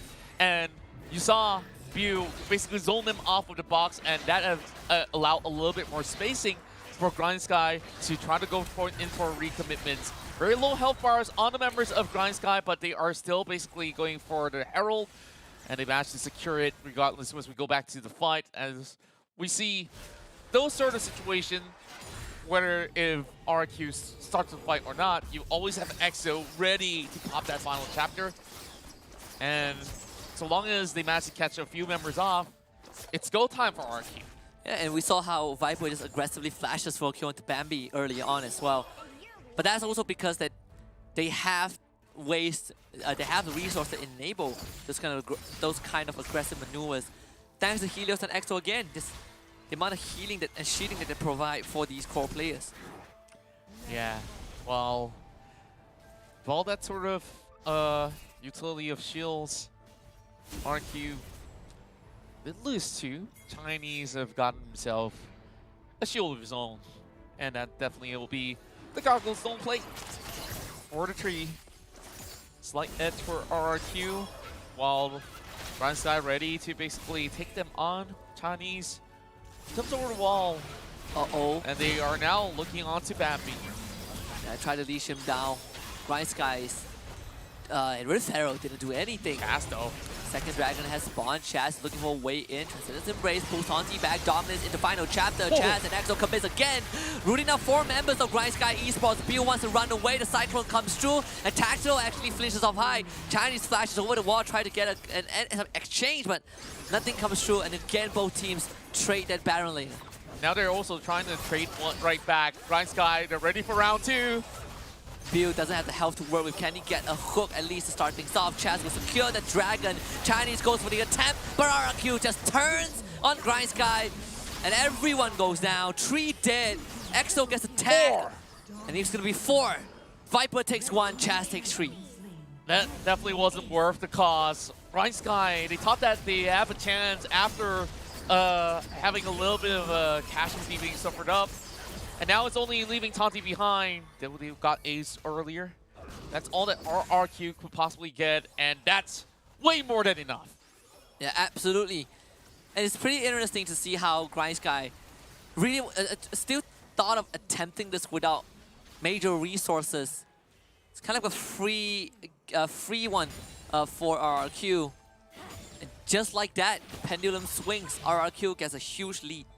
Yeah, and Grind Sky Esports gotta be really snappy on those calls once again. And if they've already lost a few, I think that cutting their losses is the way to go than to try to fight for a dime or a dollar and basically needing to owe the bank another $100. I don't know how that deal works, but RQ, yeah. When you give them an inch, they will definitely take a mile out of you. Oh yeah, so far, RQ has been really pushing that advantage, and they are the best when a hit, and they will take these fights head on. They will run at you to create those openings. And look at this aggressive posturing from RRQ. 4-man in the jungle of Grind Sky. Not able to steal their blue buff away, but definitely pushes Grind Sky out of their own jungle. Now Baron Nashor up available. You see the rest of Grind Sky really rushing into the Baron pit. Maybe this might just be their saving grace. They're already having 3 members out there. I guess setting vision is just about as good as enough. While we still have Hyde. Still guarding over to the top side of the map. They won't have Bambi to be around. Not that they need to. All the members of Grind Sky goes on a reset. While we have about 5,000 gold difference for the time being. And it's just pretty interesting to see how we have that Karma rushing up the Rabadons already. You know how much that empowered Mantra, first spell would possibly blow somebody up. Yeah. I believe it's called Inner Flame. Inner Flame. Yeah, right. It's just with Inner Flame, I think there's the Tether. The Tether and the Inspired Shoe. No, really, I always confused Mantra with Inner Flame. Because back then Mantra used to be so different, right? Yeah. Bill forced out of his own jungle. Had to flash away from that final chapter and the problem projectile. They actually heard calling used by Tactical just to thin out the wave, and he was able to clear the whole minion wave. It's kind of wasting the dominance of Chaz. But for RRQ, it's all about controlling the enemy side of the map. Yeah. Tonti is in the flank though. He has a flank angle, but Grindguy Esports needs to find a way to get in, and Tonti will initiate it with Cyclone, forcing Viper to use that Feather Storm, the Transcendence Embrace from Healers as well, just to buy a bit of time. This is where High comes in with the ultimate, and Chinese still surviving. Everyone on the side of RRQ is low, but they are topped up by EXO, and both teams disengage. Yeah, Grindguy managing to save their own turret yet again. That's a couple of sums being burned out just to try to shove the members of RRQ back, and they didn't get anything out of it. So, just got to prepare for another one. Bambi now extends all the way up in the mid lane, trying to clear off that wave. Eventually, will be accompanied by the rest of RRQ. As they pull back, 4 members of GS now focusing more on the top side here. Still trying to guard that Baron, just in case if RRQ tries to sneak it. It doesn't seem like they're any interested at all. Blue buff will be jacked away. And there's no way that Grindguy could even challenge them in the 5v5 right now when we look at items itself. RQ just up ahead for now. We've seen this before. Once more the contest, Jungle Chances goes in with EXO. The final chapter used as well, ringing down Bambi. And High able to isolate Chinese to get the tether and the redemption shield from RRQ. Grindguy forced out of their own jungle once more. No territory for them. And the next dragon spawning in less than 20 seconds. Yep. And there's a couple of all these members of Grindguy will have to try to find ways to line it. You gotta try to find an angle here to catch the right person with the death sentence. Of course, being in the middle of it all, dropping the box. Vision ward already inside of pit. RQ knows about this, and they're already on pursuit. Grindguy, they're all pumped up. Here comes Chaz from the flank. They're trying to burst down Chaz as soon as possible. The Transcendence in place, vacuum 3 of them in, but they still lose 2 members. Chaz has already gone down. High eats the culling and expires. The rest of RQ retreats, but the poke from the Karma and Yuumi is starting to hurt. Bambi is still around. They have Chinese with them, but Chinese have ran out of health. And it's Viper that has the liberty to do all this damage. Tactical wants to finish off Helios, but that is the wrong choice. EXO and Viper gets 2 more, and RRQ walks away with the objective and 4 kills. The damage is so overwhelming, and even with Chinese, the only one with a smite, he didn't seem to find an angle from the back of the pit. He tried to contest it directly, and Viper easily just pulls back the Feathers, gets everybody clipped up together with Helios, and EXO just dealing so much, and the Inner Flames has always been hitting the mark. Yeah, and you look at this, right? Just that shockwave as well as the Transcendence. Yeah, too much. So we 2 different shockwaves. But at the end of the day, it was RRQ that came out on top, and Viper has had a flawless game so far. Godlike and deathless RRQ securing all 3 dragons of this game.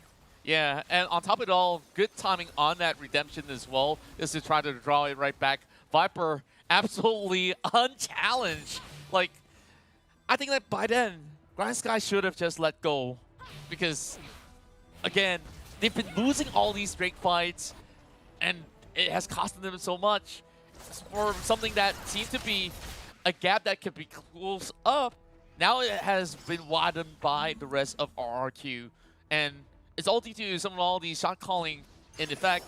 Sure, that looks like a really juicy attempt when that ball is on top of these members, but it's not always going to be the case because Renekton is just so beefy. And with the sustain coming out from that Yuumi, you got to think twice. Yeah, and they even have a Gargoyles, right? Gargoyles and Redemption, you factor all of that. Come in. And High, he's just been pushing the bottom lane right now. And what is Grindguy's response to this dominance pop? And Chaz looking for an entry, the full combo. On top of Bambi to force the stasis out, Bambi cannot get away. And RRQ finds a very quick pickoff. And this could be a transition to Baron. Yeah, this is going to be the cleanest way to basically close it all out. What seemingly was only 2,000 gold is now ballooned out of 12K in total. And the Baron power play will be inevitable.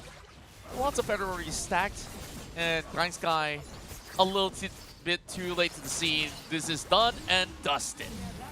And while all of that was happening, Hyde is just creating pressure at the bottom lane. It's a constant split push from this Riven. He might be 0-4, but he has been kind of drawing the attention of Grindguy to the side lanes. and we are half a minute away from that Elder Drake. And this is where GrindSky can look for turnaround potential, but it's against a Baron and powered RRQ. Baron and power RRQ. If that doesn't sound scary enough, I don't know what is. But RRQ first will just basically split themselves up, only going into 1-1-3 instead. Just trying to knock the Brill turret over the bomb side, but GrindSky didn't want to pick off. They want Helios, who will just flash away. Redemption is dead from EXO again. Transcendence in place. The burst damage is out of this world. Bew is already dead. Taunty vaporizes. And RRQ just looks for a quick game one. It's over. GrindSky Esports stood no chance. And RRQ, they punished the aggression of GrindSky Esports. And Revenge will have to wait for another game because RRQ takes game one in this best of 3. And they start off on a good note, but then again, it was Chaz. He's everywhere, over the bomb side especially. And I think that basically hindered a little bit of their potential on that Lucian to get a good pick on their side.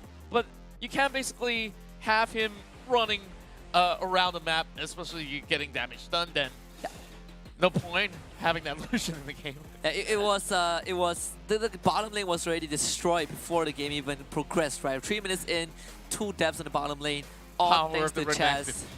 Renekton jungle, the only guy who is mad enough to pull it off, and of course RRQ with a statement win in game 1.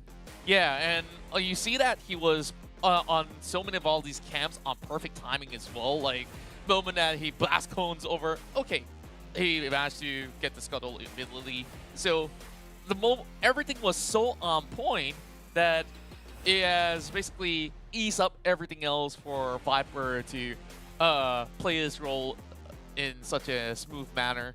Even though with Chaz was taken down, they still have it in the back, especially with Exosin always going to be taking good care of all their hyper carries. And this is kind of like the start of the game, right? We saw this slash from Bew that was instantly punished by Chaz. This is how RRQ identify all of these small windows to make a move. It's a slightly different approach from the team where you have all these utilities, but those supports coming in from Helios and EXO were overwhelming. Yeah, and I guess in this very first fight, the Transcendence Embrace didn't really hit the mark, but Bew's ultimate did basically open up a little bit more room for GrindSky to still go in for that challenge. Though it was a really close call for Chinese where he had to limp away from that karma. But this was the first fight which they saw, okay, there's an opportunity to basically take them down. It's all thanks to EXO's perfect channeling of that final chapter. And this, in fact, was a pretty close fight, right? Both teams only trading that Baron laner, but it has always been calling, though. This was the weird one. Yeah, and I felt like it was so iffy. Like, sure, Chinese attempted for that steal, meaning to say it's either you risk it for the biscuit or just get nothing out of it. So you don't need everybody there. You just need the Kazakhs to try to steal it. Yeah, and that has kind of been a recurring theme in game 1 where GrindSky keeps trying to contest the objective, and look at this, Transcendence Embrace into a shockwave. And that was a big party. Right, a 5-man shockwave that would have looked so pretty if RRQ didn't have that Karma ult. Yeah, I think like overall it basically draws it into a reset tempo. Sure, a huge chunk of damage has been done on both sides, but the one that has the upper hand here has definitely got to be Viper, as you've already got that rapid fire cannon with the extended range to seek all the other members out, and RQ just basically close to doubling the or tripling the numbers over here. So far, 70-6. My math is absolutely wrong, by the way. EXO getting 17 assists overall, and this bottom lane just getting that power boost coming out from Chaz. Yeah, and EXO has 100% kill participation on 100%. This AP Yuumi. It's ridiculous, right? Kind of an insane game 1, right? I mean, RRQ coming into this into this match where GrindSky really wants to get revenge, but this RRQ looks so strong. I feel like yesterday we're just seeing a part of RRQ. Yeah, and I just think that RQ here can still go around with a couple of all these different picks later into the game. GrindSky Esports I think they do have really good showing, especially on this Orianna that we're seeing here. That 5-man Shockwave, I really have to give it to Bambi, and same goes to Tactical, who did manage to form a slight recovery heading into the mid game. But Chinese, it doesn't seem like there was any avenue where he could even find that pickoff, because you jump onto Viper, you easily get punished by the Zaya and the Cat.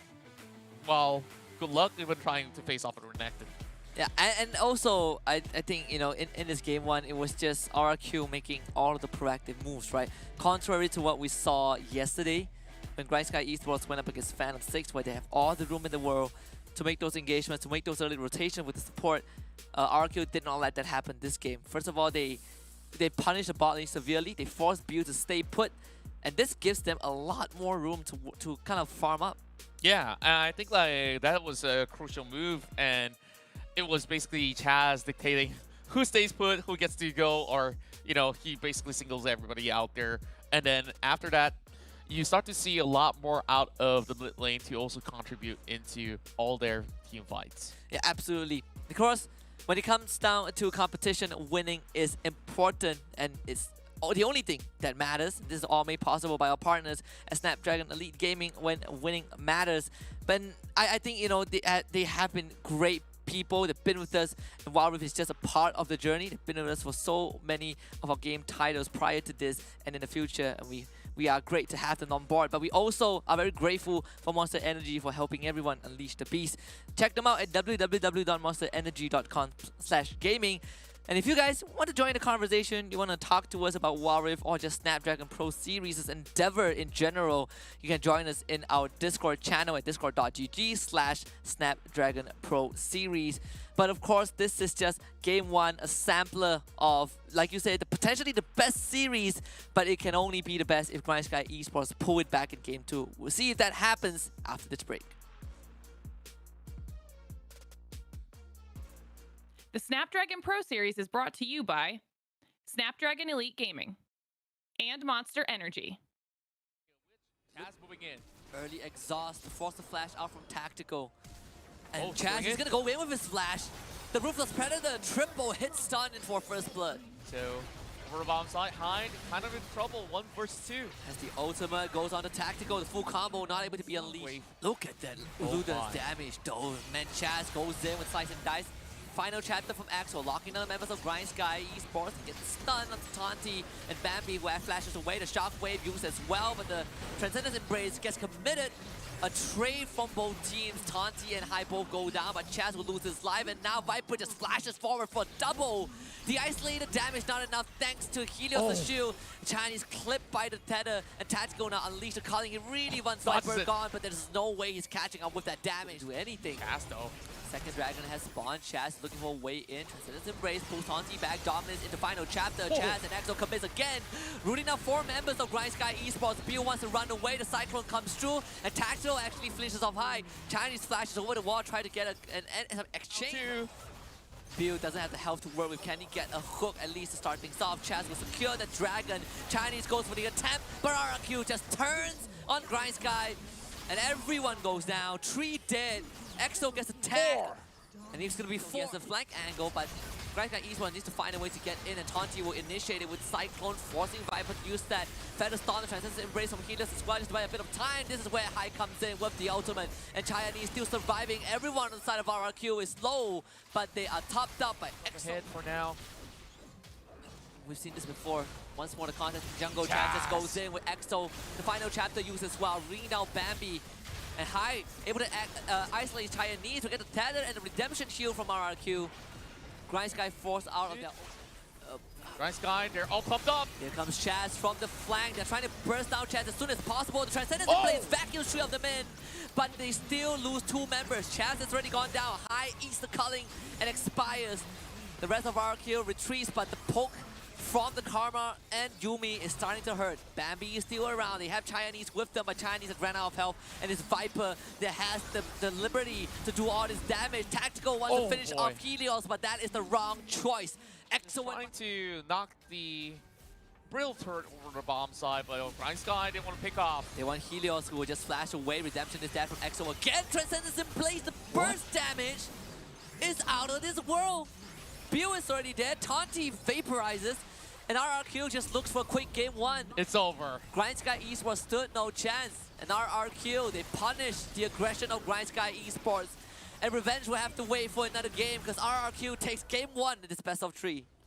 And Chaz moving in. Early exhaust to force the flash out from Tactical. And Oh, Chaz swing is it. going to go in with his flash. The Ruthless Predator triple hit stun in for first blood. So over the bomb side, Hind kind of in trouble, 1 versus 2. As the ultimate goes on to Tactical, the full combo not able to be unleashed. Wave. Look at that Oh Luda's my. damage though. Man, Chaz goes in with Slice and Dice. Final chapter from Axel, locking down the members of Grind Sky Esports and gets stunned on Taunty and Bambi, who flashes away. The Shockwave used as well, but the Transcendence Embrace gets committed. A trade from both teams. Taunty and High both go down, but Chaz will lose his life, and now Viper just flashes forward for double. The isolated damage not enough thanks to Helios the shield. Chinese clipped by the tether, and Tactical now unleash the color. Rex Dragon Keon leads this series in a 1-0 dominant fashion. I say dominant, but the series hasn't ended yet. But it does look pretty promising after that win over Grind Sky Esports. My name is Husky alongside Contra, and you guys are tuning into the Snapdragon Pro Series WildRift Open Finals group stage for the region of MSPB.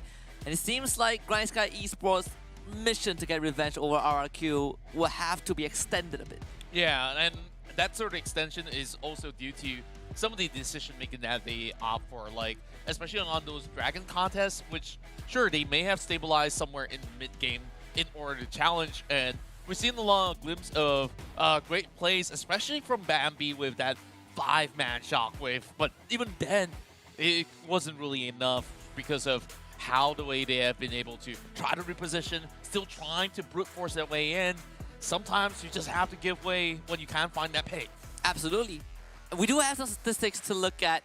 Of course, we gotta look at the magical cat.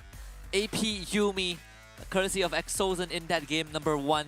A 17 KDA, but do not fret, he did not get a single kill. He did get 17 assists, 100% kill participation in that game number 1. Definitely contributing to empowering the rest of the team. And for the entire game, it was all about the 3 cores. It was about Viper, Chaz, and Hyde.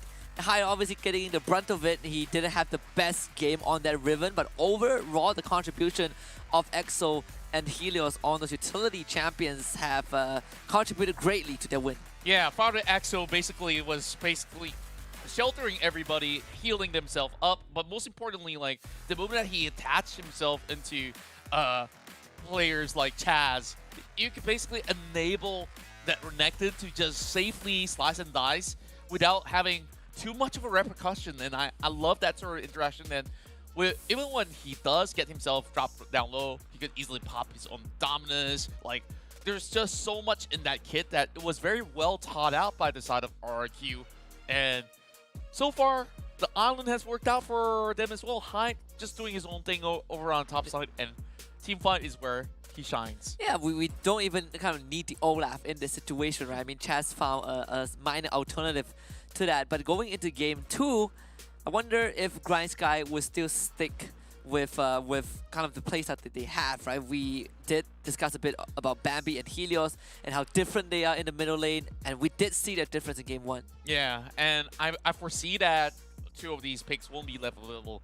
Yumi as well as Karma, just to change it up a notch, right? Like, yeah, that's true.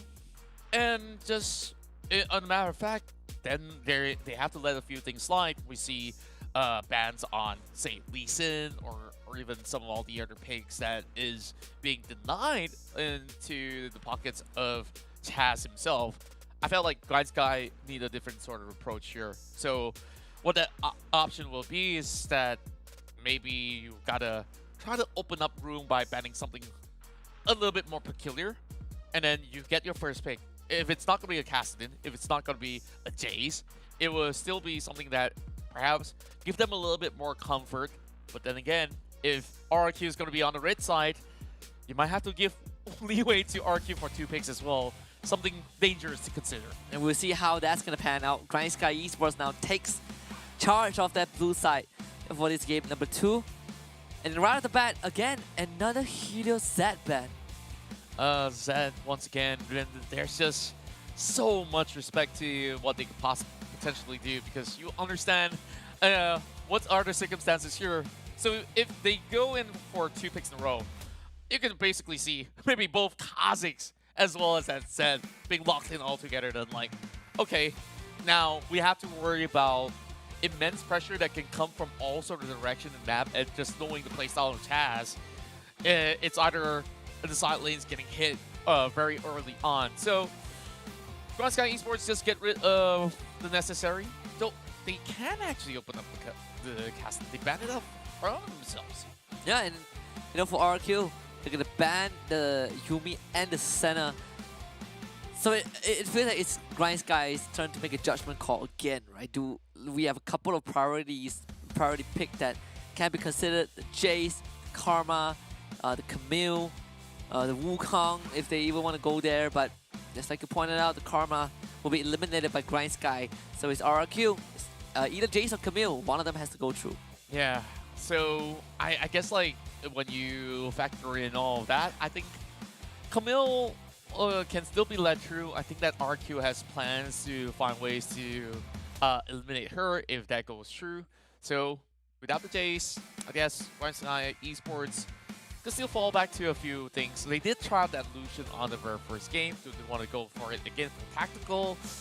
I believe that it doesn't seem to be the best of priorities when it comes down to the first pick, but it's still a decent choice. Oh yeah, Lucian again prioritized by Grind Sky, and that's kind of what Tactical has been playing with for you know, the past 2 out of the 3 games that he has played. Right, he played 1 Jin game and 2 Lucian game. This looks to be the 3rd. Maybe that cat belongs to Tactical, now that I think of it. Oh, right. Yeah. Oh, it's just a wild guess. Camille, Putting Timo aside for now, right? yeah, well, we haven't seen Timo yet. RQ will We get... seen it yesterday. We did. On the cap. RQ getting their hands on the Camille, that's something that's kind of a no-brainer, but they also get the Corki. Yeah, I guess like it doesn't tell you too much out of where they're going to be placing this Camille just yet, but Grind Sky Esports can definitely find ways to find a Nick Mcgoxie style of solution, right? If you were to pull off that cinch, doable. You want to bring that Jax, I think naturally Camille would still have a decent fight against that Jax if you were to put it on the ground lane. But hitting late game, I guess like it will still be that hyper skilling Jax that will get a little bit more of an edge. But knowing RRQ, they'll find a way to try to hinder this Jax from even hitting the late game. And that tells you Baron lane Jax. Yep. Lee Sin, for Chinese, he has styled on the members of P6 yesterday. But RRQ is a kind of a different challenge. In Chinese, I think he feels incredibly confident you know, from the conversation that we had yesterday with him. But for that Jax top, I think it was also pretty telegraphed, because Taunty did play the Jax Baron lane, and he feels super comfortable with it. You know, regardless of whether you're playing into a Camille or Fiora, your Counter-Strike, it works just as good. But this Fiora pick is going to be interesting. I foresee Hyde going that Fiora Baron lane, but who's to say that it's not going to be a Fiora jungle by Chaz, who loves to play carry junglers? Yeah, I do think that it will give her a little bit more safety net, especially when you think about putting that Fiora over the top side. With a visit coming from Chinese, it's a little bit more risky, so you kind of want that Camille to at least have a little bit more spacing with a fluke shot. So perhaps Chaz will be fielding this one inside the jungle. So heading into the second phase of bans, we are seeing Ari, Nami, Galio. A lot of mages taken out. Of course, potential of supports on top of that list, which also includes Rakan being the final ban of Grind Sky Esports. So RQ is still looking for the support, and EXO, he still has the set. There we go, the set picked up for RRQ. That was the game-winning champion that Exosen used in Game 3 against Team Underground. Yeah, it was Exosen who won that series for the team, and Grind Sky Esports, they respond with a Braum. The Braum Lucian, a very, very classic Dragon lane. Yeah, I think that at least this is something that has been able to stand the test of time, regardless of meta. Like, it's just how you basically have this dynamic where you can just basically utilize both sides of the passive in the utmost efficiency. It's actually a thresh, so I think they Oh. hovered over the Braum just now, but they changed the thresh at the last second, which I think, you know, is completely fine. His build did have a good showing on thresh, although in game number 1 he did struggle a bit. The Gragas is going to be the last pick. Is this a Gragas mid? I think it is, by Bambi. Gragas mid, or could it be Gragas bottom? Then again, yeah, mid should be much better of a choice. So now with that said, Helios could even bring this into a Fiora mid and perhaps put this Olaf in the jungle instead. Oh, so it is a few. Yeah, I mean, Olaf jungle with the. I wonder if it's really going to be a Fiora. I mean, it does seem to be the case, right? Fiora mid into the Gragas. Essentially 4 fighters in the game. I mean, RQ, they just want to fight. In fact, everyone is a core. Yeah, and I think like this is gonna be quite explosive, especially when you have Sky Esports, who could basically find pickups of their own. It definitely comes in with the need of a little bit of setting up. Meanwhile, RQ, can you imagine all the combos landing all together? Seems pretty scary to me. Oh, I mean, for RQ, 5v5. it's kind of That's what they want. turning it up a notch, right? Now, game 1, they showed us 2 supports, and right now, is everyone is a carry, right? You do your thing, build your off damage items, win the game, RRQ style.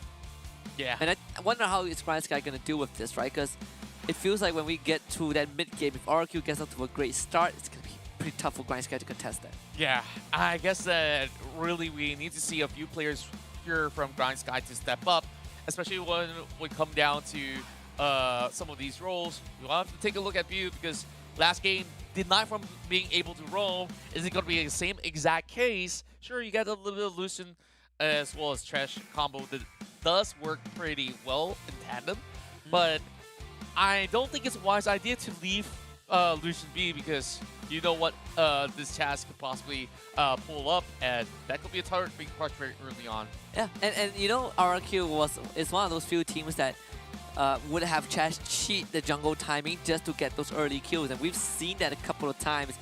And when you give him someone like Olaf that can go aggressive, that could be a possibility as well. But going into game number 2, RRQ are looking to close this out in a clean fashion and advance in the top 4 to join Enigma Galaxy. Now we got all the big boys in the house. Well, we really want to see how Bambi works out this Gragas up in mid lane. Instead of fighting against a Fiora up mid, it's going to be Helios bringing the Camille over onto the mid lane. So essentially we get 2 kinds of Baron lane matchups on the solo lanes. So Tanti should have a little bit more of an avenue once he does get the Counter-Strike available. We do see the Viper boasting a KDA of 16. Yeah, Well, Deathless in game 1, in fact. I think he went like, what, 8-9-0? Completely flawless game from his Azaya. Just 1,200 damage per minute, which is out of this world. I believe we've seen Camille mid before from the Vietnam region. Was it by Team Flash? I feel like it's from Team Flash, but it's definitely a viable option. And even back in the old PC days, Camille mid used to be a thing, especially when you're challenging mages that are kind of squishy. Though, you can't say the same about Gragas.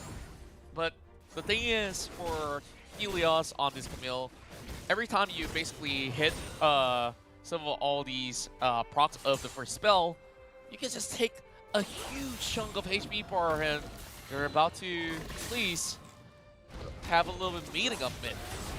Yeah, Bambi with body slam to lead in, and the hookshot instantly wins the trade against Chinese. Bambi goes back in, and the Tempest from Chinese gets first blood. Helios now is going to have the Sonic Wave on him. He uses the barrier, but Chinese just beats him to submission. A double for the Lee Sin.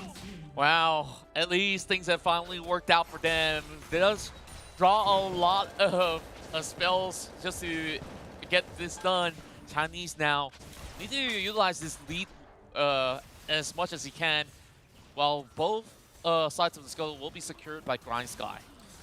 Yeah, and I mean the Flash of Chinese completely catching RRQ off guard. And that's the best possible start you can have as a Lee Sin. And now the hook from Bill is gonna play EXO back. EXO responds in kind with the face breaker. Still Igniter holding on to the Haymaker. Finally throws it up, flashes away. The exhaust on top of Viper to get the members of Grind Sky out of it. He tries to extend a little bit more time as he know that he still have that Haymaker available. The more damage you do, the bigger the shield he gets. And GS still sticking around. This time have 3 members in. Chinese shows up again in this mid lane with a kick. The honey fruit. Oh, Helios got it on the way out, and Chinese is gonna lose his life because of that.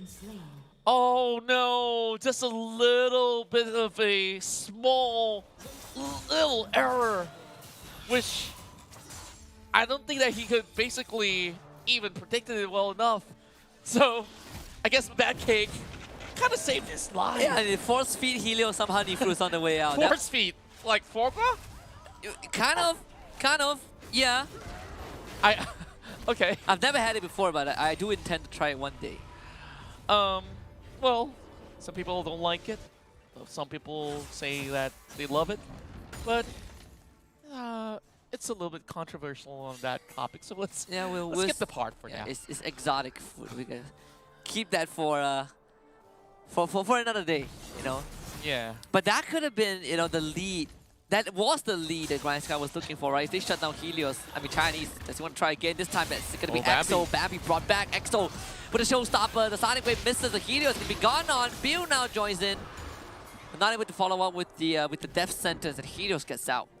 It's just so interesting seeing those type of battles that they sign themselves up with. Like, it really takes a lot of high mechanics from both ends to be able to execute some of these moves.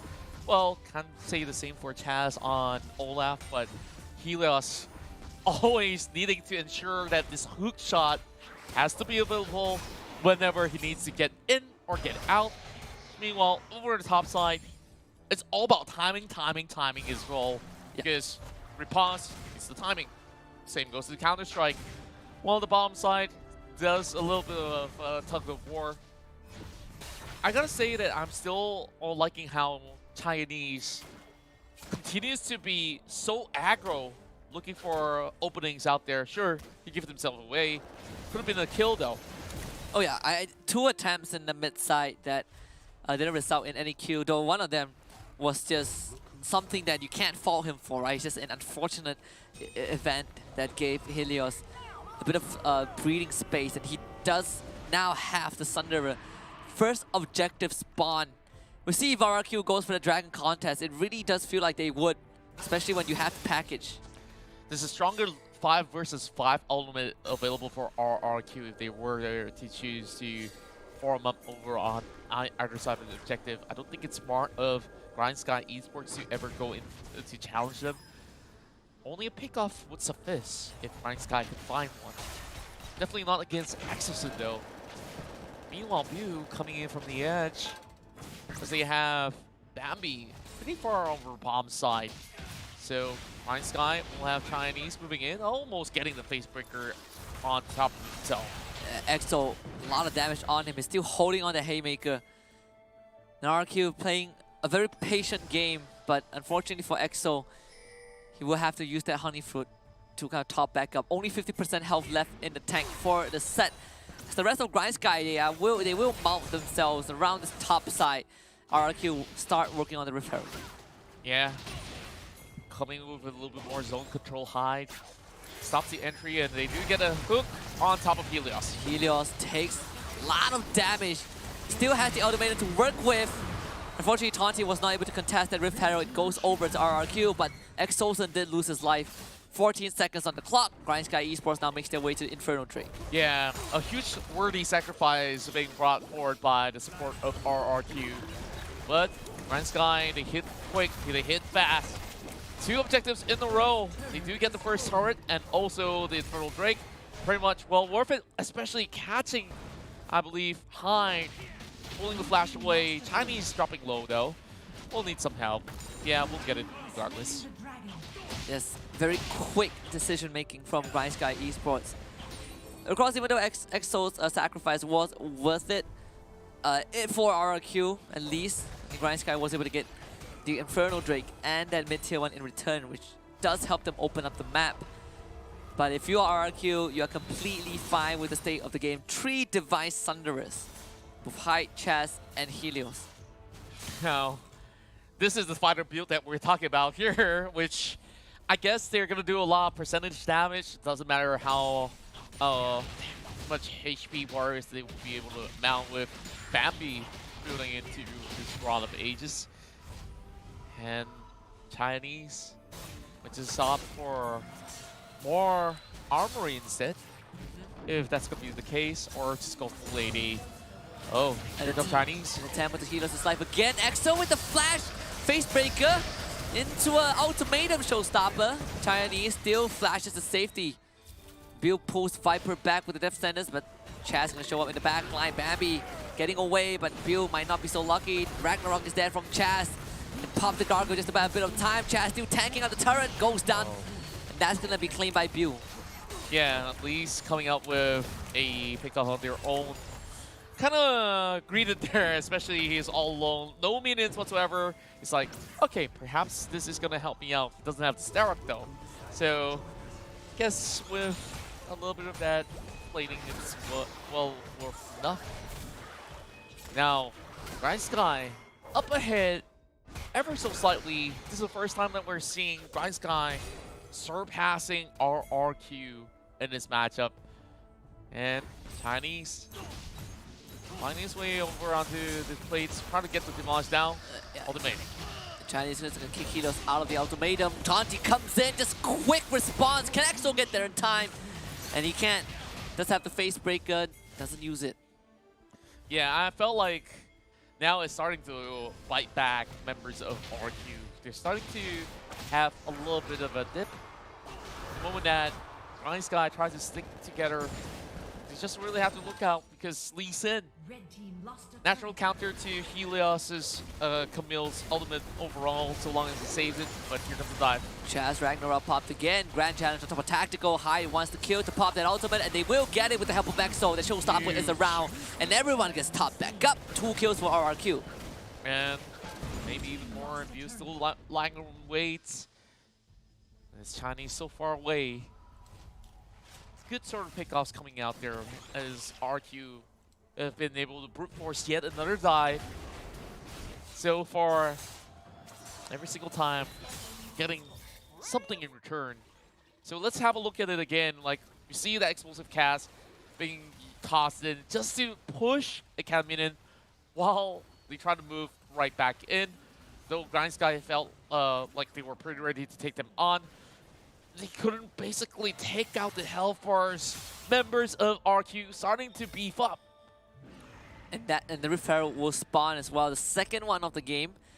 Still a pretty even one, in fact. Both teams having the same amount of net worth. Chinese poking and prodding at the Herald. But the RQ knows that Giant Sky, they do not have vision in the Herald pit.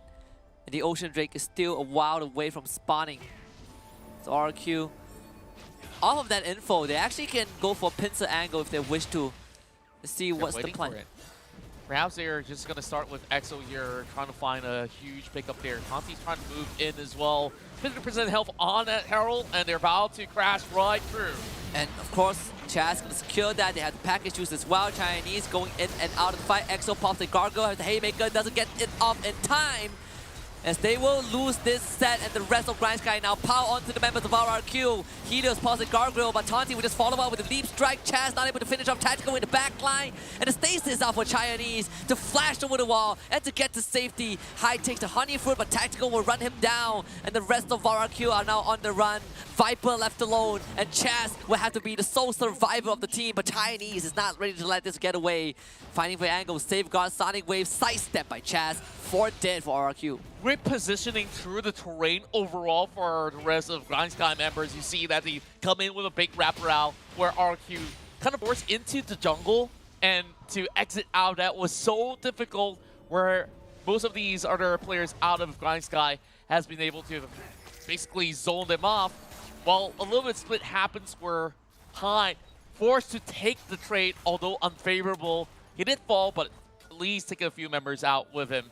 So Grind Sky at least see a glimmer of hope after having slight advantages open up. Dragon available. RRQ need to decide if they want this Drake. First time in the series that Grind Sky has a lead, looking so much better than game 1. RRQ just trying to clear out all of that vision, but Grind Sky have better control over the Dragon Pit, at least in terms of visibility. And we've been looking for EXO to kind of start those fights and get that big haymaker off, but one of the things about that previous fight at the Rift Herald Pit was that EXO couldn't get the haymaker. And now he's going to go in for the showstopper, looking for a good stun, but gets kicked away, and the explosive cast will bump Helios into the team. EXO also goes down, and Grind Sky turns that fight around in the blink of an eye, but they do want more because Bill is there with the Death Sentence. Ragnarok gets popped but a bit late, and that's where Viper gets caught as well. Grind Sky Esports runs down RRQ for 4. And this is their moment right here. Grind Sky Esports should be able to close this game out. There's not much that High could possibly hold up against. Well, he's just basically stopping another wave over a mid lane, but top side absolutely open. While GS might have to look at the timer because Viper, Helios, and EXO should be out in the jiffy. So much efficiency coming in from Grind Sky, setting up the wave perfectly. And with that one fight, RRQ are put on the back foot. Man, this RQ's decision of running this entire comp here is just a little bit too much of everything. And yet again, you're just lacking a few other options available because you technically don't have burst damage, no mages. If you're just gonna get armor, full armors coming from Grind Sky, you deny a lot of damage coming out. And when it comes down to the positioning, we see EXO trying to utilize his ult just to try to pull right through. And once he's dead, the rest of Grind Sky just chases all the way in, diving even for some kills. And Grind Sky goes back to the Drake as they find the rest of RQ in the pit. This could be just one last fight, one last swerve for RQ. Depth Sentence again, Chinese with the kick. So well done. And Chaz does get the Dragon EXO 3-man face breaker with the Gargoyle and Haymaker to buy a bit of time. Chaz flashes in for some damage. High now gets the repulse, a good stun on the build, and RRQ now needs to go on the run, but Chinese connects. The Resonating Strike, Viper cannot get away, Taunty gets him, EXO pulls him back with the face breaker, but there's just no damage. Bill with a good Death Sentence onto Chaz, but he goes down to High. Helios comes back, Taunty with the counter strike will buy a bit of space, and this is where High has a chance to carry the game. Repulse, barrier, buy time, Chinese in the back line, a kick on the Chaz, and then Grind Sky finds the finishing blow. Helios is the only survivor. What a close fight that was, leaving only the Helios behind. I'm not even certain if GS can still do it though. Members are low. Helios can heal up in time. There is a take wave coming in with a super minion crashing through. Grind Sky Esports draw the lines and it will just rush into the Nexus. And Viper won't be able to make it in time. Grind Sky Esports are not done just yet. A great showing in game number 2 against the Kings of Kings, and RRQ just underestimating Grind Sky Esports' fighting potential. Could this be that very moment that Grind Sky takes down RRQ? As we've mentioned since the start of it all, since the interview we had with Grind Sky, that they want the blood of the Kings, and now they do get them sliced a little bit. Yeah, but the Kings still can't call in some bodyguards, I believe. I mean, contrary to yesterday where RRQ, when they dropped game 1 against Team Underground, it was more of a split-second moment, right, with the Lara 1's package that ended the game. But this one was a convincing win from Grind Sky Esports and really did come down to the wire. And don't get me wrong, RRQ put up an amazing fight towards the very end. Everyone was in the red in terms of HP. We saw how RRQ were just constantly taking chances. But do we need to say more when we talk about Chinese's Lee Sin, the MVP of game number 2? Yeah, it has to be it. Just look at how swift he moves around as well. Like, even though there's always Exo in the upfront, they immediately address the issue and then work towards that backline. So you see, in this fight, it was really crucial because they managed to basically overwhelm the rest of RQ, shove them inside of their own jungle, and Chaz just being baited to take that fight again and then cut Viper out in their way out. So Grind Sky Esports finally finding something that has worked out for them. They basically try to run this comeback once more. But chances are this Lee Sin might just be snatched up by RQ, which we saw another great explosive cast. Bambi really being the one that has been able to find openings and follow up by Bu on top of it. Yeah, and again, right, Chinese, you thought Lee Sin not only starting engages, but also canceling engages from RRQ, and this is kind of the desperation moment from RRQ that came down to the wire. But I want to keep an eye on the Chinese because this guy is so nimble on that Lee Sin. You do not even see him in the fight most of the time. Yeah, and I guess he's basically the quickest off the block, but this was the fight that went down to the wire, where we see Chinese pops off that hourglass instantly, where even all these flash and every time it was basically put into an instance, he was trying to move back, but maybe he intends to clip onto Bambi, couldn't find it, hide, ran in the middle of three members, and I think that was the only chance. If he actually paused maybe slightly earlier and clipped somebody out of that, maybe he could have turned it for RQ, but who would have known? They were all basically left with less than 20%. Yeah, that fight was so long. Chinese got 2 Dragon's Rage in a single fight. 7-2 and 7. Almost a perfect game for Lee Sin. And of course, the rest of Grind Sky showed up huge. We got to witness what Bu is capable of on the Thresh. Bambi's Gragas, the explosive cast were on point. And just the synergy that Grind Sky has brought into this game is impeccable. And you know, what better way to win the game than by taking down RQ in a convincing manner? Yeah, and I think that this is basically shaking up the whole scenario here, whether if RQ really is the undefeatable kings, and it certainly doesn't seem like it was the case at all. It was looking a little bit clean in the early game until Grind Sky Esports basically up the ante, challenges them back in some of these objectives. While until the late game, I think like majority of the time when they were fighting in choke points, that's where Grind Sky Esports find a lot more room, where you got death sentences, the box, and everything to basically, including the kitchen sink to throw at.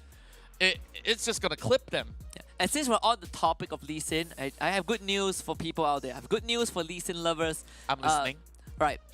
7 minutes ago, SSK hit top 1 Lee Sin in the region. Oh, congratulations. Yeah, so even though they lost to NGX, but you know, he got top 1 Lee Sin. That's all that matters. Okay, That's so the end of my announcement. good announcement. Thank you very much for the information. But now, 2 games passed. We're getting ourselves to the series. Still 1 more to go. Who's it gonna be? I mean, it's a tough call, right? We're just gonna wait until game 3, and all of this is made possible by our friends at Snapdragon Elite Gaming when winning matters. And if Grind Sky Esports, they want their revenge, and they are really proving a point, right? We give them the comfort picks, and they really made magic. So RRQ would definitely need to make some adjustments, and of course the adjustments will come through also with Monster Energy, allowing these players to play to the maximum efficiency and unleashing the beast within them. Check them out at www.monsterenergy.com/gaming. And if you guys want to be a part of our Discord community, join us at discord.gg/Snapdragon Pro Series. We would love to have you guys with us. But if you guys are already in the Discord, let us know your thoughts for game number 3 between RRQ and Grind Sky Esports, because the winner of game number 3 will not only win the series, but also join Enigma Galaxy in the top 4 to qualify for the playoffs. That is going to happen in a bit. We'll go for a short break, and we will be right back. The Snapdragon Pro Series is brought to you by Snapdragon Elite Gaming and Monster Energy. Yeah, Bambi with body slam to lead in, and the hook shot instantly wins the trade against Chinese. Bambi goes back in, and the Tempest from Chinese gets first blood. Helios now is going to have the Sonic Wave on him. He uses the barrier, but Chinese just beats him. Submission up again in this mid lane with a kick. The Honey Fruit! Oh, Helios got it on the way out, and Chinese is going to lose his life because of that. Oh. Stops the entry, and they do get a hook on top of Helios. Helios takes a lot of damage. Still has the ultimate to work with. Unfortunately, Taunty was not able to contest that Rift Arrow. It goes over to RRQ, but Exosen did lose his life. 14 seconds on the attempt to heal his life again. Exo with the flash, face breaker. into an ultimatum showstopper. Chinese still flashes to safety. Bill pulls Viper back with the Death Sentence, but Chaz gonna show up in the back line. Bambi getting away, but Bill might not be so lucky. Ragnarok is there from Chaz. And pop the Gargoyle just about a bit of time. Chaz still tanking on the turret, goes down. And that's gonna be claimed by Bill. Helios' Camille's ultimate overall, so long as he saves it, but here comes the dive. Chaz Ragnarok popped again. Grand challenge on top of Tactical. Hai wants to kill to pop that ultimate, and they will get it with the help of Exo. The showstopper is around, and everyone gets topped back up. 2 kills for RRQ. And maybe to crash right through. And of course, Chaz gonna secure that. They have the package juice as well. Chinese going in and out of the fight. Exo pops the Gargoyle, has the Haymaker, doesn't get it off in time. As they will lose this set, and the rest of Grind Sky now power onto the members of RRQ. Helios pulls the Gargoyle, but Tanti will just follow up with a Leap Strike. Chaz not able to finish off Tactical in the back line. And the stasis out for Chinese to flash over the wall and to get to safety. Hai takes the Honey Fruit, but Tactical will run him down. And the rest of RRQ are now on the run. Viper left alone, and Chaz will have to be the sole survivor of the team. But Chinese is not ready to let this get away. Fighting for angle, safeguard, Sonic Wave, sidestep by Chaz. Ford couldn't get the Haymaker.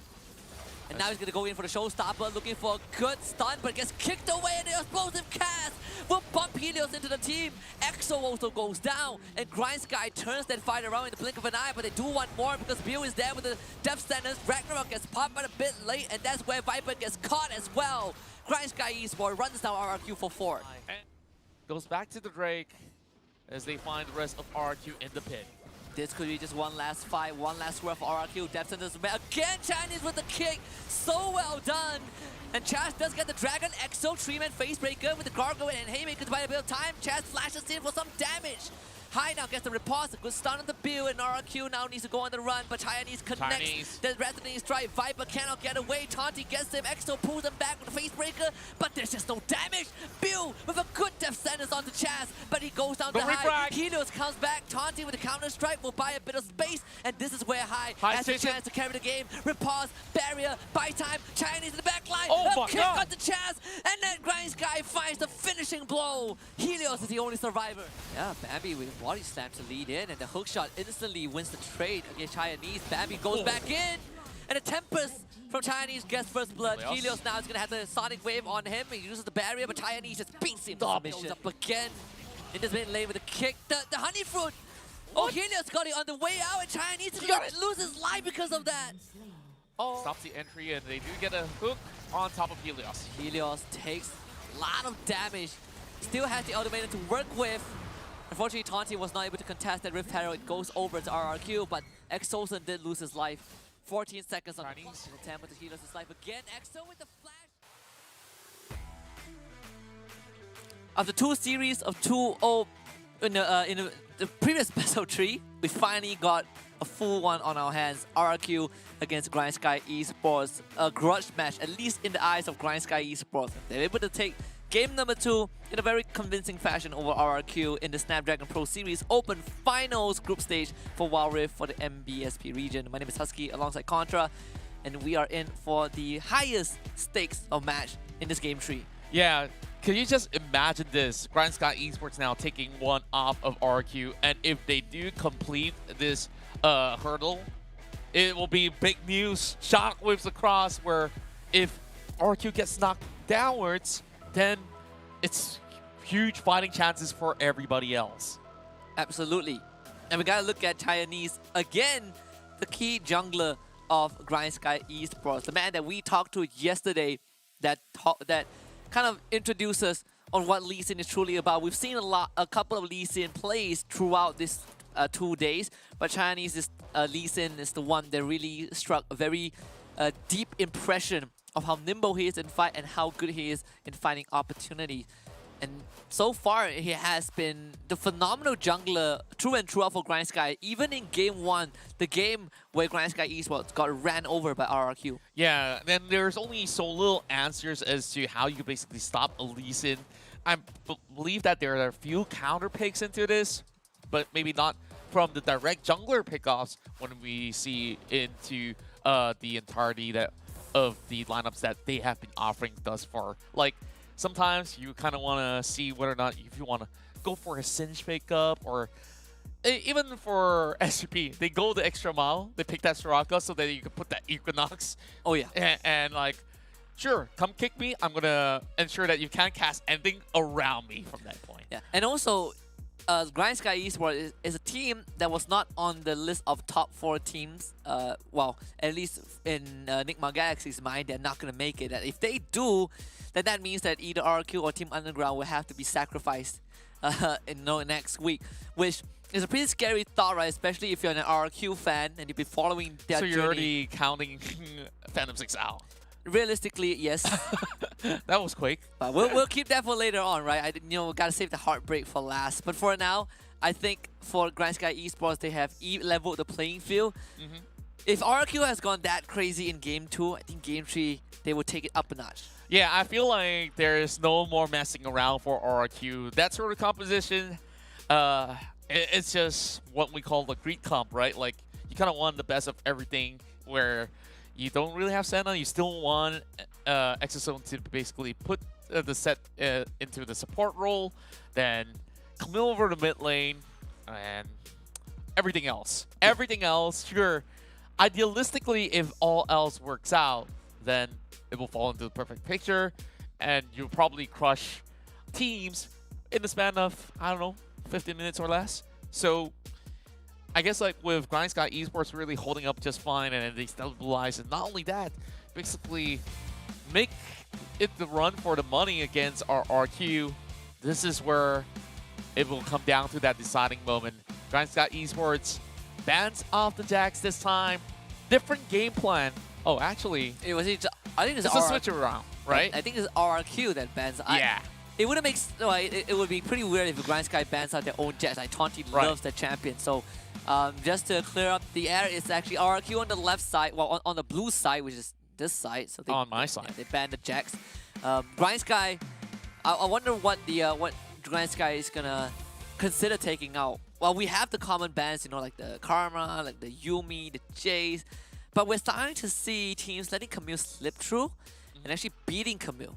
Yeah, and I feel like Camille isn't as, to say, uncounterable or unstoppable. Like, we have so many things that can basically negate her from either going in for an ultimatum. That ultimatum has been cancelled out by a Dragon's Rage, or if you have a set, pull her out. Like, just bring that showstopper, and that should be able to actually set it off. So, multiple ways that you could easily counter that. And maybe the only pesky thing is that when it comes down to late game, the power of that split pushing Camille is still there, which has to be respected overall. So, I'm pretty sure that by now, few teams have proven that Camille isn't everything. They can just let through the ban. Yeah, and that's something that we expect coming into series number 3, where the teams that are a bit more competitive would start letting go some of those picks and improvising around it, right? RRQ, Jackson, Jace ban, and Grind Sky Esports just consistently sticking to the Z ban. And I do wonder if this would finally draw out the Helios Kali. That was what we saw yesterday when they fought Team Underground. But aside from the Z, it's still the same casted-in ban. Yeah, RRQ now. Gonna be looking to see if they're gonna put any difference into the bans. And other than the Jax, everything remains to be same old, same old. Yuumi, Karma still available. Yuumi axed out. RQ has availability for Karma to be secured. Yeah, but they also have to pick between Karma and Camille, right? So these are two crucial picks. But Lucian has kind of been the secret third pick for teams, even when Karma and Camille are available. But that means Grind Sky Esports now can pick up both of those gems if they wish. Do they need to actually get both is the question, though, because they could do exactly the same and give Chaz the Lee Sin instead. I believe that RQ will now opt to secure that Lee Sin. Should be a really good pickup from here. Oh, there we go, Chaz. It's his turn to show off the Lee Sin. We've seen Chinese do it, and now it's Chaz's turn to bring it out. And RQ, they put Helios on more passive roles for the past 2 games, right? We have the Karma game 1, and sure, Camille is kind of the fighter that suits Helios' aggressive playstyle a bit more, but it's not exactly the Helios that we've seen that likes to just go in, start fires, get and dip in and out of the shadows. but this Renekton pick can very well go over to that Baron lane for height, but it's a good flex pick for the team overall. Yeah, but then again, with Ahri up in mid lane, I guess like sure, there's still ways that you basically find openings, and now that you're bringing that Singe pick on the table, you can direct counter this Renekton. If you goes for slash and dash, excuse me. So, Slice and dice. yeah, slice and dice. Slice I kept getting it wrong. Anyways, like that fling can basically throw off the tempo. Yep. And wow, Wait, what's this? is that a Kha'Zix? Lee Sin mid? Could All this right, be? yeah, you know, I got a heart attack. It's a Kha'Zix ban. I was like, there's no way. Yeah. There's no way RQ picks a Kha'Zix. We're getting trolled for it a little bit. It was like a Kha'Zix ban. That one makes so much more sense. Okay, so Sky Esports, whether or not if this Kha'Zix ban will affect them or not, we can already see that they do have the Singe, can send the Camille into the jungle, and still have this Karma to move into the mid lane or have what they have harbored early on, and Ahri, which gives them a little bit more mobility overall. Though RRQ actually still can consider the set if they want to. I think the set, you know, like you just pointed out early on, into the Camille, right, can be a good choice. Grind Sky brings out the Nautilus, so Titan of the Depths. And the best part is they saved that last pick for tactical. Yeah, and now he's going to be picking a Rakan into it. I believe that Grind Sky Esports have expected this pick to be let true, and instead of securing for himself. It's definitely interesting now that we have Helios on that Ahri. So, nothing too concerning. We're really concerned when we see the Kha'Zix, but anyways, now here we we go. see the Rengar in effect. I was just navigating through Grind Sky Esports' lineup, like, where's the damage going to come from? Like, sure, you have a little bit of damage being done by the Camille and some pokes coming in from Karma. Now, I believe that Rengar solves the equation, and how do you see this one go? So because RQ will go in for something stable, and Grind Sky Esports coming with a radical approach. So it's Karma Nautilus bot. Yeah. That is a lot of control. And this does make life a bit hard for EXO on their Rakan. Definitely, you know, Nautilus is one of the worst champions that you can dive into. This kind of goes back to that game one that we saw from RRQ, right, where the focus is on that jungler. This time is on Chinese, on that Rengar. First ever Rengar, in fact, that we have seen in this tournament. Yeah, and it's really down to both junglers to really set the tone again. Chinese will have to basically outplay Chaz in this matchup, which Chaz knows for a fact that you can have this Rengar come up online, and you need to find ways to constantly maybe pay a visit to this Camille lane, so you can basically have an ease of access for Hive to basically win that trade out and start to go for those 5v5s. But then again, 5v5s is where Grind Sky Esports thrive. Yeah. The craziest thing is that, you know, when you have the Camille ultimatum, it basically sets up an easy target for the Rengar to pounce on and one shot. And in fact, I think Rengar in general is actually not as squishy as people think he is, right? He has that, a built-in QSS with that battle roar.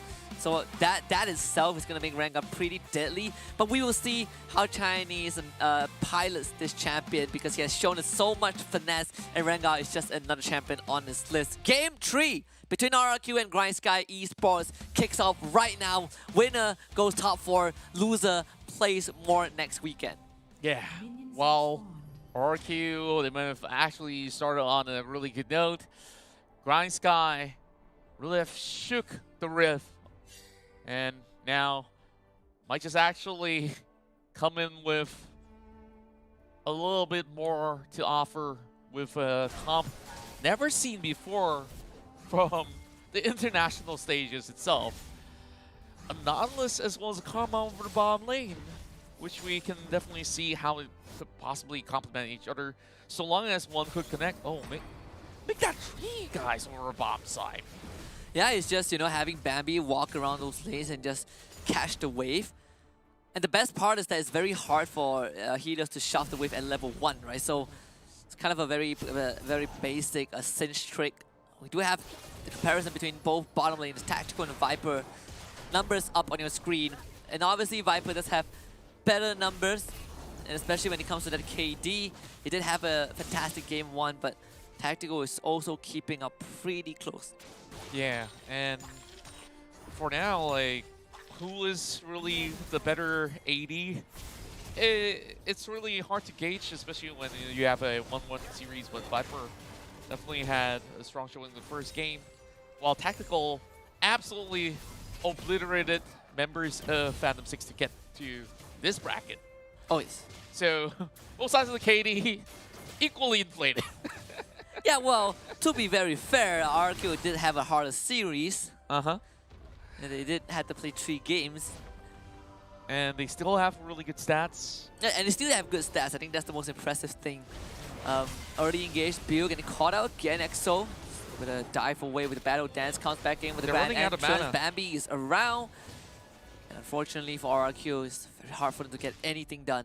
Yeah, Scuttle still left dancing over onto the river, as there is going to be the Ahri that will be helping out Lee Sin. So Chaz secures this one.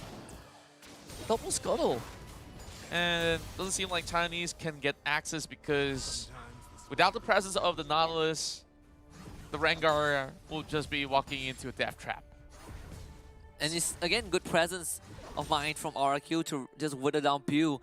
The Grind Sky tried to push the matter a bit too forcefully and just did not have enough sustained damage to wither down the members of RRQ in the Dragon Lane. EXO is a bit limbo, and yeah, sure, we have some lockdowns, but at the end of the day, we're still dealing with a Rakan who can dive in and out of the fight. So Grind Sky, with the lack of burst damage, will find it a bit challenging to lock down EXO for RQ. Yeah, RQ will find very little kill pressure over a mid lane though, so Helios will have to roam in order to seek a little bit more of an edge. Speaking of roam here, Chinese have already made his way into the brush. Exos in as well as Viper could not extend, while quick recalls coming in. Don't want to waste any more time. This Tactical will have to regroup as they launch a little bit more of a tickle against Bu. So we're absolutely fine. So as we look into the items, we are already seeing typical Rod of Ages build coming out of Cinch, but oh my. Okay, EXO, good flash kick from Chaz. Off of the engage from EXO, they will get a first blood onto Tactical, and Chaz will claim that one. Yeah, coming in really swiftly the moment that you see the rest of RQ members pounce on. Chaz only safeguards, lands the Sonic Wave. Now Bu trying to at least deduce whatever damage possible, so they haven't been able to actually claim that first turret plating. Look at that. Great grand entrance. Yeah, and just Chaz, safeguard flash kick. There was nothing that Tactical could have done. And it's, again, it's the patience and timing from RRQ, right? They knew that they could hit level 5, a top lane, Dominus pop by Hyde. The ultimatum expires, Hyde just walks it off. Yeah, Helios, I mean, Hyde didn't even have to pop the barrier, understanding that Dominus was just about enough for him to survive the full force of the damage. RQ having a good gauge of this game. So long as they basically buy a lot more time and room here, there's a little bit of a cap of how effective a Nautilus as well as Camera possibly be early to the mid game. And Bambi, though, sure, will get a lot tankier. And Rengar tends to scale off. He doesn't get any sort of a pick-off. But speaking of pick-off, yeah, they want to take on Chinese, but all they find is Bambi. Flashes away. Chaz doesn't take the Resonance Strike just yet. Now Death Charge up onto Chaz. The pounce on the Rengar, but good cover from RRQ. As Taunty jumps right in with a sweep. Doesn't find an angle for the ultimatum just yet. Doesn't even have the ult to work with. And RRQ withering down the members of Grind Sky Esports means they now get access to the free dragon. They basically swift attention very swiftly, and Grind Sky missed that opportunity as well, already utilizing 3 ultimates expended in that scuffle itself. And RQ basically forcing them to push all these mash buttons all over the place. Then RQ can also eye on to securing this Rift Herald where both sides possibly going 5v5 for this. Monty's not in the fight. And Bill, he does pop the Gargoyle, the Transcendence Embrace. It's good onto 4, but the knowledge is already dead. And with him gone, RRQ can just take the Herald. Yeah. And RQ, they're also interested to going for a re-engagement. Tanti starts off Ultimatum. Ultimatum onto EXO. EXO still gets a good knockup, a kick on the chest again. They take out EXO, but RRQ are bringing the members of Grind Sky down low. Tanti loses the hide, and Tactical will also not survive. RRQ gets everything out of this fight. 4 kills and a Herald. And basically all 5 of the members, because they took down Bill so early on, a late ace, nevertheless, all these kills in their favor with not only the turret, they get to save this Herald itself to pop over the mid when they want to challenge for the next trade. Things are looking a lot cleaner than expected as we started off here with the ultimatum coming in out of Grind Sky, and the response was quick out of Exorcist. Yeah, I mean, the kick from Chaz hit 3 members of Grind Sky, and Hai just went in for the biggest call to Meek ever, completely decimating the ranks of Grind Sky. And in a blink of an eye, RRQ are now leading the net worth chart by 6,000. Yeah. It felt like each member was worth $1,000, right? Oh, kind of. Yeah, the way we basically put it, but it comes in from the form of structure as well as takedowns. And now, Grind Sky Esports trying to force something here. Bambi all alone, but they're trying to claim the turret of their own. Bambi, I guess he's just going to run to safety. That is a lot of resources expended from Bambi, right? For Chaz, he is just dancing around this Singe. The Rift Herald was not able to take down the mid-tier 1 though, so that's some good news for Grind Sky. They're looking for a death charge into an ultimatum on top of EXO again, was going to buy time, but Tactical will bring him back with the Transcendence Embrace, and Chinese picks him up. That's about 3 ultimates for Rakan. Worth it still, I would say, because from here on, you're not going to get a fight for another 2 minutes. Yeah, it's actually 4 ultimates for the Rakan. Oh boy. It is huge commitment. Kind of reminds me of that SGP game where they will always have to use Cease and Desist just to catch on to one member out there. Oh yeah. But this is more than one ultimate, of course. So do you know that death charge can actually expire if you run far away enough? Really? Yeah, but you just have to So you're just saying that I don't run fast enough. Exactly. If you run fast enough, it actually expires. So how far is that range for it to expire? I actually don't remember. I feel like it's from tier 1 to inhibit the turret. So if you're a Rammus, you can spin away from it. I think it's fast enough. Though I've never tried it yet, but I have seen examples of that. Okay. I think it's between tier 1. If you start from tier 1, it probably ends around inhibitor turret. I could be wrong. That's still a distance, though. Exactly right. So the conclusion is 90% of the time you still get clipped. But I'm just giving you some hope that you can't outrun it. Okay. It's still some fighting chance regardless. Okay, perhaps out of the members, Chaz can do it though. Flash, Death Charge through the hunt, use ultimatum again, the Transcendence Embrace, and blow up Viper. The leash onto EXO will secure his demise. Grind Sky this time spring the trap and find the kills. The death ball out of Grind Sky is just overwhelming, and yep, they're just gonna rinse and repeat this process. Everybody throws out their ult, land whatever kill that's necessary, and RQ just don't stand a chance to react. Like, same goes to Viper. No sums being burned. Exos in as well. It's just very, very quick utilization of all their utilities just to secure these 2 pickups. So things are looking better. If they can do this on top of 5, voila. Yeah, and also it's a very valuable pick-off, right? Because you are killing off Viper, the person with the highest net worth in the game. So that's a big shutdown goal, and Viper, he's committed to that Infinity Age because they had such a huge lead, so there's no stasis for the solution just yet. Another throw to hunt by Chinese. It's going on the prowl. I think he caught Helios, but it's to be EXO to help him out. High comes in, gets a stun, forces the flash from Chaz. Chinese, and now it's going to be Chaz again in the fight. A point-blank charm.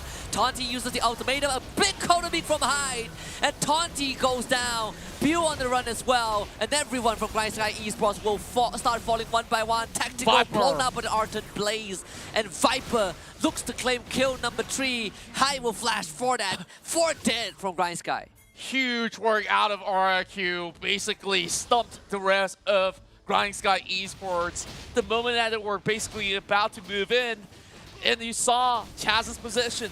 He managed to get a kick. I believe it landed on top of 2, so that bought a little bit more time, and he immediately hits the button to going for a stasis. So whatever wombo combo that we're playing up against, look at that again. That's basically about 3 people clipped. And you know, flashing for a perfect angle, right? Well, RRQ finding some semblance of life back into this game, and it's kind of a back and forth, right? GrindSky wanted to look for a fight, RRQ strikes back, and even in the live feed, at least GrindSky was able to take away the Rift Arrow, so that there is some constellation prize, but RRQ have extended that goal lead. Yeah, RRQ back to the way of the Kings. And this time, passing about 7,000 in terms of goal lead after that team fight. Huge EXO, recovery. Proto Bell into a grand entrance, quickness, knock up, combo, giving Hyde an easy kill into tactical. Karma out of the equation, and GrindSky will have no response to this. Yeah, that one pickup is just about as good enough. Well, they still have basically another turret that can secure from the bomb, and therefore RQ tries to cut off the entry points into the jungle, only having Bambi holding back. Now Ari goes in for the burst. Bambi just disappears.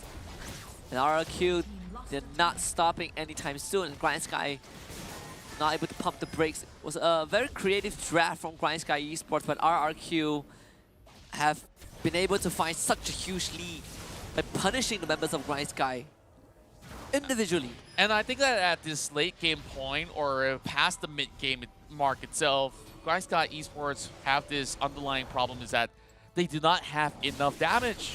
Looking at the itemization, sure, you might see that, oh, there is the defense, there is this Divine Sunderer. Do you think that either these guys can stay put in the fight to dish out that DPS? Not really. So you're basically relying on whatever AP damage output or that rotational spell that Chinese can offer on that particular round of rotational spell. And then if you don't get any other picks, that's all you're gonna get. Yep. Throw the hunt use again, and look at RRQ. So vigilant with the approach. Base check. They see Hyde, he's gonna pop the gargle instantly, and now the full combo again! Whoa! And Exosun finds the knockup of his career. All 5 members of GrindSky now on the run. 3 dead already. Helios picks up Bambi, and RRQ are looking for the jugular of GrindSky. He had to use the Spirit Rush to get to the Honey Fruits itself. Now EXO still chasing in. Wants to ace him now. GrindSky depleted. And Chinese next on the list, RRQ. Looking for a statement. And just like yesterday, you might be able to draw blood from RRQ, but you certainly will not take away the win. And RRQ smells blood. They smell top 4, and GrindSky Esports will not do it today. A 2-1 score for RRQ, and Rex Dragon Keon makes top 4. Though they made it close enough in Game 2, Game 3, I think they've definitely have drawn the line. The Kings remain to be on top of the throne. RRQ continues their streak as they move forward as the second qualified team in the Open Finals. And once more, the series winning play was made by Exosun. Just like yesterday, his set won the series against Team Underground. Today, his Rakan made history against GrindSky Esports. And well, fortunately for GrindSky Esports, there is still a lower bracket run, but for RRQ, it calls for a celebration because they joined Enigma Galaxy in the top 4. Yeah, and man, there's still a long story for many of all these teams. So next week itself, it's going to be a UDG versus Grind Sky, Grind Sky? it kind of feels like that, right? Because you have to take a look at Phantom 6 first. We still have something to offer. We do have to look at Phantom 6. The odds aren't a lot, but maybe Phantom 6 can give us something to look forward to. This is the final score. RRQ again playing a full series just like yesterday, but they were able to make a recovery and a very strong one against Grind Sky Esports. But we gotta commend Grind Sky Esports for showing us some innovation with that draft. It definitely does look like it made sense, but RRQ found that opening to exploit the weaknesses. Yeah, we're going to go into a little bit more of a recap of what went down, especially in the early game. It was the first blood going over to RRQ, thanks to a really magnificent gang coming out of Chaz. But this was where they see a little bit more of a hope, but then again, RRQ first have been able to overwhelm them because of how GS positioned themselves into the Herald Pit instead. Yeah, and you know, Grind Sky afterwards did try to clap back, right? We saw all this full combo, and you did say it is a lot of commitment, but they were able to at least find some breathing space for themselves, and this was as close as they've got to having, you know, a minor goal, at least narrowing down the goal deficit. But this fight changed it all. Yeah, and start off with Chaz coming with the kick, and then it does have the rest of Grind Sky trying to find a recommitment, but the rest of them pull through, just having a lot more members moving forward. And the character designs for RQ is meant to have so much mobility that you can go in for the chase, and Grind Sky just have this huge setup of the Transcendence, but it was Rakan that got the biggest knockup of them all. Yeah, this Exosun is just fantastic. Can't find a better word for that. I mean, I am absolutely speechless. But for RRQ, again, this is as good as it gets, as clean as it gets over Grind Sky Esports. But it was nonetheless so far the best series of the day. Grind Sky Esports gave us a spectacle. But the record of losing to RRQ, unfortunately, still has to continue for the team. Yeah, has to do it another day though. But Grind Sky Esports will be going back to the drawing board and will find their way through eventually. Now, RRQ, I think like there's a lot of stars of the show here. Everybody definitely chime in when it matters the most. Of course, the biggest one we saw was from Exosun, but many a times we have seen Hyde really supplementing these setups that Chaz could possibly provide. While Grind Sky Esports, what I have to reiterate again is that they basically ran out of damage to offer. Yeah, and for Grind Sky Esports, it's all about we press all buttons at once. If we blow you up, good for us. If we don't blow you up, then we gotta start running. And that kind of has been the story for the entire game. But RRQ have the tools to go on the chase, right? You have the Rakan, you have the least mobility. But again, it was good thought from Grind Sky Esports, just in practical sense. It sounds like a bank robber, right? Kind of sounds like a bank robber. It's like a hit and run. Like we gotta go in and out as fast as we can. But RRQ, they have a comp that does not let you get away easily. Yeah, and RQ, I mean, they're basically central management of the bank. Like they have already got set up a lot of securities out there. Anyways, the main bodyguard has to be Exosun. If it's going to be an MVP deserving of that, perhaps him that saved the series.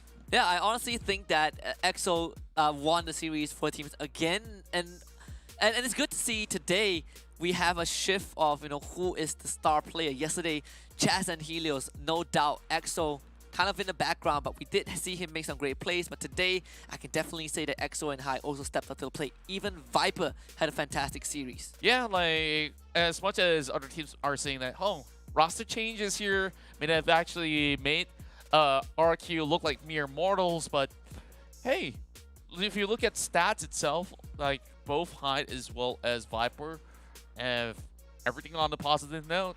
Sure, maybe on the second game, not so clean, but they did manage to at least fare very well. They weren't at a certain level of point that they have their lane basically getting blasted out, and they basically lost because of that very reason. Yeah. Even at the regional stage, even as WCSC finals, RRQ is a team that played the most games in that league which is incredible, right? Because they've almost played full series after full series.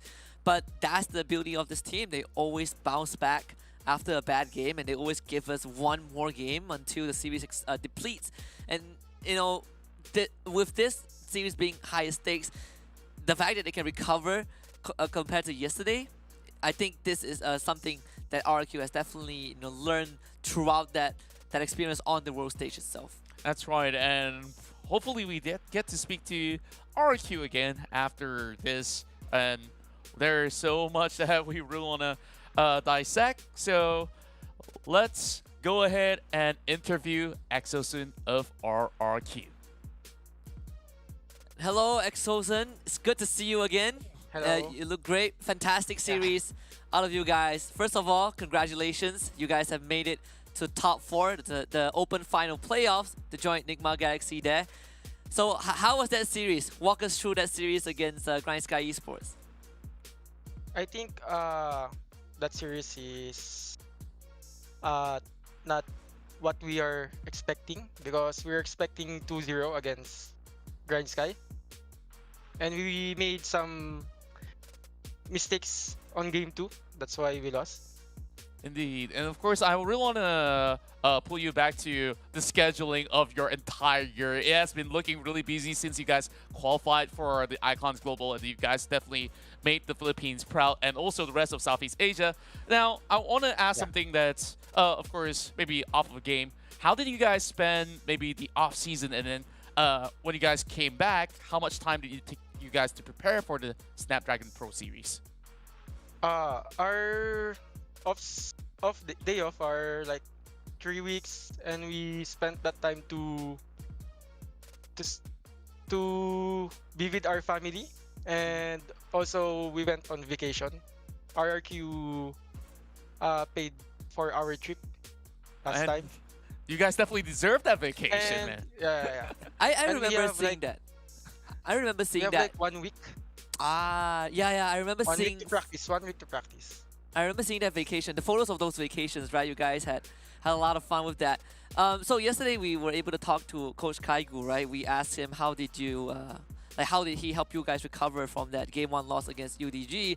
And he said that he told you guys that there's nothing much to lose in yesterday's series. But today the stakes were quite high after you guys lost Game 2. What was kind of the conversation before you guys head into Game 3?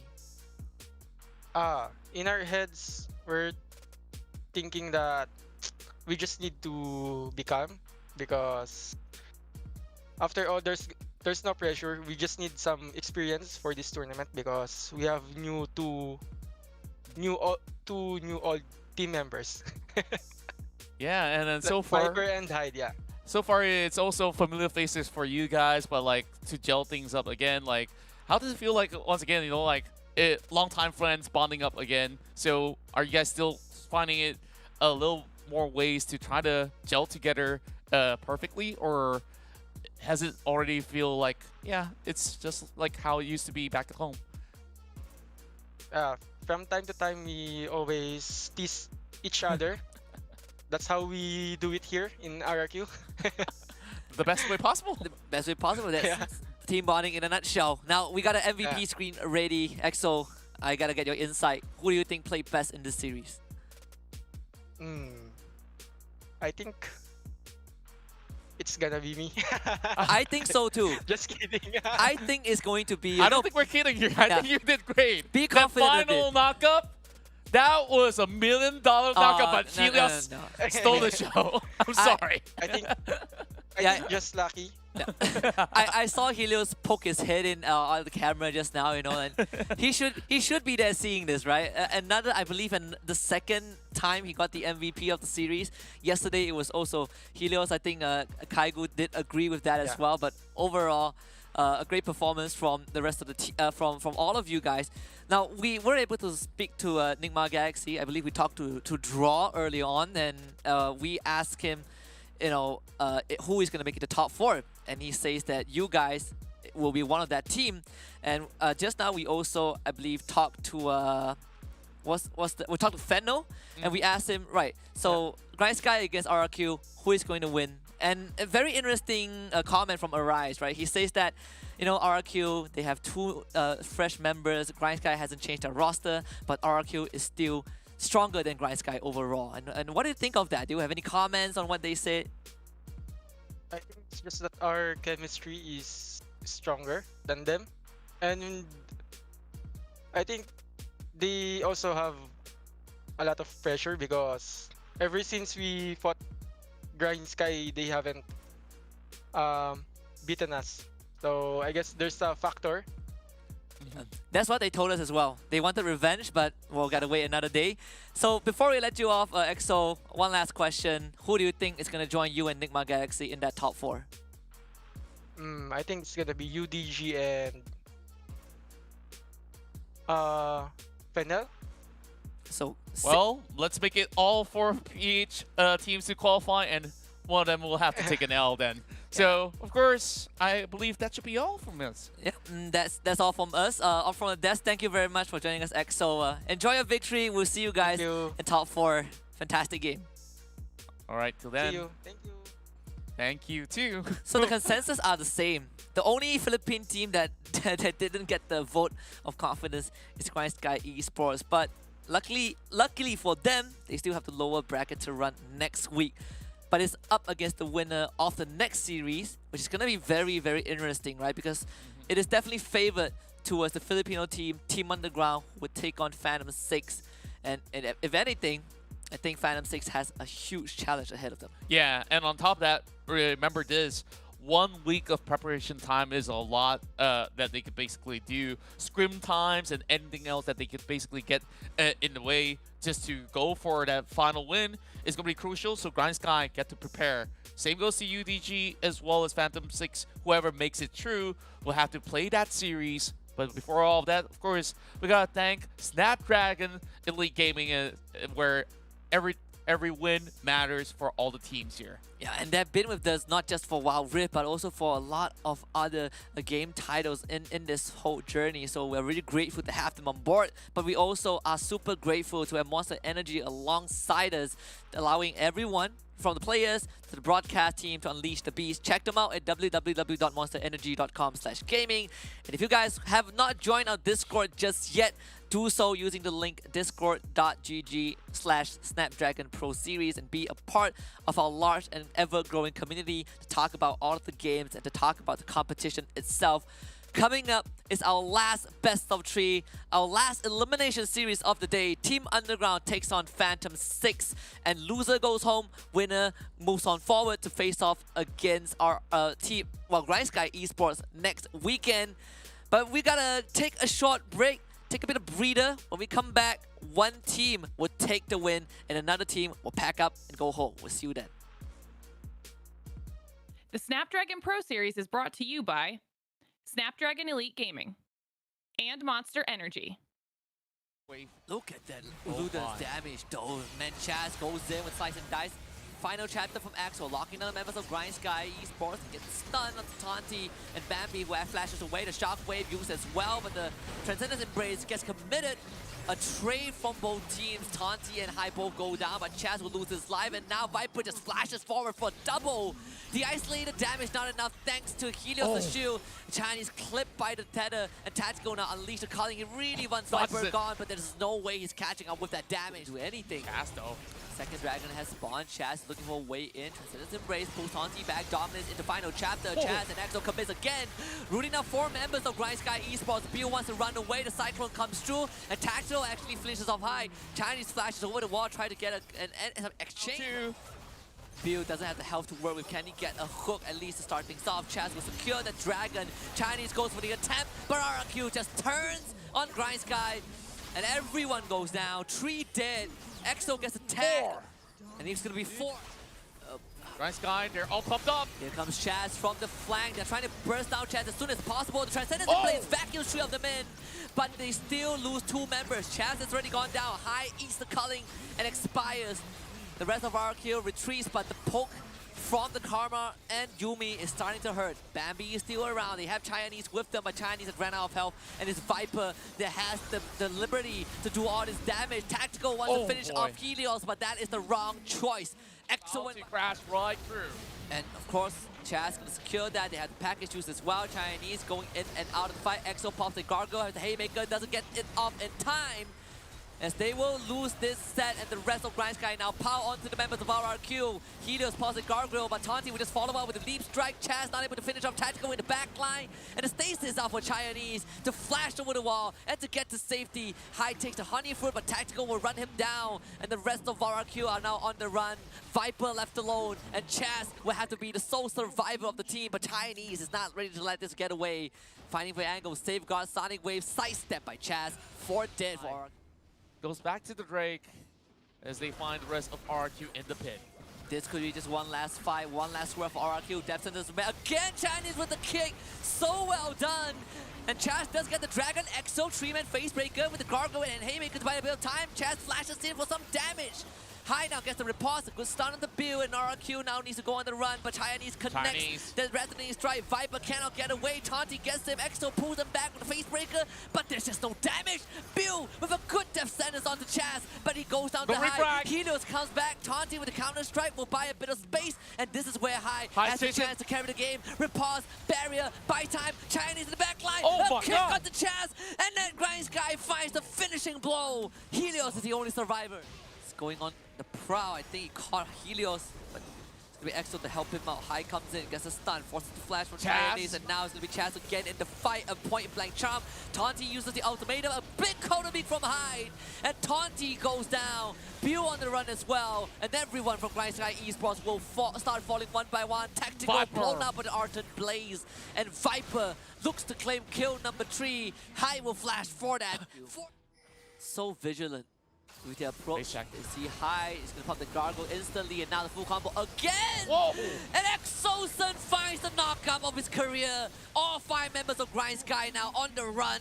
3 dead already. Helios picks up Bambi, and RRQ. Look at that Luda's damage though. Man, Chaz goes in with Slice and Dice. Final chapter from Axel, locking down the members of Grind Sky Esports, gets stunned onto Taunty, and Bambi, who flashes away. The shockwave used as well, but the Transcendence Embrace gets committed. A trade from both teams. Taunty and High both go down, but Chaz will lose his life, and now Viper just flashes forward for double. The isolated damage not enough thanks to Helios' shield. Chinese clipped by the tether, and Tactical now unleash the calling. He really wants Viper gone, but there's no way he's catching up with that damage. Do anything. Chaz though. Second Dragon has spawned. Chaz looking for a way in. Transcendence Embrace pulls Taunty back. Dominance into final chapter. Chaz and Exo commits again. Rooting out 4 members of Grind Sky Esports. Bill wants to run away. The Cyclone comes through, and Tactical actually finishes off High. Chinese flashes over the wall, try to get an exchange.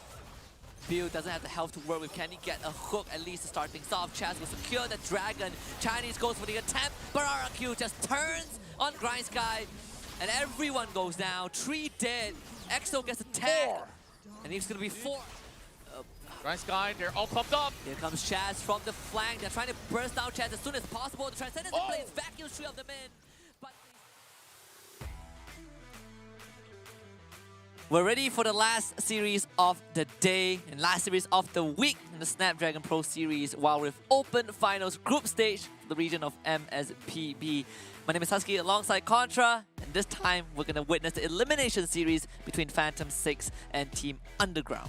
Yeah, and definitely we've seen a lot of exciting stuff, and with RQ making their way forward, so we'll see whoever wins this series will meet along with the players that, of course, eventually was defeated by RRQ. So there's still definitely a lifeline coming in for the members of Grind Sky Esports. So far, I think the heavy favorites into this bracket, of course, in the very final series here, might just be UDG, but Phantom 6, let's see what kind of surprises they can bring to the table as we recap once again on the GSL bracket.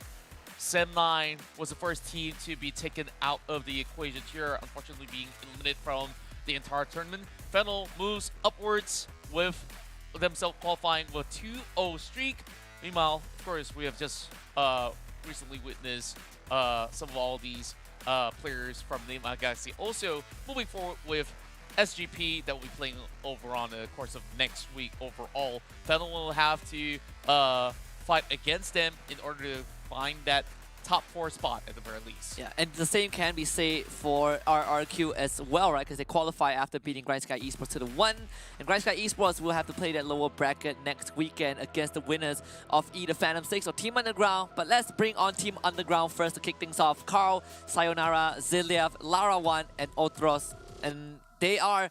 And we have a couple of ex-Army Hunt players in this roster. But most importantly, these guys are, you know, at least Lara1, regardless as one of the demons of that region, and Carl being able to come back and compete. And he has shown us that versatility both in the Baron lane and in the mid lane. Yeah, and I feel like the name Amihan feels like a lifetime ago, but it definitely left a legacy with Team Underground, who's looking fresher than ever. I still think that Underground has what it takes to basically become the top 2 of the entirety of the region of MBSP. So far, we've seen a lot of strong work coming out of players such as Carl, who's been most often than not undefeated, and Yoshi has to challenge him on Baron lane as Phantom 6. This time around, we'll feel the lineup here with Sholi Aja, Haki, Coffee, as well as Nyx.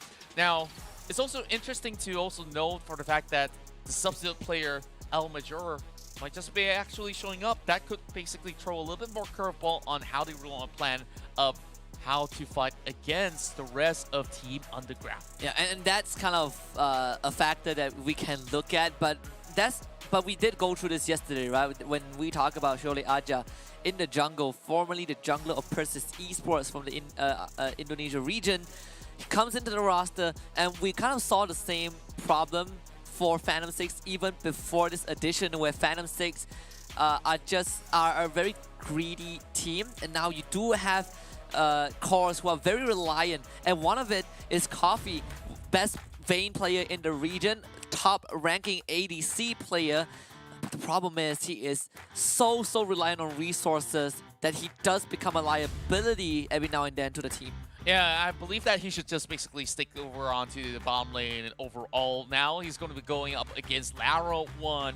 So he has to work closely with Nyx, and then again, there's also Artros that will be challenging them. We see a similar pick coming into the pool where Corky might just be in contest between both of these marksmen overall. So far, Coffee's the only one that has been playing that Caitlyn and has had a lot of other target bans against him. Lara1 shows that he can basically play a little bit of both sides of the world. You want him to go on-hit barriers, you want to go lethality barriers, or basically go traditional carries, or even switch up into mages over a bomb lane. He can do it all.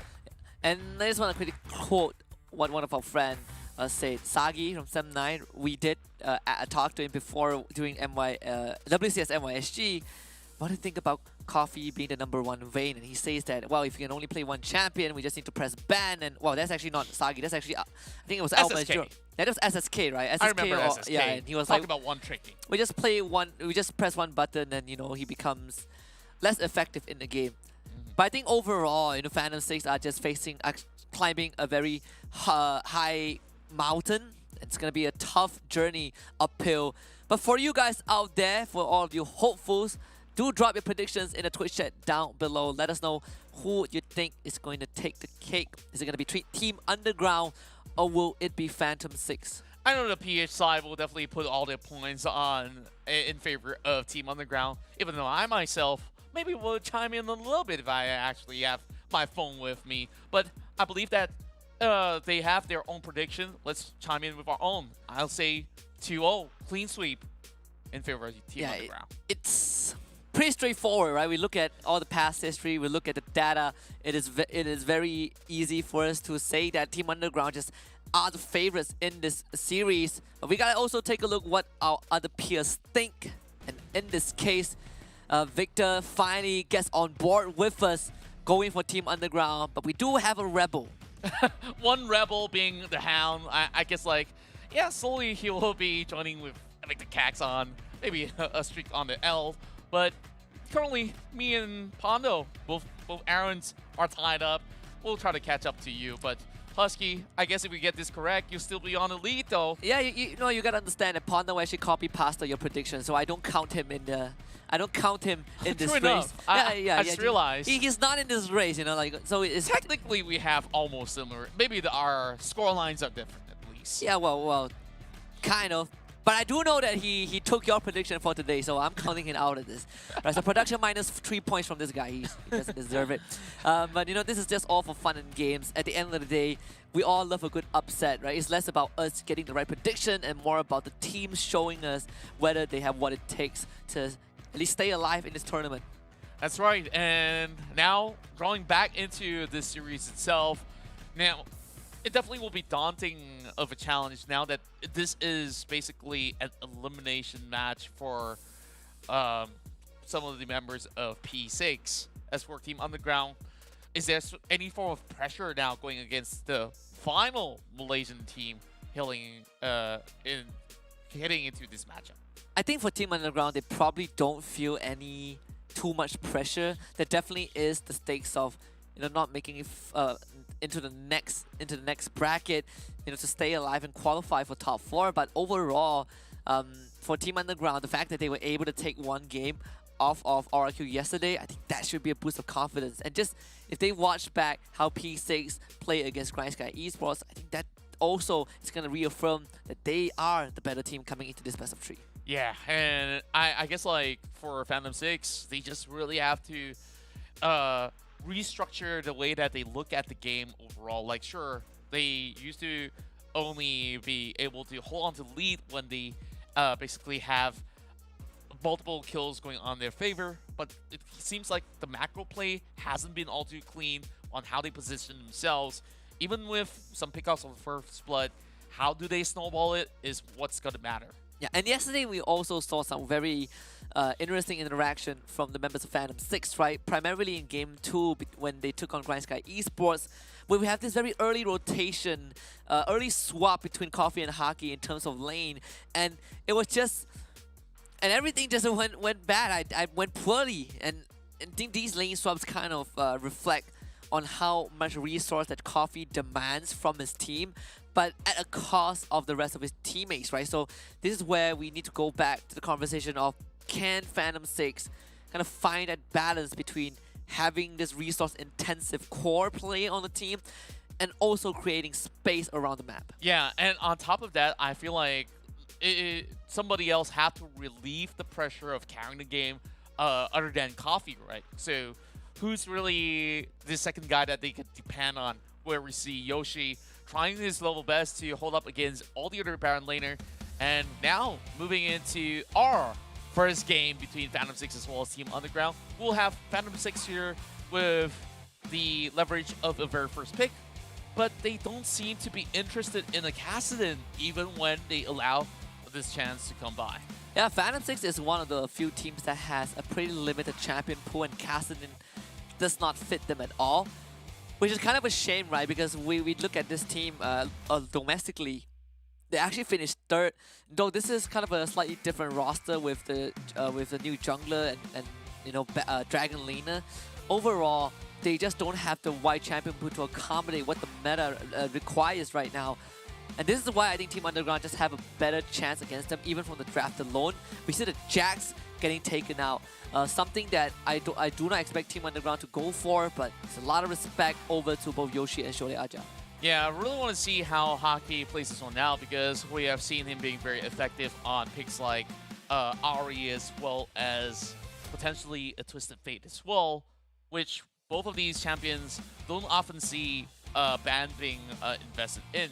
Team Underground will just have one more ban left, something standard that we're seeing from Phantom 6, so will Vayne be opened up for the very first game?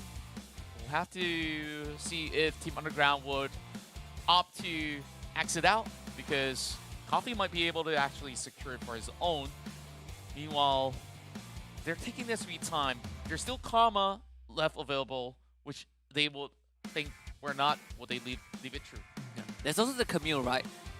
I mean, even if so we got some update. Actually, our major will be standing in for Haki, right? You did point it out early on. So our major is going to be around for this series, Hockey will not be playing. We got a mid laner, and we've seen Almajor play one of his favorite picks, Gragas mid. Gragas mid, and I believe that we've seen even our own Sauls before. Like, he does have quite the pool open up, and you can remember them playing with some of the members that are currently in the SGP roster. So, felt like quite a while ago, but you know, at least he has the quality to play with some of the best of Singapore. Now that they've already selected the Camille to go over onto Phantom 6, it will be both Illusion as well as Karma being secured by Team Underground. Yeah, very standard opening for Team Underground. The fact that they banned out the Galio shows a lot of respect for Phantom 6, right? Though you would expect Hockey to prioritize the Galio a bit more, but overall for Phantom 6, they still bring out the Wukong, most likely going into the jungle for Phantom 6. But again, these two champions that they have are very big flexes, so we will find out when the draft concludes. But Phantom 6 also locks in the Rakan for Nyx, very active jungle, active support. They can definitely help relieve the pressure on them. Yeah, and you're already seeing a really good start for Phantom 6, where you have very strong, engaged tools that they can basically work around with. Other members that you see out of all these champions could basically find their way in, as Team Underground opts to get themselves a Leona. We've seen one Leona before, have we? But will it be the bane of existence of the Rakan? I don't really think so, because at least if you were to plan to have this setup where either you put that Lucian or even Karma bottom side, it still works very well in terms of synergy. Yeah, and Otros was the player that brought out the Leona yesterday against RRQ. Pretty interesting pick, but you know, he was able to make it work. Team Underground banning out both Corki and the Zaya, and Phantom 6 showing a lot of respect to Sayonara's Shyvana, banning that out, followed by a Lee Sin. Now, Shyvana is just a respect ban to Underground. Sayonara has played that before, and I think like he looks absolutely scary whenever he just basically uses his charge of the ultimate on top of the members. And what can you do? That spell itself, you can disrupt him. It's uncancelable. And Team Underground says, sure, take those away, and I still have my Kha'Zix. So it's definitely going to be a tough decision to have Sayonara to seek out some of the targets out there. But with Coffee playing that Varus, though, this could be that ceiling target that he could easily pounce upon. Yeah, and I do like this from Phantom 6, right? Some long range poke. You do have a lot of catch potential from the Camille to the Rakan and even the Ahri from Hockey, who we have regarded locally as one of the few best Ahri players that we have. We just don't see enough, or not Hockey, from Almajor. We just don't see enough. But the good news is that, you know, when it comes down to Almajor, he's a huge playmaker. If he's not under Gragas, he can play champions like Ahri and still achieve the same result. But we're looking at the Lara, Wan, Karma, and Ultros Leona. But get a Cilia Lucian mid. Yeah, but when we look at both sides of the composition, Team Underground definitely tries when it comes down to a long, drawn-out, sustainable fight for themselves, because you could layer down every single crowd control, and that will be able to pick up Phantom 6, because you see some of their units are kind of squishy.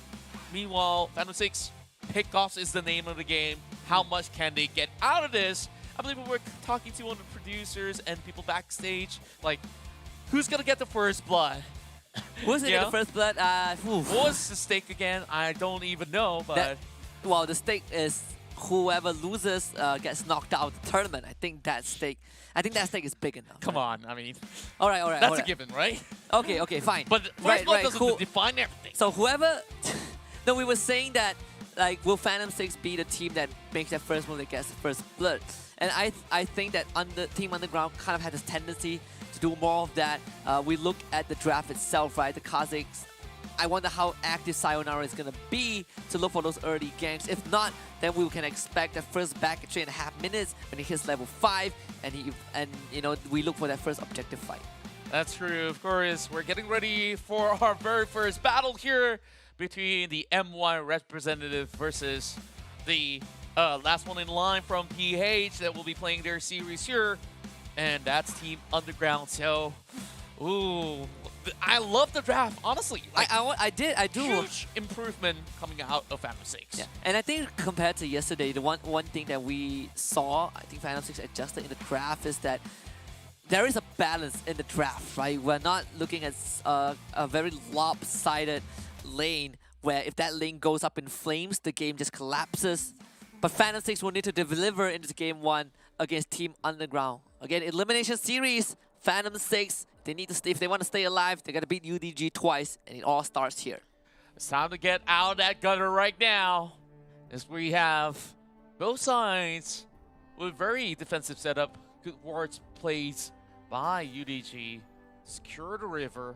Well, P6 drops one control ward onto the blue buff itself. Literally, that's just going to be a basic vision ward. Almajor already having a little bit of challenge. Aziliev brings the solution over to mid lane, and I did predict this, where we've seen this Karma basically dealing quite significant damage. Oh, the exhaust early on onto Coffee. And you can already see struggles for P6. Though they did manage to level the amount against Layer 1, Ultra is still very much healthy. Both sides will pick up the Honey Fruit and pretend that didn't really deal too much. For mid lane though, what do you think about this matchup? I feel like Ziliev is probably going to have a decent time against Almajora, even in terms of lane shove early on. Ziliev is just going to constantly pressure Almajor. But the Kraken Slayer on this Lucian as well, so it's a lot of pressure on Almajor to kind of get things started. So they do have Shole Aja in that middle lane. Will be able to deter any sort of early ganks for Sayonara. Yeah, while Nyx passes through a ward, he'll still be able to secure the scuttle for Phantom 6. As we have Yoshi. Coffee gotta be careful. Yeah, he's basically soaking a lot of all these damage coming from the inner flame. Lara. And Ultros was waiting for this moment. Coffee will be rooted, ignited for first blood. And one goes over to Ultros. P6 actually have the idea to go for the gang. Ultros flashes away from the grand entrance, still gets charmed back. But Lara 1 gets the rune to Shole Aja. The turret shot not sufficient. Almajor make it worthwhile. Heavy investment coming in from the players of Phantom 6. It could have been a little bit cleaner if Coffee had flash available. Unfortunately not, but Phantom 6 at least gets a little bit of recovery.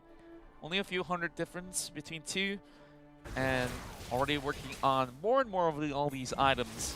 So with the use of the Embrace, Almajor basically will hold on to this lane and have a switcheroo. Now Coffee takes mid lane, allowing a little bit more room for roam. Nyx now moving up towards the top side. And this is a very P6 thing, right? The moment Coffee gets blown up in the bottom lane once, he's going to switch lane with the mid lane. And that's what we saw yesterday by the Fort Bright Sky Esports, which turned out poorly. But in this case, UDG, they're matching that movement. They're fine with doing so. But, well, they're actually not matching it. They are going to allow Coffee to go mid. They're like, whatever, go mid. Zilla is going to have an incredible time, but this is what happened in the bottom lane. Good move from Ultros. Yeah, a little bit more of an overstep, as you can see that he's aiming in for Lara 1. Try to basically chunk out every single spell, but you have to always be careful when you're basically fighting a Leona. But for Phantom 6, I definitely understand the idea is that you kind of want the same range matchup where Coffee would just deal with Ziliev over in mid lane. And you have both of these mages over the bot side making it even. So just a little bit of shift of gears, which won't really hinder the performance of Underground in general. But P6 just wants to find a way to equalize. And UDG would be delighted with this game state. Cyclone mid into a chain of corruption. Zillia gets blown up by Coffee. Sayonara is also in that area, he gets exhausted, and now there's going to be a counter engage from Ultros with the stun on top of Coffee, who gets destroyed by Carl. Sayonara leaves the safety, and Carl grabs a double. Surely RJ is low, Sayonara flashes forward with Taste of Fear to grab the third for himself, and Larawan shows up, and another follow-up stun from Ultros. The root connects, and Carl goes back in, gets the full combo off, but Almajor survives, and Yoshi forced to pop the ultimatum to keep Carl in place. Quite an extended fight here in the mid lane, and pickoffs after pickoffs, UDG only comes up only 1 kill ahead, and find themselves 1,000 gold up. Now, both sides utilizing so much. Now with both objectives spawn up, P6 traditionally goes in for the Herald instead. Gives over an Ocean Drake to the side of Team Underground. So I would still say that it's beneficial for UDG in the long run. Oh, it definitely is. Just trying to get themselves back in the game to perhaps crush the turret with this. And UDG makes the call to not even contest this. So P6 walks away with the Herald. But you can see that UDG, a lot of prioritization on their side lane push. Yoshi will have to deal with Zilev as P6 drops the Herald down mid. And UDG, they do have a response task force. Surely Aja in a bad spot gets hit by the Solar Flare, and he's going to be taken out. Shelly got the charge off, but the turret stays strong. I'm not even certain as to why the rush of popping this Herald, because they have plenty of time to set things up while he overextends himself, give 1 life back over to the side of UDG. Doesn't really help with the lead overall. As we look at the items, first core items are already up available for a majority of the members. As for the supports, we start off with a Pro Belt coming in for Nyx. Goggle for Orpros. Sensible option overall. Let's play of Fractal completed by Sayonara. Yeah. Should be able to pulse to 100-0 somebody out there. A good attempt with the Zenith Blade, but it's a bit too far. Would have been the death of Al Major though if that went through. So overall, I mean, UDG, again, happy with this game state. They are just, you know, a mere 1,000 goal ahead of P6. And I gotta say, this is already looking better than yesterday, at least for P6. Yeah. At least yesterday they were just getting ran down by Grind Sky, but so far against UDG, they're holding up their ground. Underground is playing a slower tempo of a game, though a lot of their champions also rely on early to mid game power spikes overall. They don't really find a clear reason as to why they could possibly force a fight. Therefore, this is basically stashing up until they can pile themselves up with the secondary item. Both sides looking to actually secure a cleaver. Yoshi, having the calling. Forced to use the hook shot to cancel the calling. Just have the ultimatum. Nyx comes in with backup. Zilev outplaying everyone. Even the ignite. It's not enough. Surely Aja will have to blow the flash cyclone just to get the kill, but a lot has been expended from the side of P6. And Lara 1 is here for retribution, but Coffee now comes in for the re-engage, counter-engage with Chain of Corruption. Ultros keeps Lara 1 alive, and P6 Coffee looks for Snipe, doesn't find it. Close enough though, but then again, they also lose a turret over the top side though. Lara 1 at least buy some time for the team. So Phantom 6 will have to wait to get this one in the bag. Meanwhile, the rest of Team Underground should be able to recuperate, send the solution back down to the bottom side. And I do think that having the addition of El Major into the team is a significant boost to this MYSG ID roster. Yeah, the proactiveness of El Major kind of paying off a bit. But again, props to the rest of P6 for being able to kind of not collapse on under their own weight. UDG once more was able to defend that bot tier 1 thanks to Zilev. So far, 0-2 on that Lucian. P6 were continuously trying to catch him up.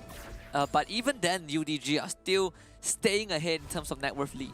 Yeah, and not shying away for far too long, or should I say, when it comes down to how much gold that Coffee has been able to add up with.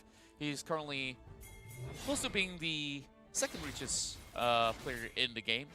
Actually third, but then again, here goes. Ultimatum dropped in. Good void off of Sayonara to buy a bit of time, and he was forced to use the flash. Nyx No more grand entrance and flash for him as well.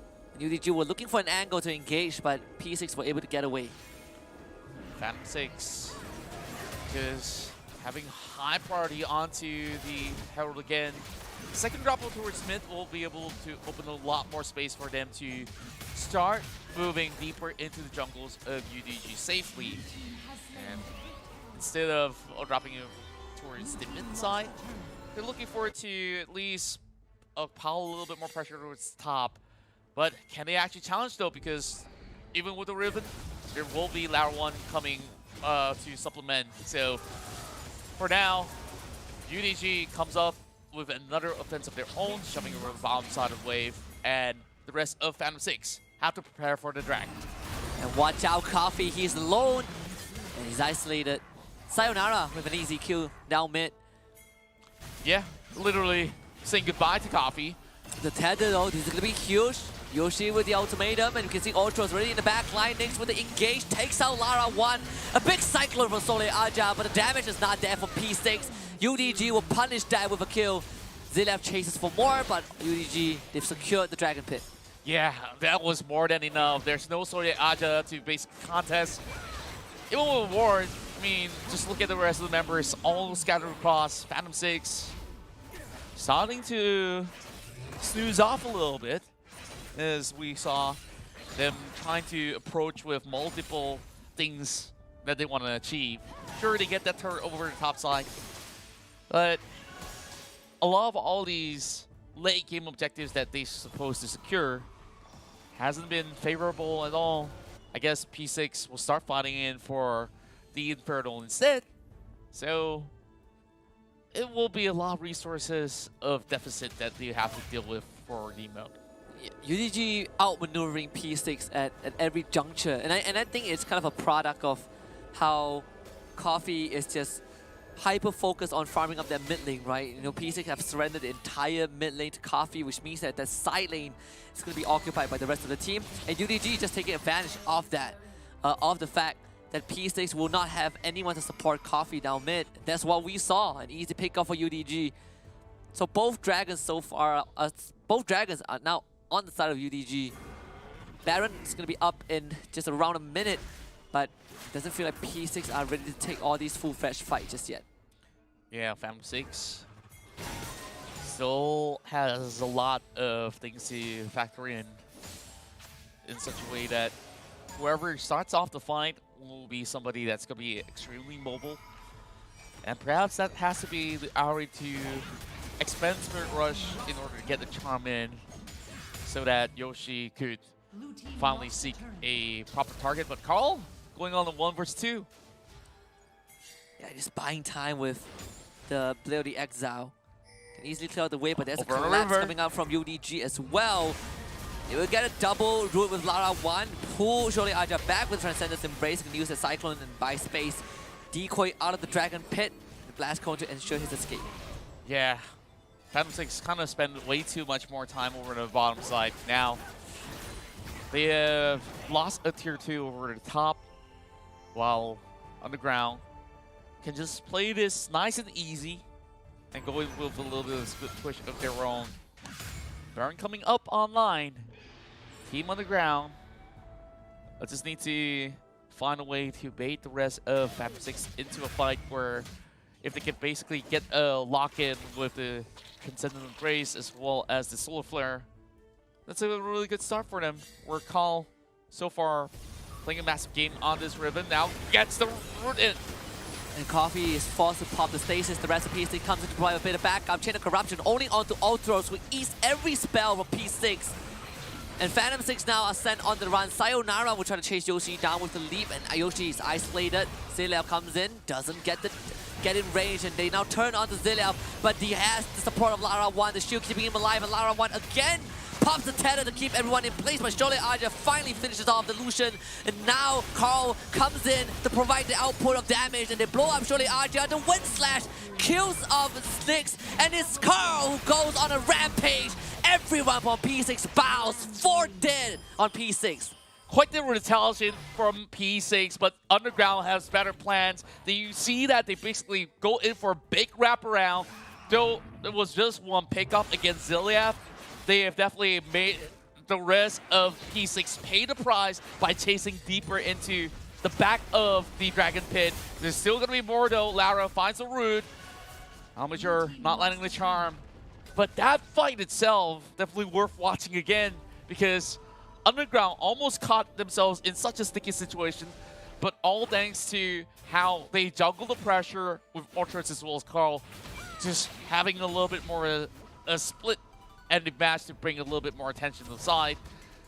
Ziliev had to fall, but with that sort of juggle, inside the jungle, they definitely understood that they can find more members of Phantom 6 running directly at them, and it could still overwhelm them with damage.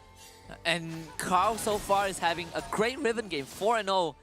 3 core items completed, including a Stasis Enchantment. And that was another moment where he was the last to the fight, but he was the janitor. Mopped up the rest of P6. 20 seconds until the third Drake spawns. And UDG have positioned themselves in a prime spot to take this objective.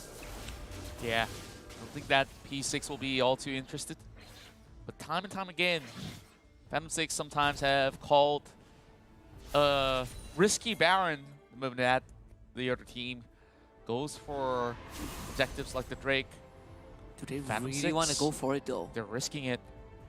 We're seeing high interest. Surely Aja hasn't started yet, but the rest of the players of Phantom 6 tries to draw them in. Yeah, there is a ward from UDG, so there's no way Phantom 6 takes that one. Unless they get engaged in the mid lane right now. 5 versus 3, you gotta do it fast. And unfortunately, it's not fast enough though. Surely Aja will have to abandon the idea. UDG just get a free objective. And they waste too much time right there. Phantom 6 understand that even committing is too risky. UDG gets 3 out of 4 Drakes. Or you could just say 3 out of 3 because this time I absolutely forgot. Other Drake doesn't really count. And no more Cloud Drake in the game. Yeah, rest in peace, Cloud Drake. Kind of miss him though. Yeah, well, a bit. The most inconsequential stats in the game though is just how the combat movement speed. But nonetheless, you know, for UDG, they were able to load the flash on Surely Aja. And the cost of a solar flare, they will come back up pretty soon. And this is where UDG starts taking control of the Baron Pit. Yeah. Bear in mind that the cooldowns on solar flare is absolutely low, probably less than a minute. Like I think 30 seconds, if I'm not mistaken. 30 seconds should be the count, depending on how much of the cooldown reduction you have on top. Most of the items is not including that cooldown reduction, but here goes Sayonara. And they actually base P6 to commit into it. Ultros will now go in. They get Chain of Corruption only onto the tank though, and the assassination comes through from Sayonara. And unfortunately for P6, they got baited into a fight that they shouldn't have even taken in the first place.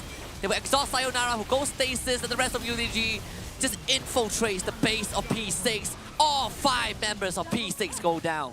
And this calls for a free Baron after acing out the rest of Phantom 6. No minutes whatsoever that's going to be close by, but they think about tanking it though. Well, the wave is 2 waves crashing in, and they have a siege minion. Okay, that's about good enough. So, patiently as it goes, they will still claim first game out of the series against Phantom 6. Team Underground going to match point. Series point, in fact, for Team Underground. 1 more game, and they knock P6 out of the tournament. A show of strength from Team Underground, like what we expected after watching them play against RRQ yesterday. Most impressively, again, just Carl and Otros, the 2 juggernauts of this game 1. Yeah, and overall, like, you could definitely see this is a new and improved Phantom 6 by just having the addition of El Major, having higher impactful plays overall. Sure, the early game was well handled, but halfway through the mark, I felt like they just couldn't really handle 5v5s as compared to how the execution of TBUDG just seemingly being so much more cleaner. And I guess a few of these pickoffs did went through as they tried to punish Zilef multiple times, but there was always Underground members prepared to still take them on, and Coffee being the castrator usually. Yeah, and I do like how UDG are punishing the tendency of Coffee, right? The greed to always commit for these kills. We see how UDG always prays on the fact that P6 will react to every little move that UDG makes. And a lot of these fights happen because UDG, they poke P6 a bit and P6 just responded full force, and UDG was like, alright, we will take the fight, and they will beat P6 with it. Yeah, and this was my favorite team fight, as you see a split going on inside the circle in the jungle, and how UDG reform themselves into that corner and start fighting back is just absolutely amazing, especially with Carl basically shattering them into pieces. Yeah, and there was nothing that Vance could do, right? This is another fight with Sayonara. He was just poking and prodding, but P6 got baited into a very bad choke point, and there was nothing that they could provide to help the team. Sayonara gets, goes on like a 1v3 in an isolated corner, picks off 2 members of P6, while UDG just gets the cleanup going. Yeah, and this was a clean ace for them, as they have been able to close out the game without too much challenge by the end of it all. Sayonara being the MVP of this matchup. Even finish up the GA, doesn't seem like he needed it. Yeah, I mean, Carl had a clean game as well, 6-0 on the Riven. All of these late flanks that he pulled off were extremely impactful, right? But early on, it was also Ultras and Lara 1 who did a lot of the heavy lifting, especially Ultras with his engage, his Leona engage, hiding in the bushes and just preying on the fact that Phantom 6 have no idea where those ganks are going to come from. Yeah, that was a great first blood being secured, and all thanks to Ultras. After that, the roams were very effective so far. This is the way that you really want to play that Leona, so that's the reason why, like, Team Underground, they will accept that sort of rotation that Phantom 6 came up with just to fix a little bit of that laning phase problem that they have had in the mid lane. So when we look at some of all these stats overall, Phantom 6, I think had something a lot more respectable, as you see that they have held their ground against Team Underground for at least up till the 8th minute mark. Yeah, well, at least at the early to mid game, we do see a bit of fight from Phantom 6, but evidently Team Underground just play a bit better. And we saw the same problem, that early lane swap that Team Underground completely ignored, right? They didn't even match it. They, in fact, used it as a way to kind of slow down Phantom 6 progress in the game by just constantly picking off Coffee. And that's something that I think is ingrained in Phantom 6 as a team. I don't foresee getting changed, and that could continue to be the biggest weakness that they have in the series against Team Underground. And all of this brought to you by and made possible by our friends over at Snapdragon Elite Gaming, when winning matters. And I gotta say, for Team Underground, it does matter a lot because 2 of the top teams from the Philippines have given them a vote of confidence to make it to top 4. And aside from Snapdragon Elite Gaming, we also have Monster Energy that helped everyone on the broadcast and on the teams to unleash the beast within them. Check them out at www.monsterenergy.com/gaming. And one final thing, if you guys have not joined the Discord just yet, join us at discord.gg/Snapdragon Pro Series to be a part of this conversation. We have Game 2 coming up in this elimination series between Team Underground and Phantom 6. If Team Underground wins, Phantom 6 goes home. But if Phantom 6 wins Game 2, we will get a finale of a Game 3, which is going to happen right after this break. Yeah, and I believe that it's just going to be moments away before we witness that game. So don't go anywhere. We will be right back. The Snapdragon Pro Series is brought to you by Snapdragon Elite Gaming and Monster Energy. A lot of all these damage coming from the inner flame. Sarah. And Ultras was waiting for this moment. Coffee will be rooted, ignited for first blood. That one goes over state. Cyclone mid into the chain of corruption. Zilia gets blown up by Coffee. Sayonara is also in that area. He gets exhausted, and now there's going to be a counter engage from Ultras with the stun on top of Coffee, who gets destroyed by Carl. Sayonara leaves to safety, and Carl grabs a double. Surely RJ is low. Sayonara flashes forward with Taste of Fear to grab the third for himself. Yoshi. And Larawan shows up, and another follow-up stun from Ultras. The root connects, and Carl goes back in, gets the full combo off, but Alman just survives, and Yoshi forced to pop the Automaton to keep Carl in place. Quite an extended cleaver. Yoshi. That's having him calling. Forced to use the hookshot to cancel the calling. Just have the ultimatum. Nyx comes in with backup. Zilia outplaying everyone. Even the ignite. It's not enough. Surely Ajay will have to blow the flash cyclone just to... Literally saying goodbye to Coffee. The tether though, this is gonna be huge. Yoshi with the ultimatum, and you can see Ultra's already in the back line. Next with the engage, takes out Lara 1. A big cyclone from Sole Aja, but the damage is not there for P6. UDG will punish that with a kill. Zilaf chases Good for start for them. We're Call so far playing a massive game on this ribbon. Now gets the root in. And Coffee is forced to pop the stasis. The rest of P6 comes in to provide a bit of backup. Chain of Corruption only onto Ultros, who eats every spell from with the leap, and Ayoshi is isolated. Zilaf comes in, doesn't get in range, and they now turn onto Zilaf, but he has the support of Lara 1, the shield keeping him alive, and Lara 1 again pops the tether to keep everyone in place, but Shole Aja finally finishes off the Lucian, and now Carl comes in to provide the output of damage, and they blow up Shole Aja. The wind slash kills off Slicks, and it's Carl who goes on a rampage. Everyone from P6 bows, 4 dead on P6. Quite the most of the items is not including that cooldown reduction, but here goes Sayonara. And he actually based P6 to come in into it. Ultros will now go in. They get Chain of Corruption only onto the tank though, and the assassination comes through from Sayonara. And unfortunately for P6, they got baited into a fight that they shouldn't have even taken in the first place. They will exhaust Sayonara, who goes stasis, and the rest of UDG just infiltrates the base of P6. All 5 members of P6 go. Love all these damage coming from the inner flame. Nara. And Ultros was waiting for this moment. Coffee will be rooted. Ignited for first blood. Everyone goes to state. Cyclone mid into a Chain of Corruption. Zilia gets blown up by Coffee. Sayonara is also in that area. He gets exhausted, and now there's going to be a counter engage from Ultros with the stun on top of Coffee, who gets destroyed by Carl. Sayonara leaves the safety, and Carl grabs a double. Surely RJ is low. Sayonara flashes forward, who takes the fear to grab the third for himself. Yoshi. And Larawan shows up, and another follow-up stun from Ultros. The root connects, and Carl goes back in, gets the full combo off, but Alman just survives, and Yoshi forced to pop the automaton to keep Carl in place. Quite an extended cleaver. Yoshi. That's Having a culling.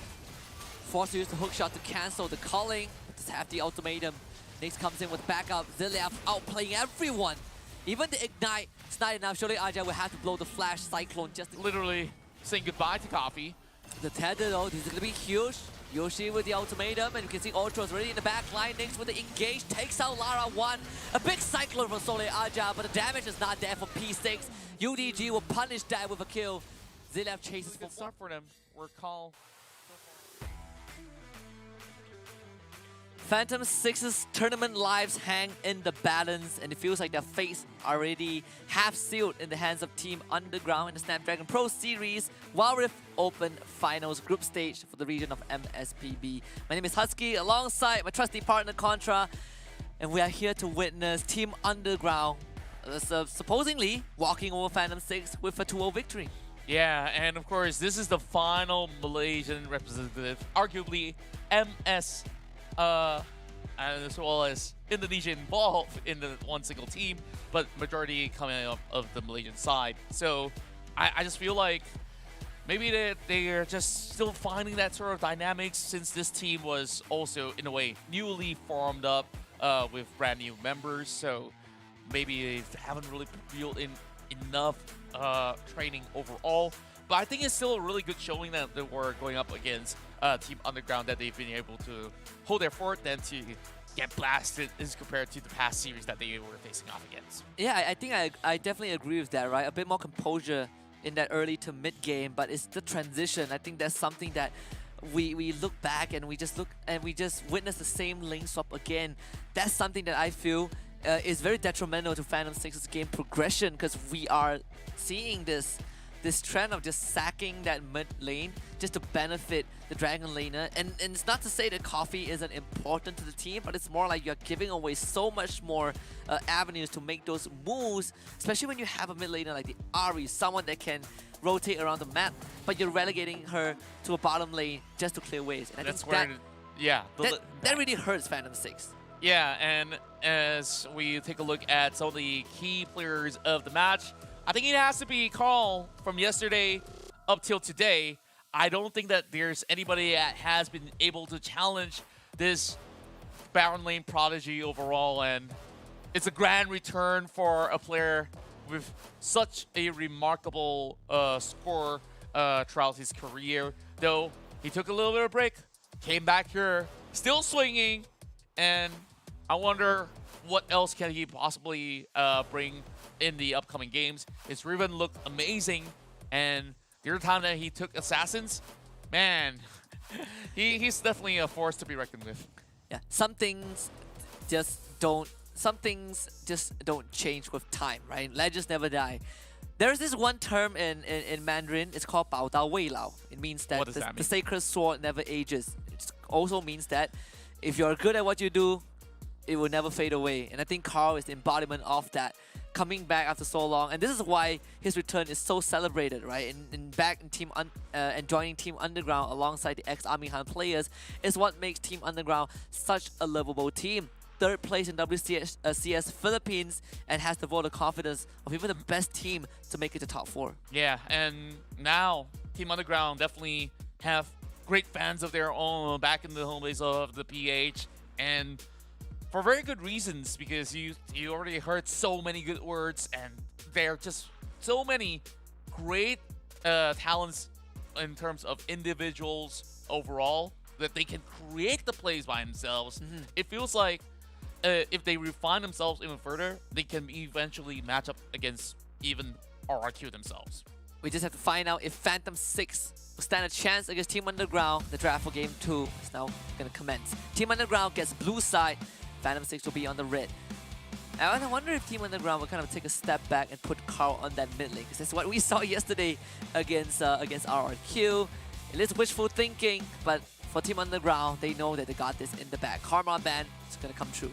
Yeah, just something that to ease their way into what we would like to see coming out of Phantom 6. They've always been banning the Kassadin first, so I guess Team Underground now wants to open a little bit more for themselves, so they go in for the Yumi ban. So there's a few more priority picks, such as the Jays, which can be opened up. But then again, Phantom says, nope, that's not gonna go through. Yeah, and Fantasy just going back to the classic bans, and we've seen this from most of these teams, so no surprise right there. Team Underground just sticking with the Galio ban. I think they are the only team that first phase bans the Galio. Probably just only against Phantom 6. That once again leaves out the option of the Camille on the table. Lucian definitely a given, but that's not gonna be it. So Team Underground, Okay. they'll be happy to take this Camille. Yeah, there's plenty of options for Team Underground to go for. So the Camille is definitely the go-to pick right now. You're gonna pick it up again, a flex pick that Team Underground has secured for themselves. But Phantom 6 now has a very important decision to make. 2 picks in a row. And they're thinking about the Ari first pick, something that we don't normally see. But if that's the case, that means that Phantom 6 are going to be pivoting towards that mid lane priority. But they decide to lock in Shoei Arya's signature Lee Sin. Yeah, it has to be. I mean, we've seen how effective it can basically cancel out the ultimatum. Now, bringing Pantheon. This is something brand new, and No waste Pantheon, right? I believe it is. Okay. Okay, right. Thank goodness it's not a Pantheon. 2 counters for a Camille. How about that? Good enough. I think, I think this definitely is a more robust start for Phantom 6. And I think the thing with Phantom 6 is that even when we look at them functioning with a solid lineup, it's always, the issue always arises when they decide to put everything in a coffee basket, right? That's what has been happening throughout the tournament yesterday and today. But when they have the supporting staff with the Lee Sin to set the tempo and the Singe to kind of run around the map, maybe that is the solution, to their problems thus far. But Team Underground pick up the Senna, and we're looking for the Senna +1. Now, Ziliev opts to show themselves a trump card, which we haven't seen from Team Underground themselves. This is going to be a trash that will be changed into the Nasus. And Phantom 6 at least have seen this composition before back in the WCS NYSG scene, which has been played out a lot by teams like Sem9, same could be said about then RSG. So Phantom 6 now going into this final pick of the first phase, they concluded with a Shen pickup. So there's a lot of frontlining coming in, but where's the damage coming out? Coffee Vein? I'm setting it up for it. I feel like we are going down the direction. Seems like it. See if Team Underground picks that hint up. Two more bans. It's gonna be the Vayne ban, right? Very straightforward. And even so, if he does get the hands on Vayne, I don't think it's actually working out against a set on Nasus comp as well. Sure, you will try to get as much poke as you can onto the Nasus, but you still get weeded down by all the other overwhelming pokes. So I don't think that's really the best idea. Another sort of pick that he usually falls back to is gonna be a Tristana or the Caitlyn, right? We've seen both. We've seen him play the Caitlyn yesterday. I don't think Caitlyn's gonna be equally as effective, and even if you pick something like an Ezreal, it's not gonna last out. But now let's add this up with an Ashe, with the Senna going to support role. So does that mean it's a coffee Ashe? Okay. So it's a jungle. Okay. Yeah, Never mind. It's a coffee Ashe. Okay. No, I think it's pretty good, right? Because the Ashe overall, when you can play from that long range, it does still make don't see sad damage though. Yeah, well, it does give him a lot of pickup potential, I suppose. Yeah. So that also means that if in order for this to work, surely Aja has to pull up a full AD Lee Sin, a one-shot Lee Sin basically, and delivers that to the team and try to get out as swiftly as possible while you have the later defense up online. Wonder Would what that work? Maybe it will. I wonder what Nyx is gonna go for. So the Thresh, incredibly the beefy lineup for Phantom 6. The best we've seen so far, honestly, coming into this one. Yeah, and I guess that basically you're setting 3 layers of peel available, and Lee Sin's job is just to single out a target. But when you have Team Underground here bringing up that Fiora, she could eventually find ways to attach her with the Grand Entrance. But if it's going up against a Cinch, maybe a little bit more difficult. So they have to pick their poison though. This is the ultimate peel for coffee lineup. It could not get any more obvious than that. But for Team Underground, a lot of cores. Corki, Fiora, Camille. Very excited to see how Team Underground is going to play this out. This is a direct challenge, this direct mechanical check issued by Team Underground towards Phantom 6. That's right, and I just look at the whole setup here. I guess like it's that make or break moment, and they just have to put all their eggs in this one basket, and hopefully by the time they go past the 20-minute mark, then they could be able to close out the game. That's how it's looking like for me for the side of Phantom 6. Meanwhile, UDG, they just have to steamroll them. Yeah, but even if we go past the 20-minute mark, UDG have the draft to go to play that late game out. But it all comes down to this one final game, potentially one final game for Phantom 6 against Team Underground, who are up 1-0 in this best of 3 Elimination Series. Phantom 6 tournament lives on the line. This is game 2 of this best of 3. There we go. Team UDG. Opt for something that's absolutely comfortable for them. Ziliev, this time coming out with the Corki, will be able to have that control ward, removing one vision out of P6. Extra goal. And since he's fighting against a Cinch, you expect this Cinch not to be able to actually apply pressure over the mid lane. And I guess all Major could do is just to soak all that gold as well as EXP. Here comes Nyx with double play. Just some initial pokes towards Ultros and Lara 1, but again, like these initial damage, especially from an Ashe, not really the most damage early on. It's good to see Ziliev, he's pressuring out Major very hard. And this is one of those few matchups where the Cinch isn't really allowed to just run in and clear the wave like you would against, against picks like Karma or Ari. Level 1 Gatling Gun just completely shreds your armor. And Ziliev, he's making life miserable for El Major. Absolutely miserable, coming in with the Phosphorus Bomb as well. Now, when you take a look at UDG on how their setup's going to be, you got bottom, the entire lane just tells you, I'm going to skill infinitely, so if you want to play skilling with me, we'll still be up online to challenge you instead. While Sayonara can stretch the tank, same goes to Carl. And Carl basically forcing them to retreat. Could this be a flash kickoff? Oh, not going to be. And that's Yoshi using his barrier and Carl not having to use his. see the big difference. Nick's getting rooted down by the Senna. Ultros looking for first blood. Exhaust is there. Flash away from Lara 1. Surely Aja wants to follow up with the resonating strike. They have the Ignite and Coffee flashes for first blood. Surely Aja still looking for Lara 1. This should be easy. Surely Aja picks that one up. Top lane, Yoshi getting gone on. 3 members of UDG show up. Yoshi buying a bit of time, flashes to safety, the dive back in, execute on the Zillium, and Yoshi with the miss. Second skill to keep himself alive, and UDG falls. Oh my word. P6 basically doing a reversal and outplays the rest of the 4 members who chose to dive in. And, well, I can't say 4 members because the other 2 was over the bottom lane, which get dove upon. Great Sam coming in, and Coffee seeing that window of that opportunity, flashes in, and managed to pick up 1 kill and leave another for Surely Aja. Here comes the Lantern. And that is such quick movements. A good kick onto Ultros, and that should be his demise. They fling Lara 1 back as well.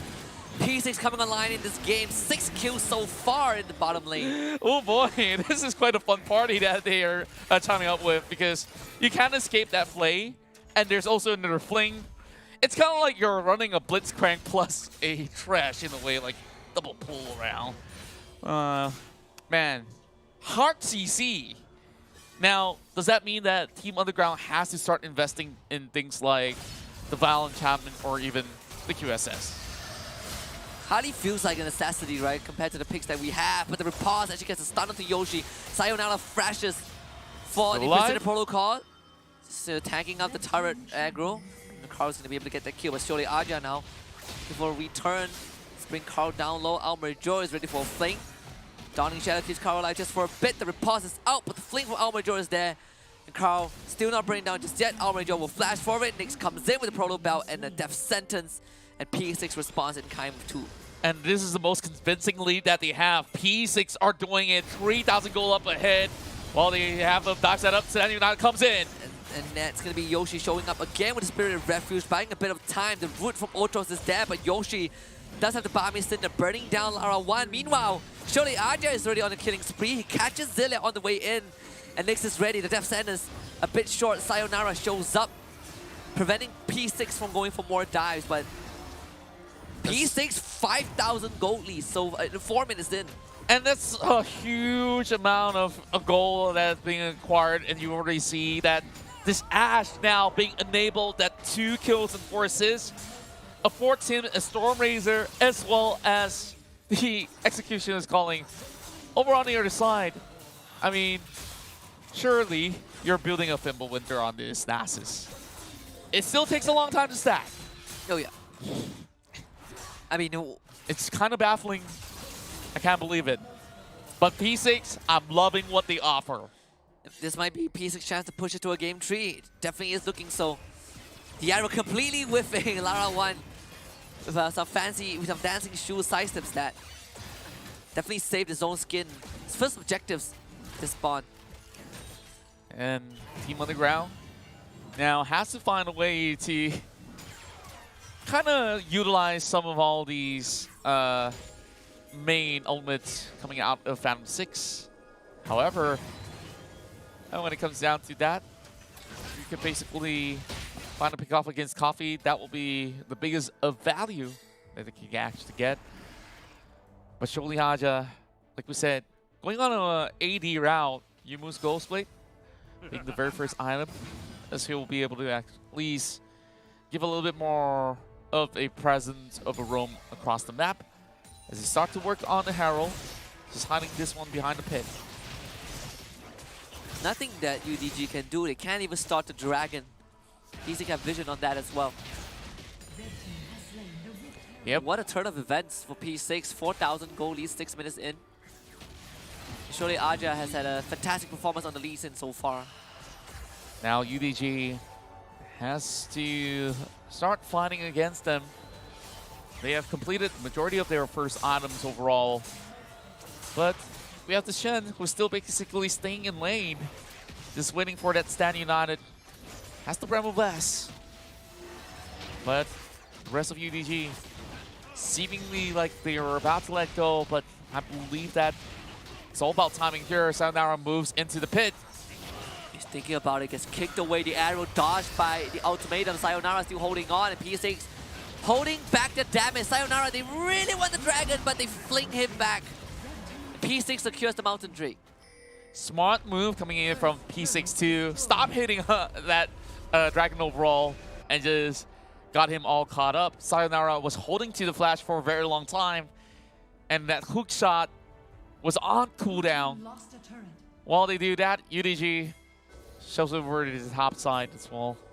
So, ain't too shabby, but still 5,000 still in favor of P6. Now, getting the kick upon the soul member UDG, but they're coming into the jungle. As he left goes down, Coffee will expend the flash to take the lantern out. UDG will need a lot more time to even stand a chance to fight P6 at the stage of the game. You gotta watch out for Carlo. He is farming up a storm. Almajor slowed down. Running out of mana as well.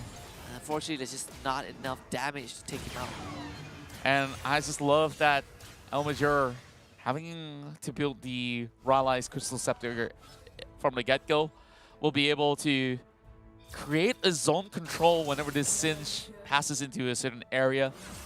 And that's going to make things a lot harder for Team UDG to basically contest in many of all these scenarios. As we see Cream of that melee champion starting to struggle a little bit here. So Sayonara will need to work even harder alongside with Carl for that split push heading into a mid-game scenario. 10 kills of advantage for Phantom 6 as they're slowly recuperating from that sort of loss. Now, needing to add up more as we see Landry, the next thing on the block for Almajor. Redemption coming in from Yoshi, though. Gonna give them more sustainability. Now I wonder, how can UDG recover from this, right? We've seen them on the back foot. Extend it to 30 minutes of play. Let this Nasus start slamming. Oh my goodness. We're in for a ride, Contra. We're in. But how do you even extend it if they just choose to come in with Death Ball again? Like, that's what they've been doing for the past 2 fights. And I think that's where Carl shines. Carl and Sayonara shines, right? Because they can play that 1-3-1 split push. And P6 individually, champion-wise, is not going to be able to stand up against the Fiora and the Camille. Something that UDG can definitely take advantage of as the game progresses. But right now, we are slowing down to kind of a stalemate between these two teams. Yeah, UDG definitely don't want to pick a fight right now. As we already see Coffee 1 level up ahead against Lara 1. As the rest of the team still have a level advantage over the members of UDG. Carl still needs a lot of more resources. He's only working onto the Little Ring King right as of now. Sayonara cutting the waves, but another turret has been taken out there. The arrow goes wide, and Yoshi would need some assistance. Sayonara waiting for the lantern to use the ultimatum. Next displays it back, redemption dropped by Yoshi as well. But all UDG wants is the turret. Of course, they will get what they come for. But P6, they've slain the Referral, and they can actually drop it in the top tier 2. UDG, what is the response? They're sending Lara and Ultros 1 up top. Yeah, a little bit odd to see Coffee extending past the tier 2 all alone. Of course, accompanied by Sholiaja. But Zelia could easily just Valkyrie over the wall. Chase is still on. Lee Sin's on the hunt. Shole. Nice man mark onto Sayonara. Enough distance created though. So the more time being bought by UDG, the better the likelihood that they could survive. But then again, the tankier both the Shen as well as the Singe will be as well. At least by then, should be a little bit more manageable. So, as we see the itemization, Nasus finally getting rallies as well. Yeah, probably going to go for the Morellos, the Oblivion Orb, and Leander's next. For those poke damage against the members of P6. But what's important is the second dragon, the Inferno Drake, spawning in 20 seconds. And I'm not really sure if UDG will even take a team fight up against P6. Feels highly unlikely at this point because UDG have given up have willingly given up most of the objectives leading up to this point. Yeah. And I think the player that will struggle the most in this matchup is going to be Zilliv on this Corki.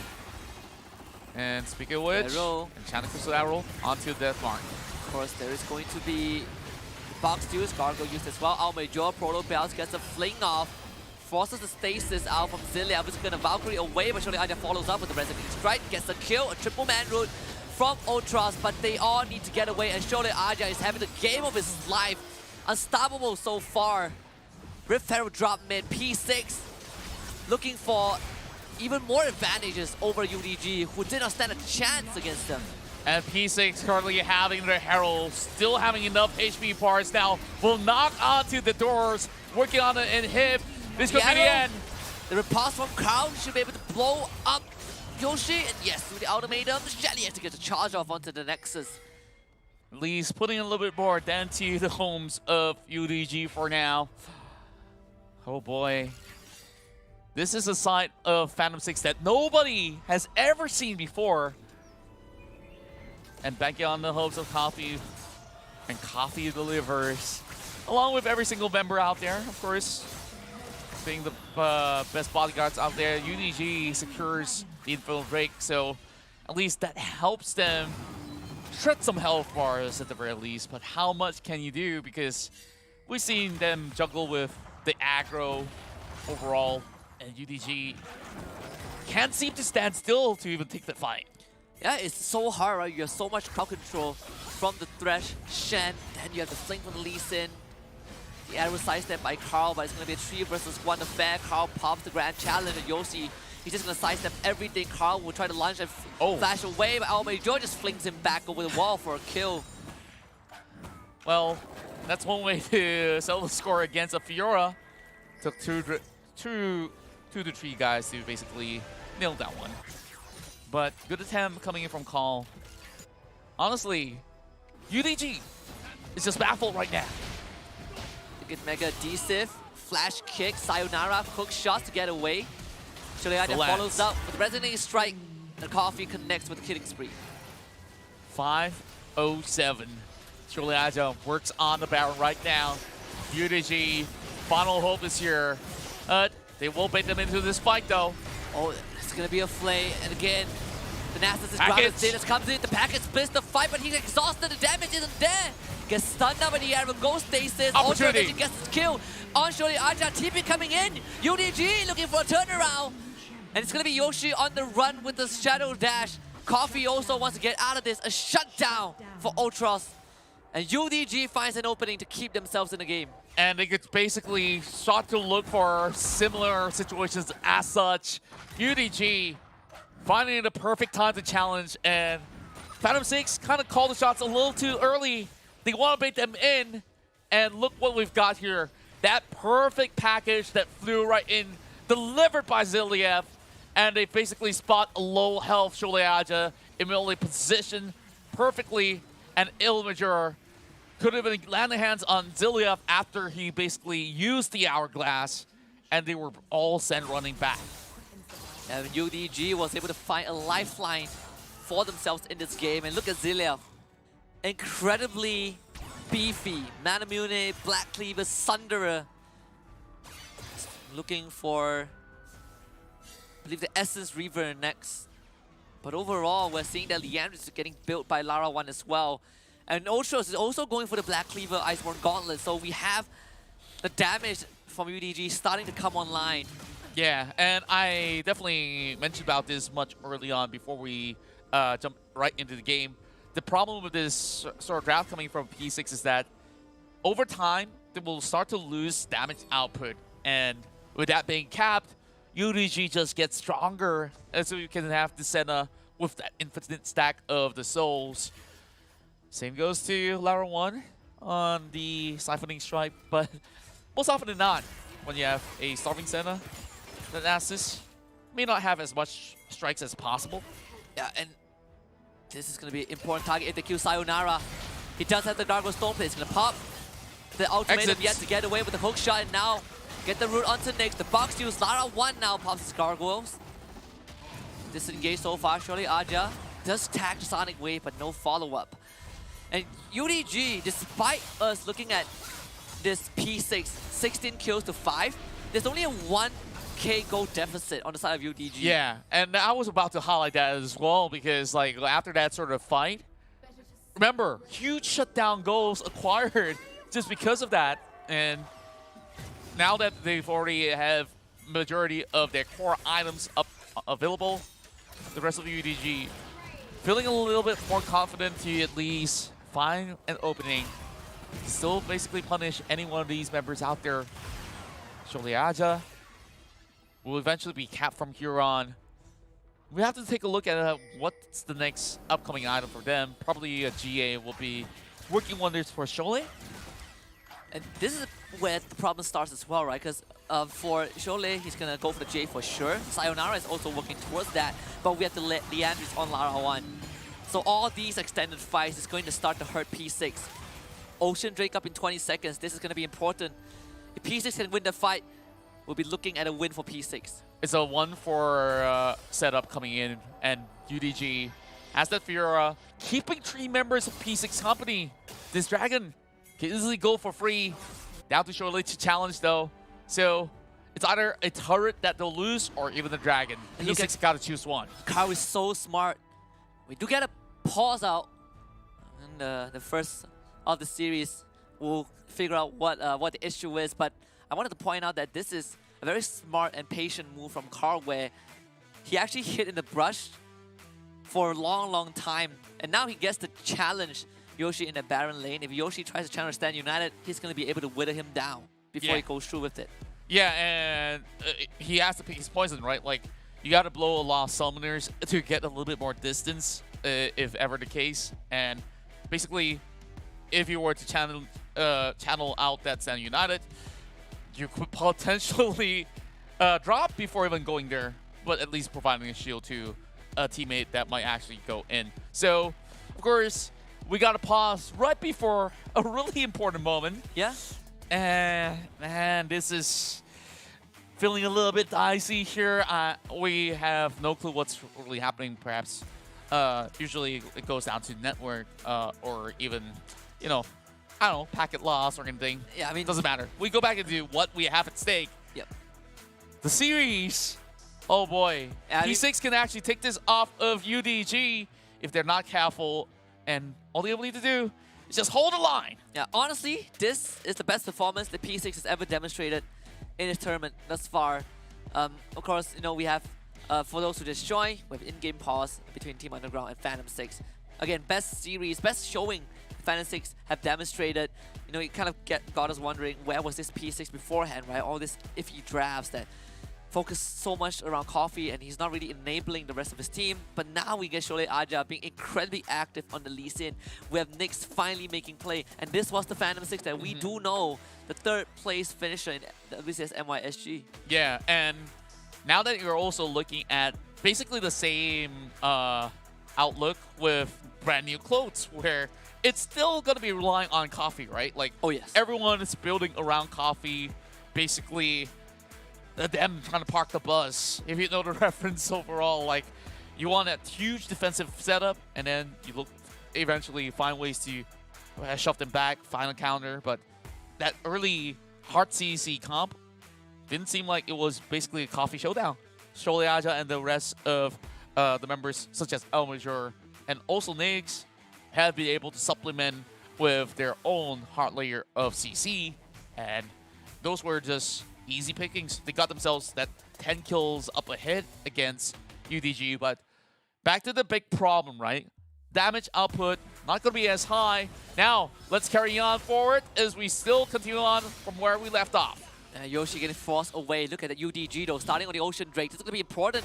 Down the bot lane, Dawning Shadow used as well. Stasis TP. out. TP coming in from Carl. He's buying a lot of time. Stay United channel by Yoshi to join the fight. Elme joined the back line, running with the poison to take down Cilium. And he was able to flash over the wall to take out Ultras as well. A double kill for P6. This is the winning moment for Phantom 6. Sayonara could not stand, and Carl goes down. A double for Coffee and an ace for Phantom 6.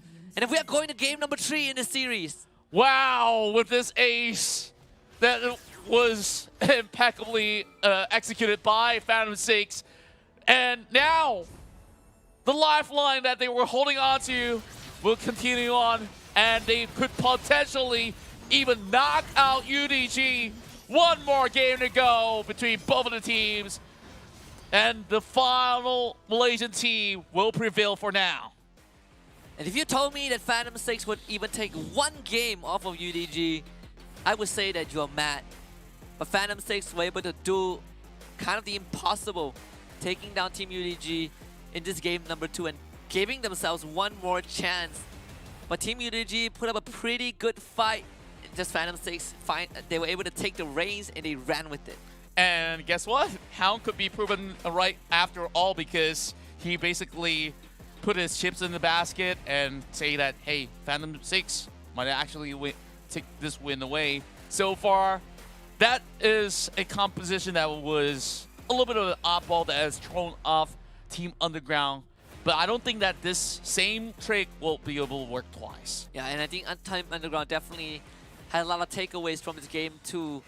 Phantom 6 though, we saw how active they were early on with all of these engages. I mean, Shole Aja had an incredible showing with this Lee Sin, and all of these initial pickoffs that P6 were able to mount against UDG did not give them any space to even farm out. Our Major's Singe, such a huge nuisance. Yeah, and he's just basically running around circles and still getting resets of that flame.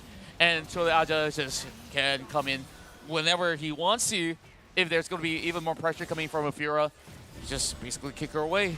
Plus, you have Yoshi always on standby. But this was one fight that they actually lost when they tried to fight UDG in their own jungle.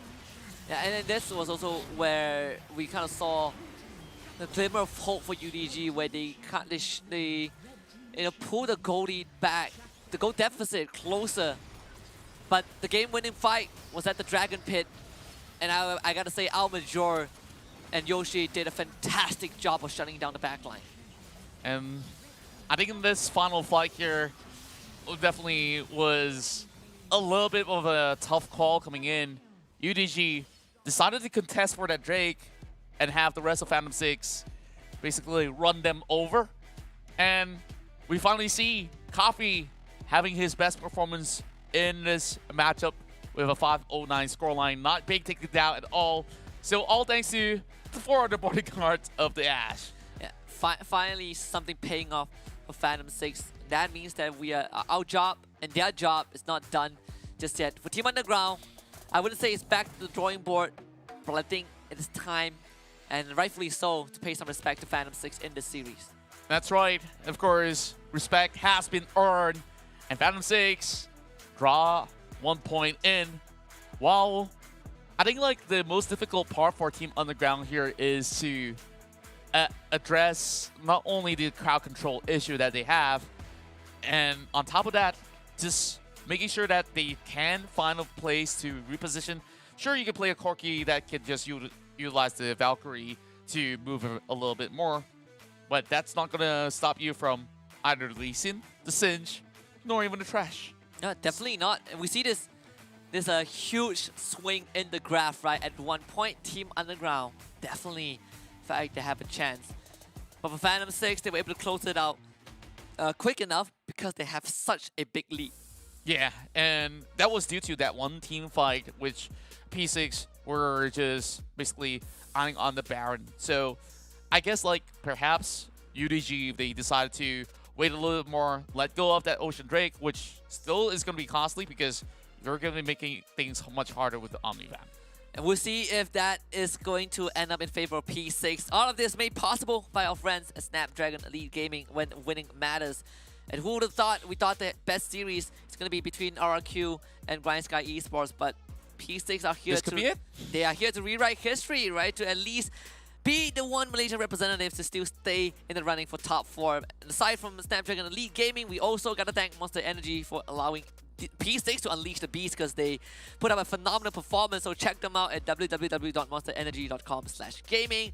And if you guys haven't joined our Discord channel just yet, do so with the link discord.gg/Snapdragon Pro Series. Let us know your thoughts about Phantom 6 performance in that game number 2.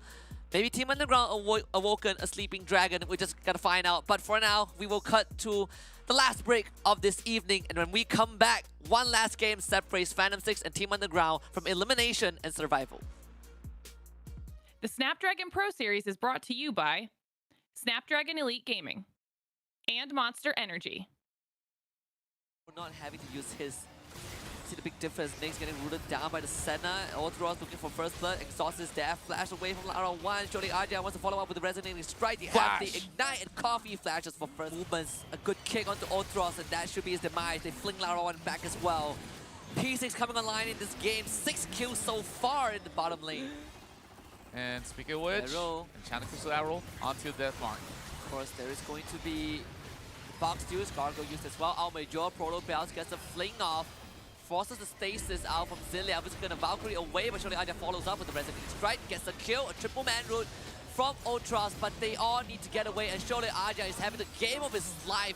Unstoppable so far from the Thresh, Shen, then you have the fling from Lee Sin.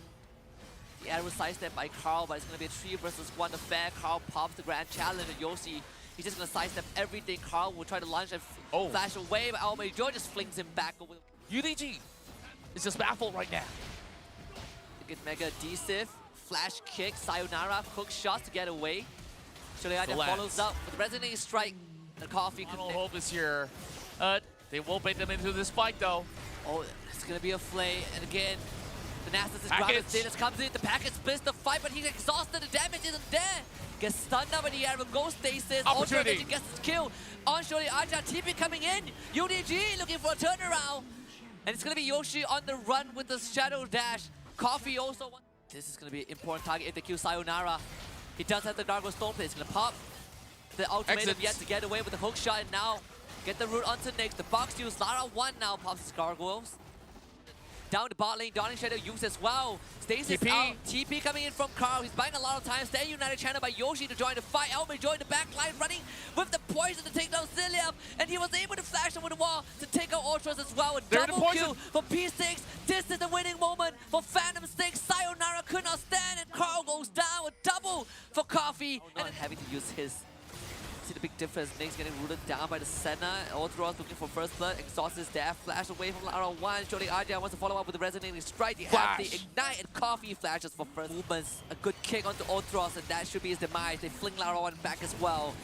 P6 coming online in this game. 6 kills so far in the bottom lane. And speaking of which, Enchanted Crystal Arrow onto the death mark. Of course, there is going to be Box use, Gargo used as well. Our Major Proto Bells gets a fling off. Forces the stasis out from Zilia, who's going to Valkyrie away, but surely Aja follows up with the Resonating Strike, gets a kill, a triple man route from Ultras, but they all need to get away, and surely Aja is having the game of his life. Unstoppable so far from the Thresh, Shen, then you have the fling from Lee Sin.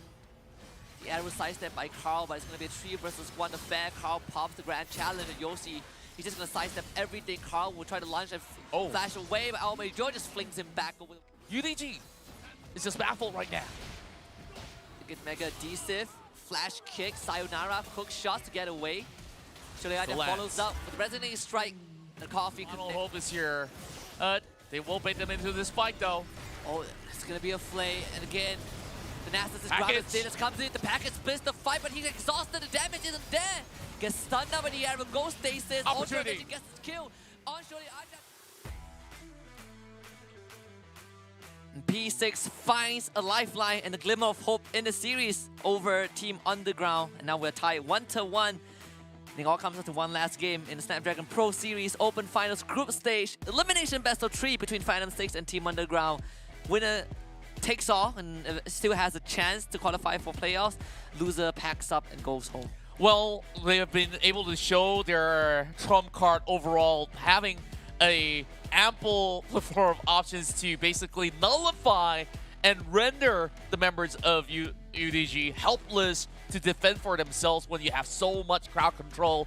I don't think this will work twice, and when it comes down to this, what kind of bans will UDG invest in?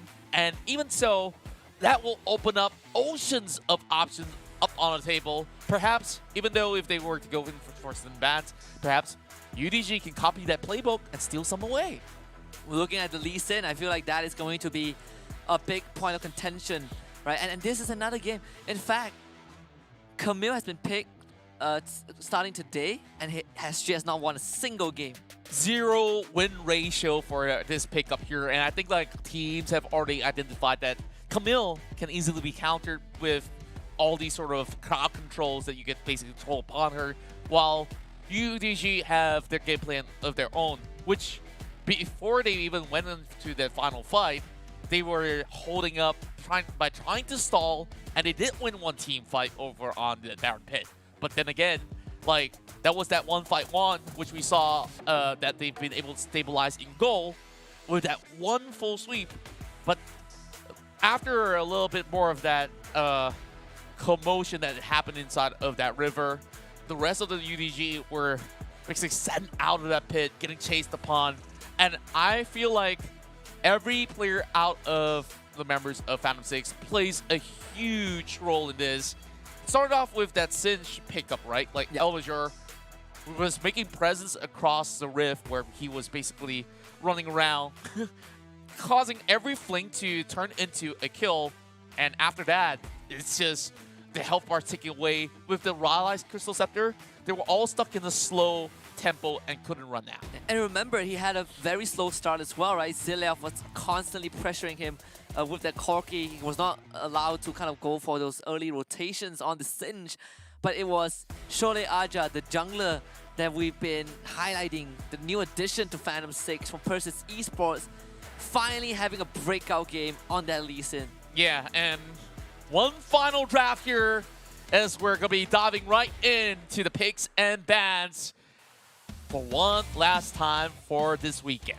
All for the marbles, Phantom 6. They've ignited some hope in the MY region, and they just need one final push to finalize it. A Team Underground, they're at the cusp of a major upset in this series, right? Again, a lot of teams are looking at UDG to make it through, but if Phantom 6 shuts the door right now, Team UDG will have maybe a lot to answer for in the fan base, man. Truth be told, the bans are still going to be the same. Kassadin, Jace, Yuumi, expecting the Karma to come true as well. And we're also looking at basically very similar bans.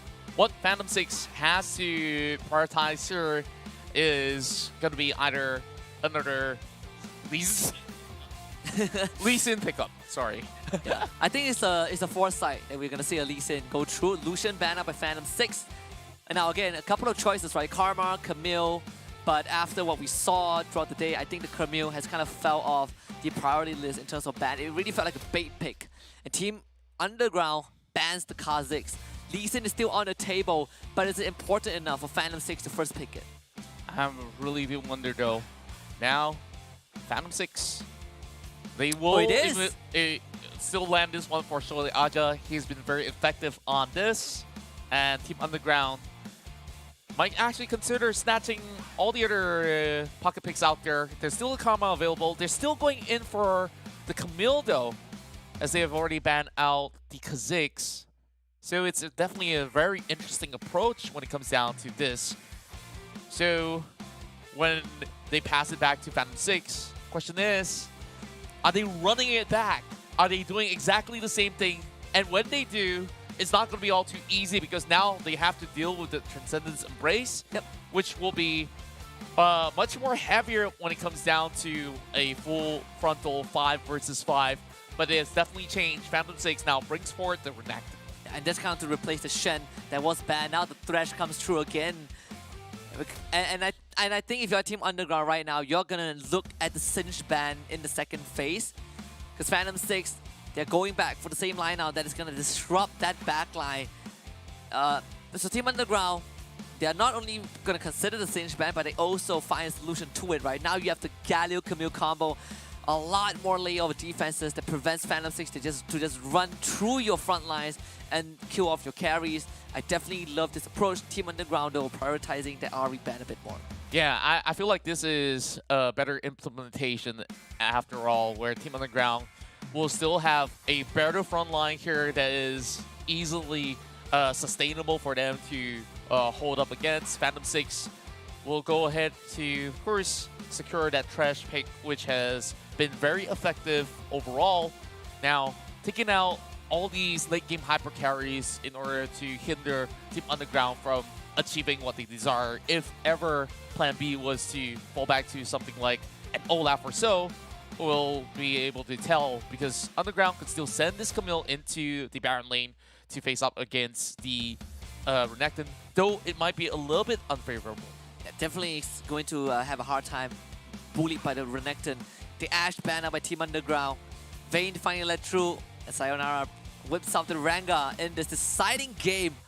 Best of 3 against Phantom 6. Now the question is, will we see the Coffee Vayne? We're about to find out right now. It's the last 2 pick for Phantom 6. I think that Underground can go for an Orianna right here, because when you take a look at that combo between Kama as well as Galio over the bomb side, can he still be effective? And finally, and he whips off that Vayne. Now, Coffee ranks 2nd as well as 3rd in the overall rankings. It was 1st to 3rd, right? Yeah, 1st to 3rd. It definitely is in between those sort of positions. And now, I've been waiting for a Twisted Fate. They are now delivering it. Still very similar, except that this is a more aggressive approach coming out of Phantom 6. So, any sort of a hype train going on? Any sort of change of predictions? I think Phantom 6 is going to win this. Really? No, in all seriousness, I think Team Underground also has a very good approach to this, right? They have ways to catch that Vayne. You know, Coffee might need to consider going for the early stasis or QSS simply because there are so much burst coming out from Team Underground. I think QSS will not cut it. The stasis would make a bit more sense because of the Camille Galio. But overall, Team Underground still has a pretty oppressive Dragon lane. And even though we're looking at the best of Vayne in the region, doesn't guarantee them to win. Well, we'll have to find out though, because when you look at the bottom lane interaction, it's going to be hard for either side of the support to roam because it's going to be a heavy kill pressure. But plus, when you look at this matchup between the supports, Trash generally has a little bit more of an edge against a Galio when it comes down to how he initiates a fight or how he holds them back when it hits level 5. So, Varus has that lane advantage when it comes down to the range, but it boils down to the execution of both junglers here, who will supplement a little bit more of an assistance in order for these lanes to actually win that. Yeah, and I think, you know, coming into the last game of the series, you know, the do or die match, it's only fitting we get the Vayne pick over the Coffee, right? It could not have been any better than this, regardless of the result. The fact that we get to finally witness his Vayne in action, at least in this, the match with the highest stakes, it's kind of a blessing. But for Phantom 6, again, still have to prove that they have what it takes to overcome Team Underground in the best of 3. They've beaten them once, but Team Underground are no slouches, right? They did finish 3rd in the WCS Philippines. Coming into this final game, it's crunch time. Yes, indeed. And of course, the final game here in the Snapdragon Pro Series, CSL WildRift, and we are off to a flying start for the final matchup here.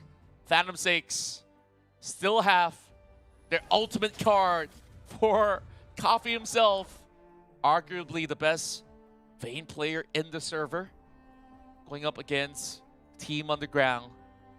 And these two teams are basically equally matched after having both games played out.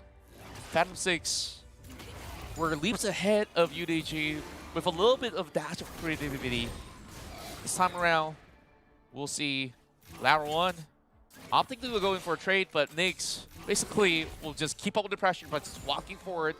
Not much that Galio can offer in the level 1 trade. Yeah. And the thing that for Coffee, right, he's plays Vayne, and we do expect, you know, Vayne to play relatively safe, but Coffee, he will find every advantage that he has. If we just look at the health bars of Lara 1, it's already forced all the way back and forced to use the exhaust, and now Coffee again, he's looking for the kill, and Lara 1 just could not catch a break.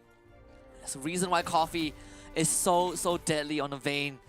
We don't expect this champion to be that oppressive early on, but in the right hands is why we're going to see the condemn max range onto Ultros, and he as well is going to be forced back. We look at a bit of stats from Coffee's Ashe from their last game, but he has nothing on the Vayne. Sayonara shows up mid, exhausted. The root only connects with El Major.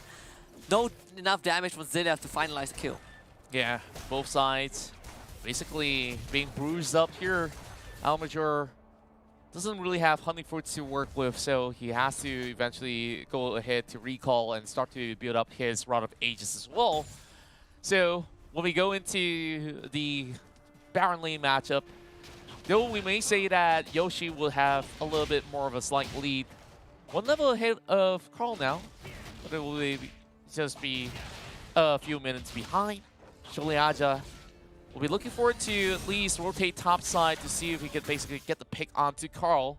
And that hook shot has already been utilized. Not that Yoshi could basically set up a clean dive. And Yoshi opting for a barrier start instead of an ignite.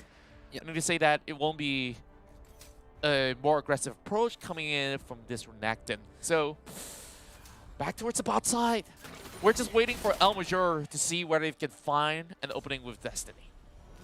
And here's go Ultros, misses the flash justice punch, but does get the taunt off, exhaust onto Nyx.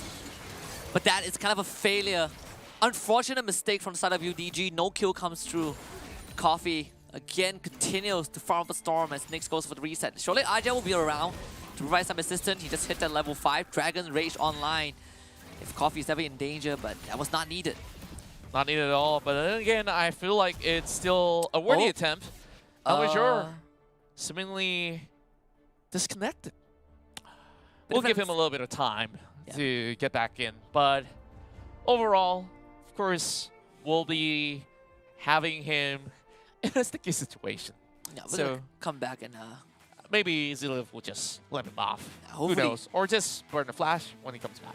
hopefully Zilla will let him go. You know, I think that's kind of a gentleman's agreement. Yeah. So this is where we just have to go back into theory crafting yet again. So we got some of all these huge pickups coming in from Phantom 6, looking more like their usual identity when they used to play in the WCS NYSG League. So I just want to take a look at UDG side on what they have to offer as well, because when it comes down to team fight, you can see that they can actually come in with huge counters of their own. Two huge elements which even members of Senline has pulled through before, with a Kama as well as a Galio to offer huge disturbance to enemy lines when it comes down to both ults aligning all together. Yeah, and it did take P6 a pretty long time to kind of find that groove, right? We see this heaven and earth difference between game 1 and game 2. And coming into game 3, we are already seeing that a little bit of advantage build up in that bottom lane, all thanks to Coffee and Nyx, and just how they are manhandling Lara 1 and Ultros, despite us feeling that Varus has that range advantage, but Coffee kind of nullifies that with his maneuvers, and surely Aja getting that Lee Sin, especially when Phantom 6 first picks it for him, really shows how much they value this proactiveness. Yeah, and we're already having at least a little bit more challenge over on the bottom side, just to test the limits of Coffee, where they only get a catch over onto Nyx as well. Didn't manage to even take them down just yet, so now at a very neutral standpoint, I believe that for the case of Almajor, doesn't matter whether he survives or not, like this Twisted Fate, what he brings to the table here is just huge kill potential. When you take a look at the Baron lane, you already have a point and click stun for Renekton, and if you couple it with the Lee Sin to offer the Dragon's Rage, I don't think there's any stopping from them blowing up one member out of Team Underground. But Team Underground's responses here, I really want to look at the jungle pickup again coming in from their end, because how effective can they pull this off? Yeah. And this is the second Rengar game that we saw today, right? The first one did not go well. The first one was actually a loss. So while we work to resolve the connection issue that Almajor is facing, we just gotta wait for the updates. And this is a highlight from game number 2, right? P6 best performance thus far to push us to this point. Yeah, and basically we have seen them just rinse and repeat this process of pickoffs, where we also have Surely Aja feeling at his comfortable best.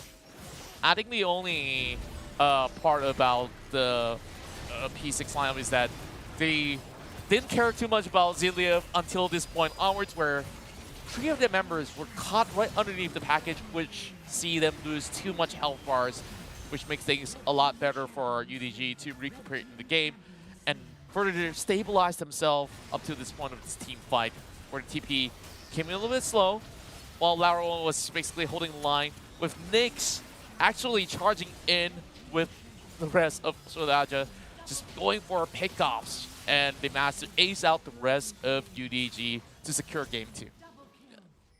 And this game did look closer than it has to be, right? The kills, they really don't justify everything, but it was all set up by, by Shole Aja and Nyx early on, and that's why we highlight them so much in game 2. And in game 3, they got the same exact pick. And now, obviously, they do need to provide a bit more of a babysitting over to Coffee. He's not Undead Ash anymore. You don't have the global presence with the Enchanted Crystal Arrow. But what he does provide is late game assurance on the way. Yeah, and first, we'll see with this sort of so-called late game insurance, if you continuously get some other punishment towards, say, Twisted Fate and on top of Coffee himself, then they'll be set back a little bit further, and that might just be a little bit too late for members of Phantom 6. But then again, it boils down to the effectiveness of this Baron jungle duo to still basically hold the fortress so far. I think things have been looking evenly for Yoshi, where it seemed like he was slightly up ahead against this Camille naturally. With that being said, we're ready to get back into the game, and of course our Major was let off. Well, I had to flash though. That's good sportsmanship being shown by Team on the ground. Ziliev still gets advantage though. Yeah, shoves out that wave, perhaps getting some platings as well. So good scenario. Yeah, best possible scenario, right? If you're our Major, do have to burn that flash, but compared in the bigger scheme of things, he still has the destiny to work with. 4 men from UDG, ready to pounce onto Yoshi. You can see P6, they're making their way up top. Can they reach in time? The Destiny would definitely just sway UDG from proceeding with their plan. And they don't even need to invest any members to go further forward. Just with the ultimate itself, gives them a little bit more of a psychological effect, whether you should commit or not, or else Almajor will be prepared to basically chime in. Chuliaja was nearby. But that's it. They will go at it once more. Almajor clipped by the taunt. Transcendence Embrace pulls him back. He has no flash, and it's gonna be first blood. Nyx finds a 3-man flay to kick away from Sholeaja. P6 finds nothing. And UDG off to a good start, knowing when to pick him off and knowing for the fact that he doesn't have flash available, makes it a lot easier for Ziliev to clip with his Transcendence Embrace. As we saw, basically the taunt coming from the Galio was just by the tip of it. Yeah. So might have actually been let off if he didn't commit to that ultimate anyway. So had to be done. While both objectives coming up in 10 seconds, UDG eyeing for that Drake. They will happily let Phantom 6 take the other objective instead. And this is going to be infernal. Vital for Saturn Hour to basically go and to hunt out Coffee. We see how Phantom 6 is going to go with this. In fact, UDG, they're not starting on the Inferno Drake yet, so Phantom 6 gets a hit start. This Pharaoh melting pretty fast. So Sayonara finally shows up to the Dragon Pit. They have the ward inside of the pit as well if they want to challenge, but it doesn't seem like they are going to be moving there instead. P6 wants to get the first turret of the game, so let UDG have it. And they are both willing to go for the trade. Again, El Major does have that ultimate if Yoshi is ever in danger, but you get the P6. You have the Pharaoh summon up top, condemn onto Carl, Transcendence Embrace. This time, it does go wide, and the turret in imminent danger, but Carl takes care of it. And unfortunately, P6 doesn't find an entry angle. At least they cleared the wave with the Embrace overall. And UDG didn't have the avenues to also trade a turret for themselves, as they didn't manage to form up over the bomb side, while Carl will just have to deal with both the bomb laners now switching the lanes up. will return to the base. I believe that Yoshi will climb back up to try to eventually secure the first blood on the tower. There we go. Lane swap from P6 again. Just like you call it, Contra. You send Yoshi back up to deal with Carl. And I do like this from P6, making sure the Coffee gets a safe environment to keep farming up. And contrary to last game, this game surely Aja doesn't really have the avenue to find an advantage. And of course, it's going to get gone by the Bola and the hero's entrance as finisher. Even the Flash will not be able to save him. Oh boy. With one kill, it definitely activates this Rengar for a little bit more. Already having the Trill of the Hunt. While Coffee dropped to less than 50%. Does have a couple of hunting fruits, but chase is on.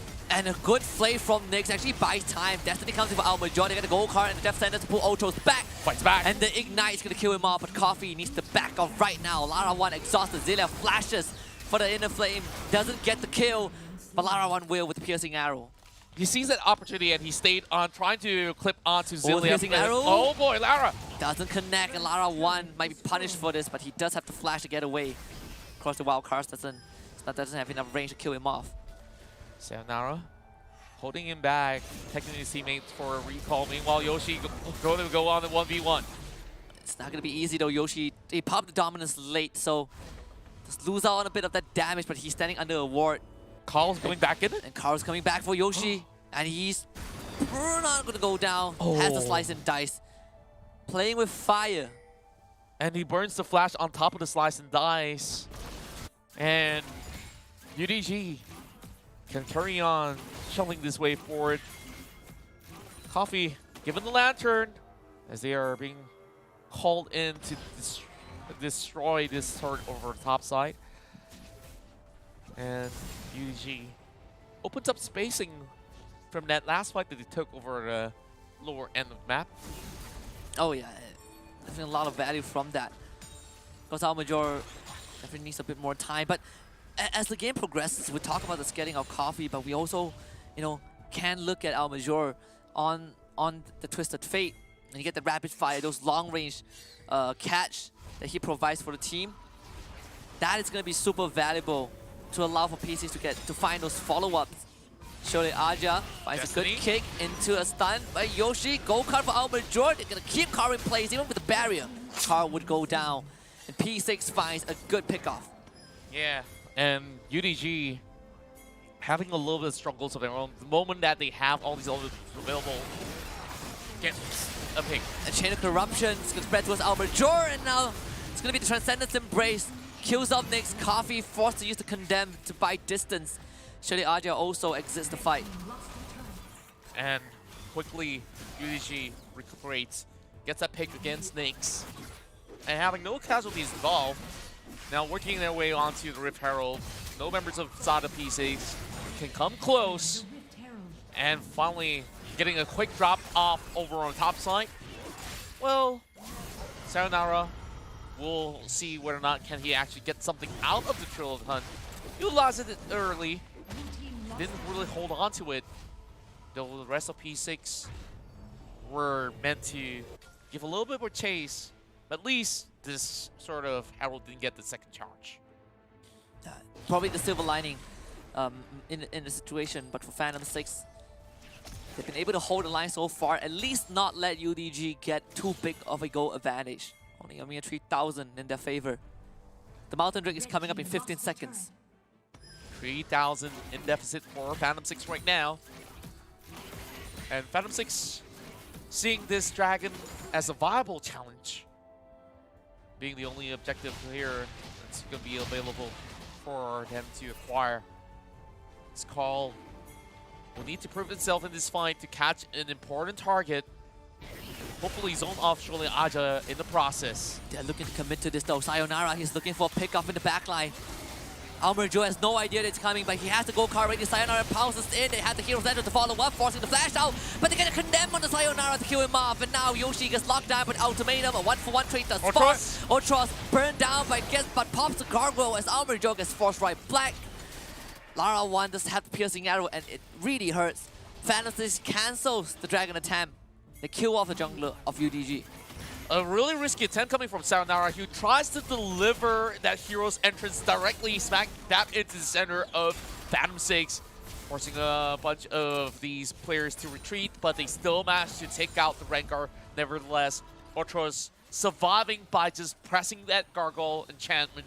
As we see it yet again, everybody moved out of the way with Nyx, quickly dropping that Lantern, trying to save the life of Yoshi, but thank goodness with them being able to actually take out the Rengar, they go in for a quick reset while they are fighting for Drake again. Death Sentence connects up to Ultros. They have the Destiny use as well. The piercing arrow doesn't get the kill. Shole Aja gets a good kick on the Sayonara as they get a Death Sentence, a crucial one to Ultros to finish him off. And now P6 fights the jump, but Coffee gets engaged on. The exhaust keeping alive, but the gold card is not enough. Even the Lantern will not buy enough time. No. Triple kill for Sayonara, and UDG are here to claim the hits of P6 and ace at the Dragon Pit. They get aced out, and this is perfect opportunity for UDG to strike it all the way down. Is it going to be enough though? Coffee's coming out within 14 seconds. Enough to defend, but 2 turrets will do the work. They still have this Herald kept as their secret weapon, and UDG, they may not have the Baron opened up just yet, but this will do for now. Finally, UDG breaks the game open. A substantial goal lead, and Sayonara was able to go huge, but a lot of props to Kara as well to access that backline and really shut Coffee down through the exhaust of Al Major. And even, despite Coffee's best effort, the P6 just did not have enough to stop UDG. And we see the power of this Karma mid, just so much value with those shields. Yeah. So much value with those burst damage. Overall, this having them coming up with a little bit more to last off with, and so long as you cast Transcendent Embrace, you get that free charge of that mantra. So that's super empowering on top of Gargoyles, which is hard to do. Okay, Coffee flashes away. Forced to retreat. A good kill for Shole Aja, but there's a hero's entrance to knock 2 of them out into a Transcendence Embrace. The vacuum created by Yoshi takes out Lara 1. There's still a chance of PC to turn this around, but they gotta keep your eyes out on Sayonara. The jungle is his domain. Ricard got a stun, but Shole Aja still gets clipped by the inner flame, and Nyx gets locked down by the ultimatum. 3 dead, in fact, on the side of P6. I would say it is done for already. UDG, they have already ramped up this speed, and not even the Vayne can stop them right now. Baron buff. The Baron power play will be in fact, as UDG has been able to take 3 down in that scuffle. Oh no, not Coffee. Destiny? Gets a good condemn. He's double out. bowler for Sayonara, so well done. What is he doing there? There's no way that he can fight that one out. And Phantom 6 loses one more. Though they had that Dark 10 back in game 2 here, things are slowly sliding out of control, and all due to this pick off against Coffee. And that's the strength of this comp coming out of UDG, just singling their targets. This was actually a pretty good attempt, from the side of P6. But again, it feels like they were too far behind to really have an impact overall. Look at the karma value. The Mantra Shield is out of this world. The damage negation overall from UDG is something that P6 struggles to blow through, and Sayonara, he is just cutting down the members of P6. 15 minutes of play, 10 kills deficit, or surplus if you may say, for UDG. That separates the 2 of them. Well, it's a perfect game coming in from Ziliev so far, as he's been challenging all these members of P6. Now they are picking on to Nyx. Sayonara just slices him into pieces, and the Transcendence Embrace catches Shole Aja. And it's fair to say that we're now witnessing the end of P6. Game 2 was a great game, but that was just whatever remnants P6 has left. UDG finds the closure that they were looking for, and P6 will not prevail, not even with Coffee's Vayne. 2-1 over to Underground. And it will be the PH representatives that will make the cut, and we thought that Phantom 6, with their trump cards all being shown, and with the ultimate pick of the Vayne, will basically pull them to the forefront, but that wasn't enough. I think a couple of instances where they were caught out, that was already where they have started to fall off, and they couldn't seem to be able to keep up with that sort of pressure, especially fighting inside the choke point of the jungle. You basically have Galio as well as the Comrade zoning all of them away. So it wasn't really the best of choice, but they did try to level grounds with members trying to hold them all behind. And Coffee, you see him still hanging around, trying to find ways to trade back, hoping to get lifesteal back. But you see that they are just hoping to pick whichever frontliners off, and UDG definitely have the better and smarter plays. UDG weathered the storm. That is P6, a sentence that I never thought that I would say, but overall, they were able to kind of close out the series in a very convincing fashion over what seems to be, P6's best chance of turning the narrative around. A lot of work being done by Zilia, who had a very underwhelming game 2 thanks to P6 aggressiveness, but it was a redemption arc in game 3. And they have earned their right to stay in the tournament. They will be the ones to face off against Grind Sky Esports next weekend.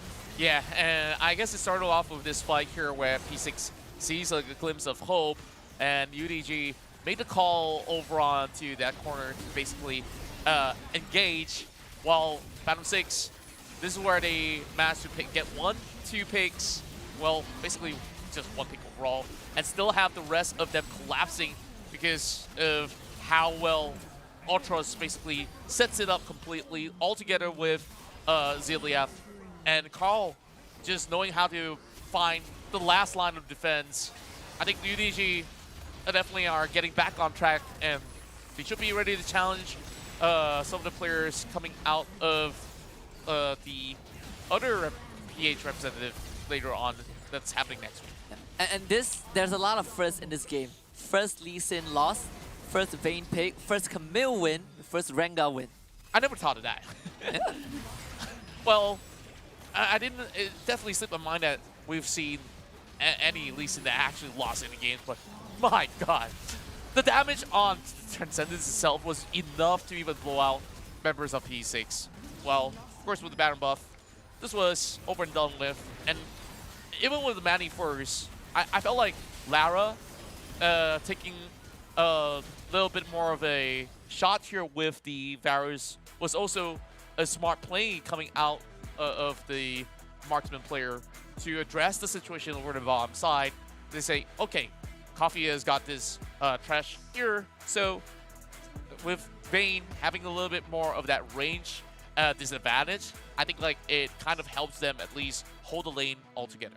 Yeah, and Sayonara and Zeliaf both have incredible breakout games, right? Sayonara on this Rengar is, when you hit critical mass on this Rengar, 3-4 items in, you are not man fighting this kitty cat. He is going to destroy you, and we saw that in action, right? Even Nyx with the stone plate was getting destroyed by this Rengar. Of course, the damage chart says it all. Lara 1, Zeliaf, and Sayonara having one of the best games that we've seen out of these champions, which we don't normally see. Yeah, and you see at least a lot of back and forth going on between the teams. Phantom 6 seemingly having those chances as they look to secure some of these objectives, but 7 minute onwards, Team Underground starting to pick up the pace, especially after the Rengar secures their first kill over onto sort of Aja, and then start to ramp up, feeling a lot more confident, especially with 2 items available. And you see basically them making plays happen, like especially with such a huge factor in where that Rengar was delivering Gallows into fights. Yeah, and it was definitely an interesting idea. Right? We have seen those ideas before, but nonetheless, what a win is a win. Let's talk to the winners of that last series from Team Underground. This time with Zilia, might as well we have the whole Team Underground with us. First of all, guys, congratulations on your win over Phantom 6. You guys survived for another day. How does that feel? How does it feel winning this best of 3?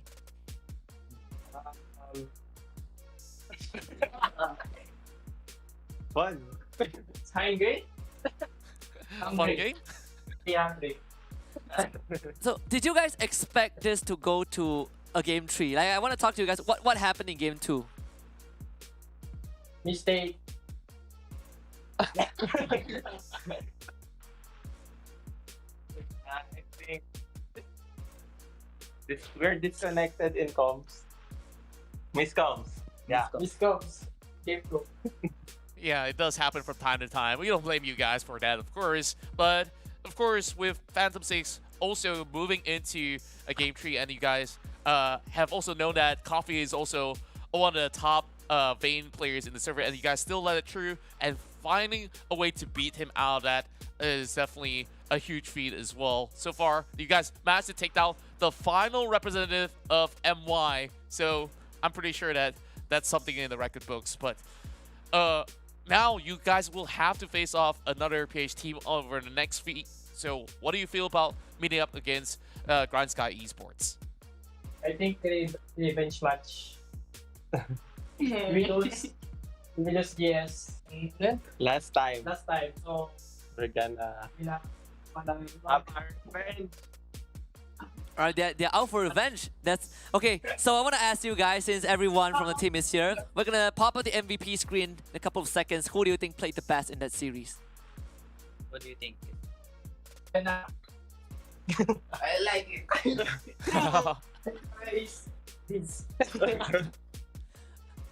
We'll just throw it out there, and you guys can see for yourself. If you guessed it right, of course it's you. You played the best. 3 games with the Corki, with the Lucian, with the Karma. Again, right, you had a rough Corki game in game 2, and you guys told us that it's a bit of miscommunication along the way, but overall, it was an exemplary performance from you and the rest of your team. And we commend you for that, right? I think Team Underground, you guys have received a lot of vote of confidence from your other Filipino teams out there. RRQ says that you guys would make it. Enigma Galaxy says that you guys would make it. So I want to ask you, Zilia, do you think you guys can make it to top 4? Yes, we beat GS. Very direct answers. I like it. And, now that it's also off-season currently, like, on your free time, what do you guys love to do other than play WildRift? Tell us. Stumble guys. What's that? Stumble guys in MOBA games. All right. I also want to add, we're looking for food. That's good enough. You can't survive without food. So before we send you guys off to celebrate this win, you're up against Grind Sky next. You're out for revenge. Any final words for Grind Sky Esports if they are listening to this? Good luck and have fun. I was expecting, like, I'm gonna beat you, but it's okay. Good luck, have fun. That's all we want to know. Thank you very much for joining us. We'll see you guys next weekend for the Elimination Series. Have a nice day. Take care, UDG. I was expecting for them to be like, we're gonna beat you 2-0, easy games. And I like the one-liners of all. It's like, okay. Yeah, it's like, oh, miscom. Oh, yeah, we eat food. we buy food. Yes, we can make it. Yeah. We beat them. And it's as straightforward as it goes. Still, that was a series that went back and forth. But now, we finally get to see the teams that have qualified through the top 2 so far. We're still looking at either of these teams to make it out into joining Nick Mcgoxie as well as Rex Regum Kion. And of course, 2 more slots remain in the top 4, but we've already filled up 2 of the slots for teams that didn't make it, and unfortunately, both the NY representatives have bowed out of the competition. Sem9 today losing their series against Feno, and Phantom 6 came close to beating Team Underground, but unfortunately, it was not meant to be. So they have to wave goodbye. It's great to have them here, but it was not meant to be. But we also got to look at the talent prediction, because my heart skipped a beat, but I'm proud to say that I got all my predictions right today. Well, I'm almost hitting the mark as well. Pondo, man, thanks for copying my homework, by the way. Cool. Cool. Yeah. But of course, this is just for fun and game. There's no consequences for me being the best predictor. It just makes me feel proud. We'll show you guys the bracket up to this stage. By the end of this week, we've already gotten 2 teams in the top 4, and those teams are Enigma Galaxy and RRQ. Next weekend is going to be the one that decides the other 2 teams that will make it to the top 4. It's going to be SGP against Fennel. Winner goes to top 4. Same applies for Grind Sky Esports against Team Underground.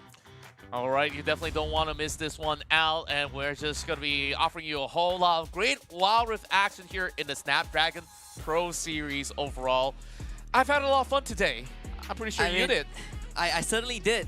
It's a long day, but it's a very fun day. It's always great to see some WildRift actions, all made possible by our friends over at Snapdragon Elite Gaming.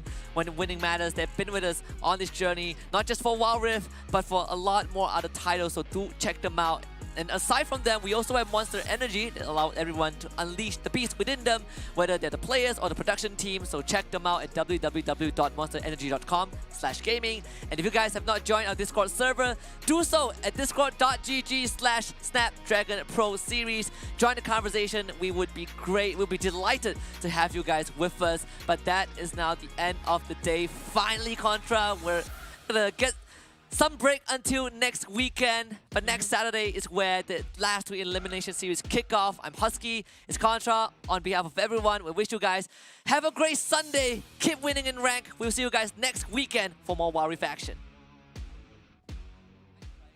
Just keep exhausting Vendetta. Oh, and JK, he's getting solo by Chammy. The Redemption is going to keep him alive just for a little while, and the rest of NGX show up. Tidal Wave used as well, but look at SSK, he's getting burned down. And Raven, he's isolated by NGX. You can see that Chammy is looking for him. He does have the black shield, so that Tornado will not bring him into the air. But there is the last breath on the draw. What does SGP have left in the tank? Chammy comes in with a counter-strike, and everyone from SGP gets stunned up. 3 down. And NGX, they did lose Chammy and Demon Kite, but Aaron will take the rest of them. Something else. So here comes Joshi again, going for that dive. And NGX have proven their superiority, and they have kept their promise to beat SGP another time. And most importantly, they have delivered the first ever Kassadin loss. It's a competitive tournament. No more 100% on the Kassadin. Flash. And Fennel just chipping away the resources of 7-9. Dragon low again. Domain goes in. Flash is absolute zero. Secures the Inferno Drake and RH. Sacrifice in the process. Veki goes down. And that means that Baron Nashor is all for the taking for Fennel. And meanwhile, Sagi also gone on. The staggering blow on top of the rise, keeping him in place, but you cannot... Grind Sky, they're all pumped up. Here comes Chaz from the flank. They're trying to burst down Chaz as soon as possible. The Transcendence in place, vacuum 3 of them in. But they still lose 2 members. Chaz has already gone down. High Easter culling and expires. The rest of our kill retreats, but the poke from the Karma and Yumi is starting to hurt. Bambi is still around. They have Chinese with them, but Chinese has ran out of health. And it's Viper that has the liberty to do all this damage. Tactical wants to finish off Helios, but that is the wrong choice. Exo and so vigilant with the approach. They see high, he's gonna pop the gargle instantly, and now the full combo again! Whoa. And Exosun finds the knockup of his career. All 5 members of Grind Sky now on the run. 3 dead already. Helios picks up Bambi, and RRQ are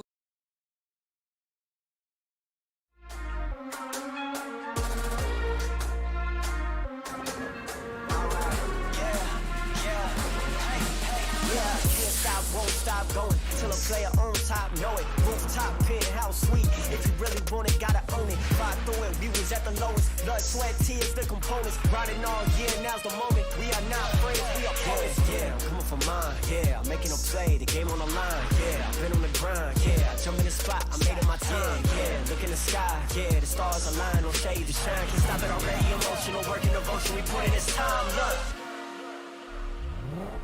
You won't stop.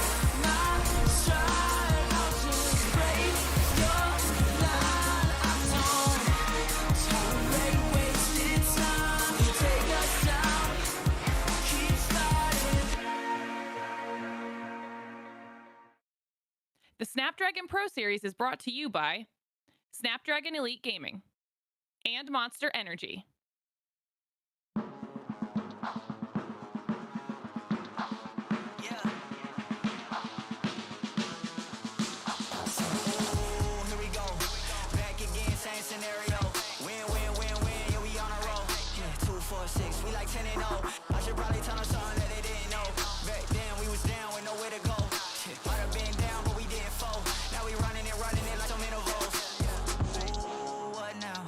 Tell me who you see when you look straight up like, wait, who? Us now. What you gonna do when we pull up on you like, ooh, touchdown.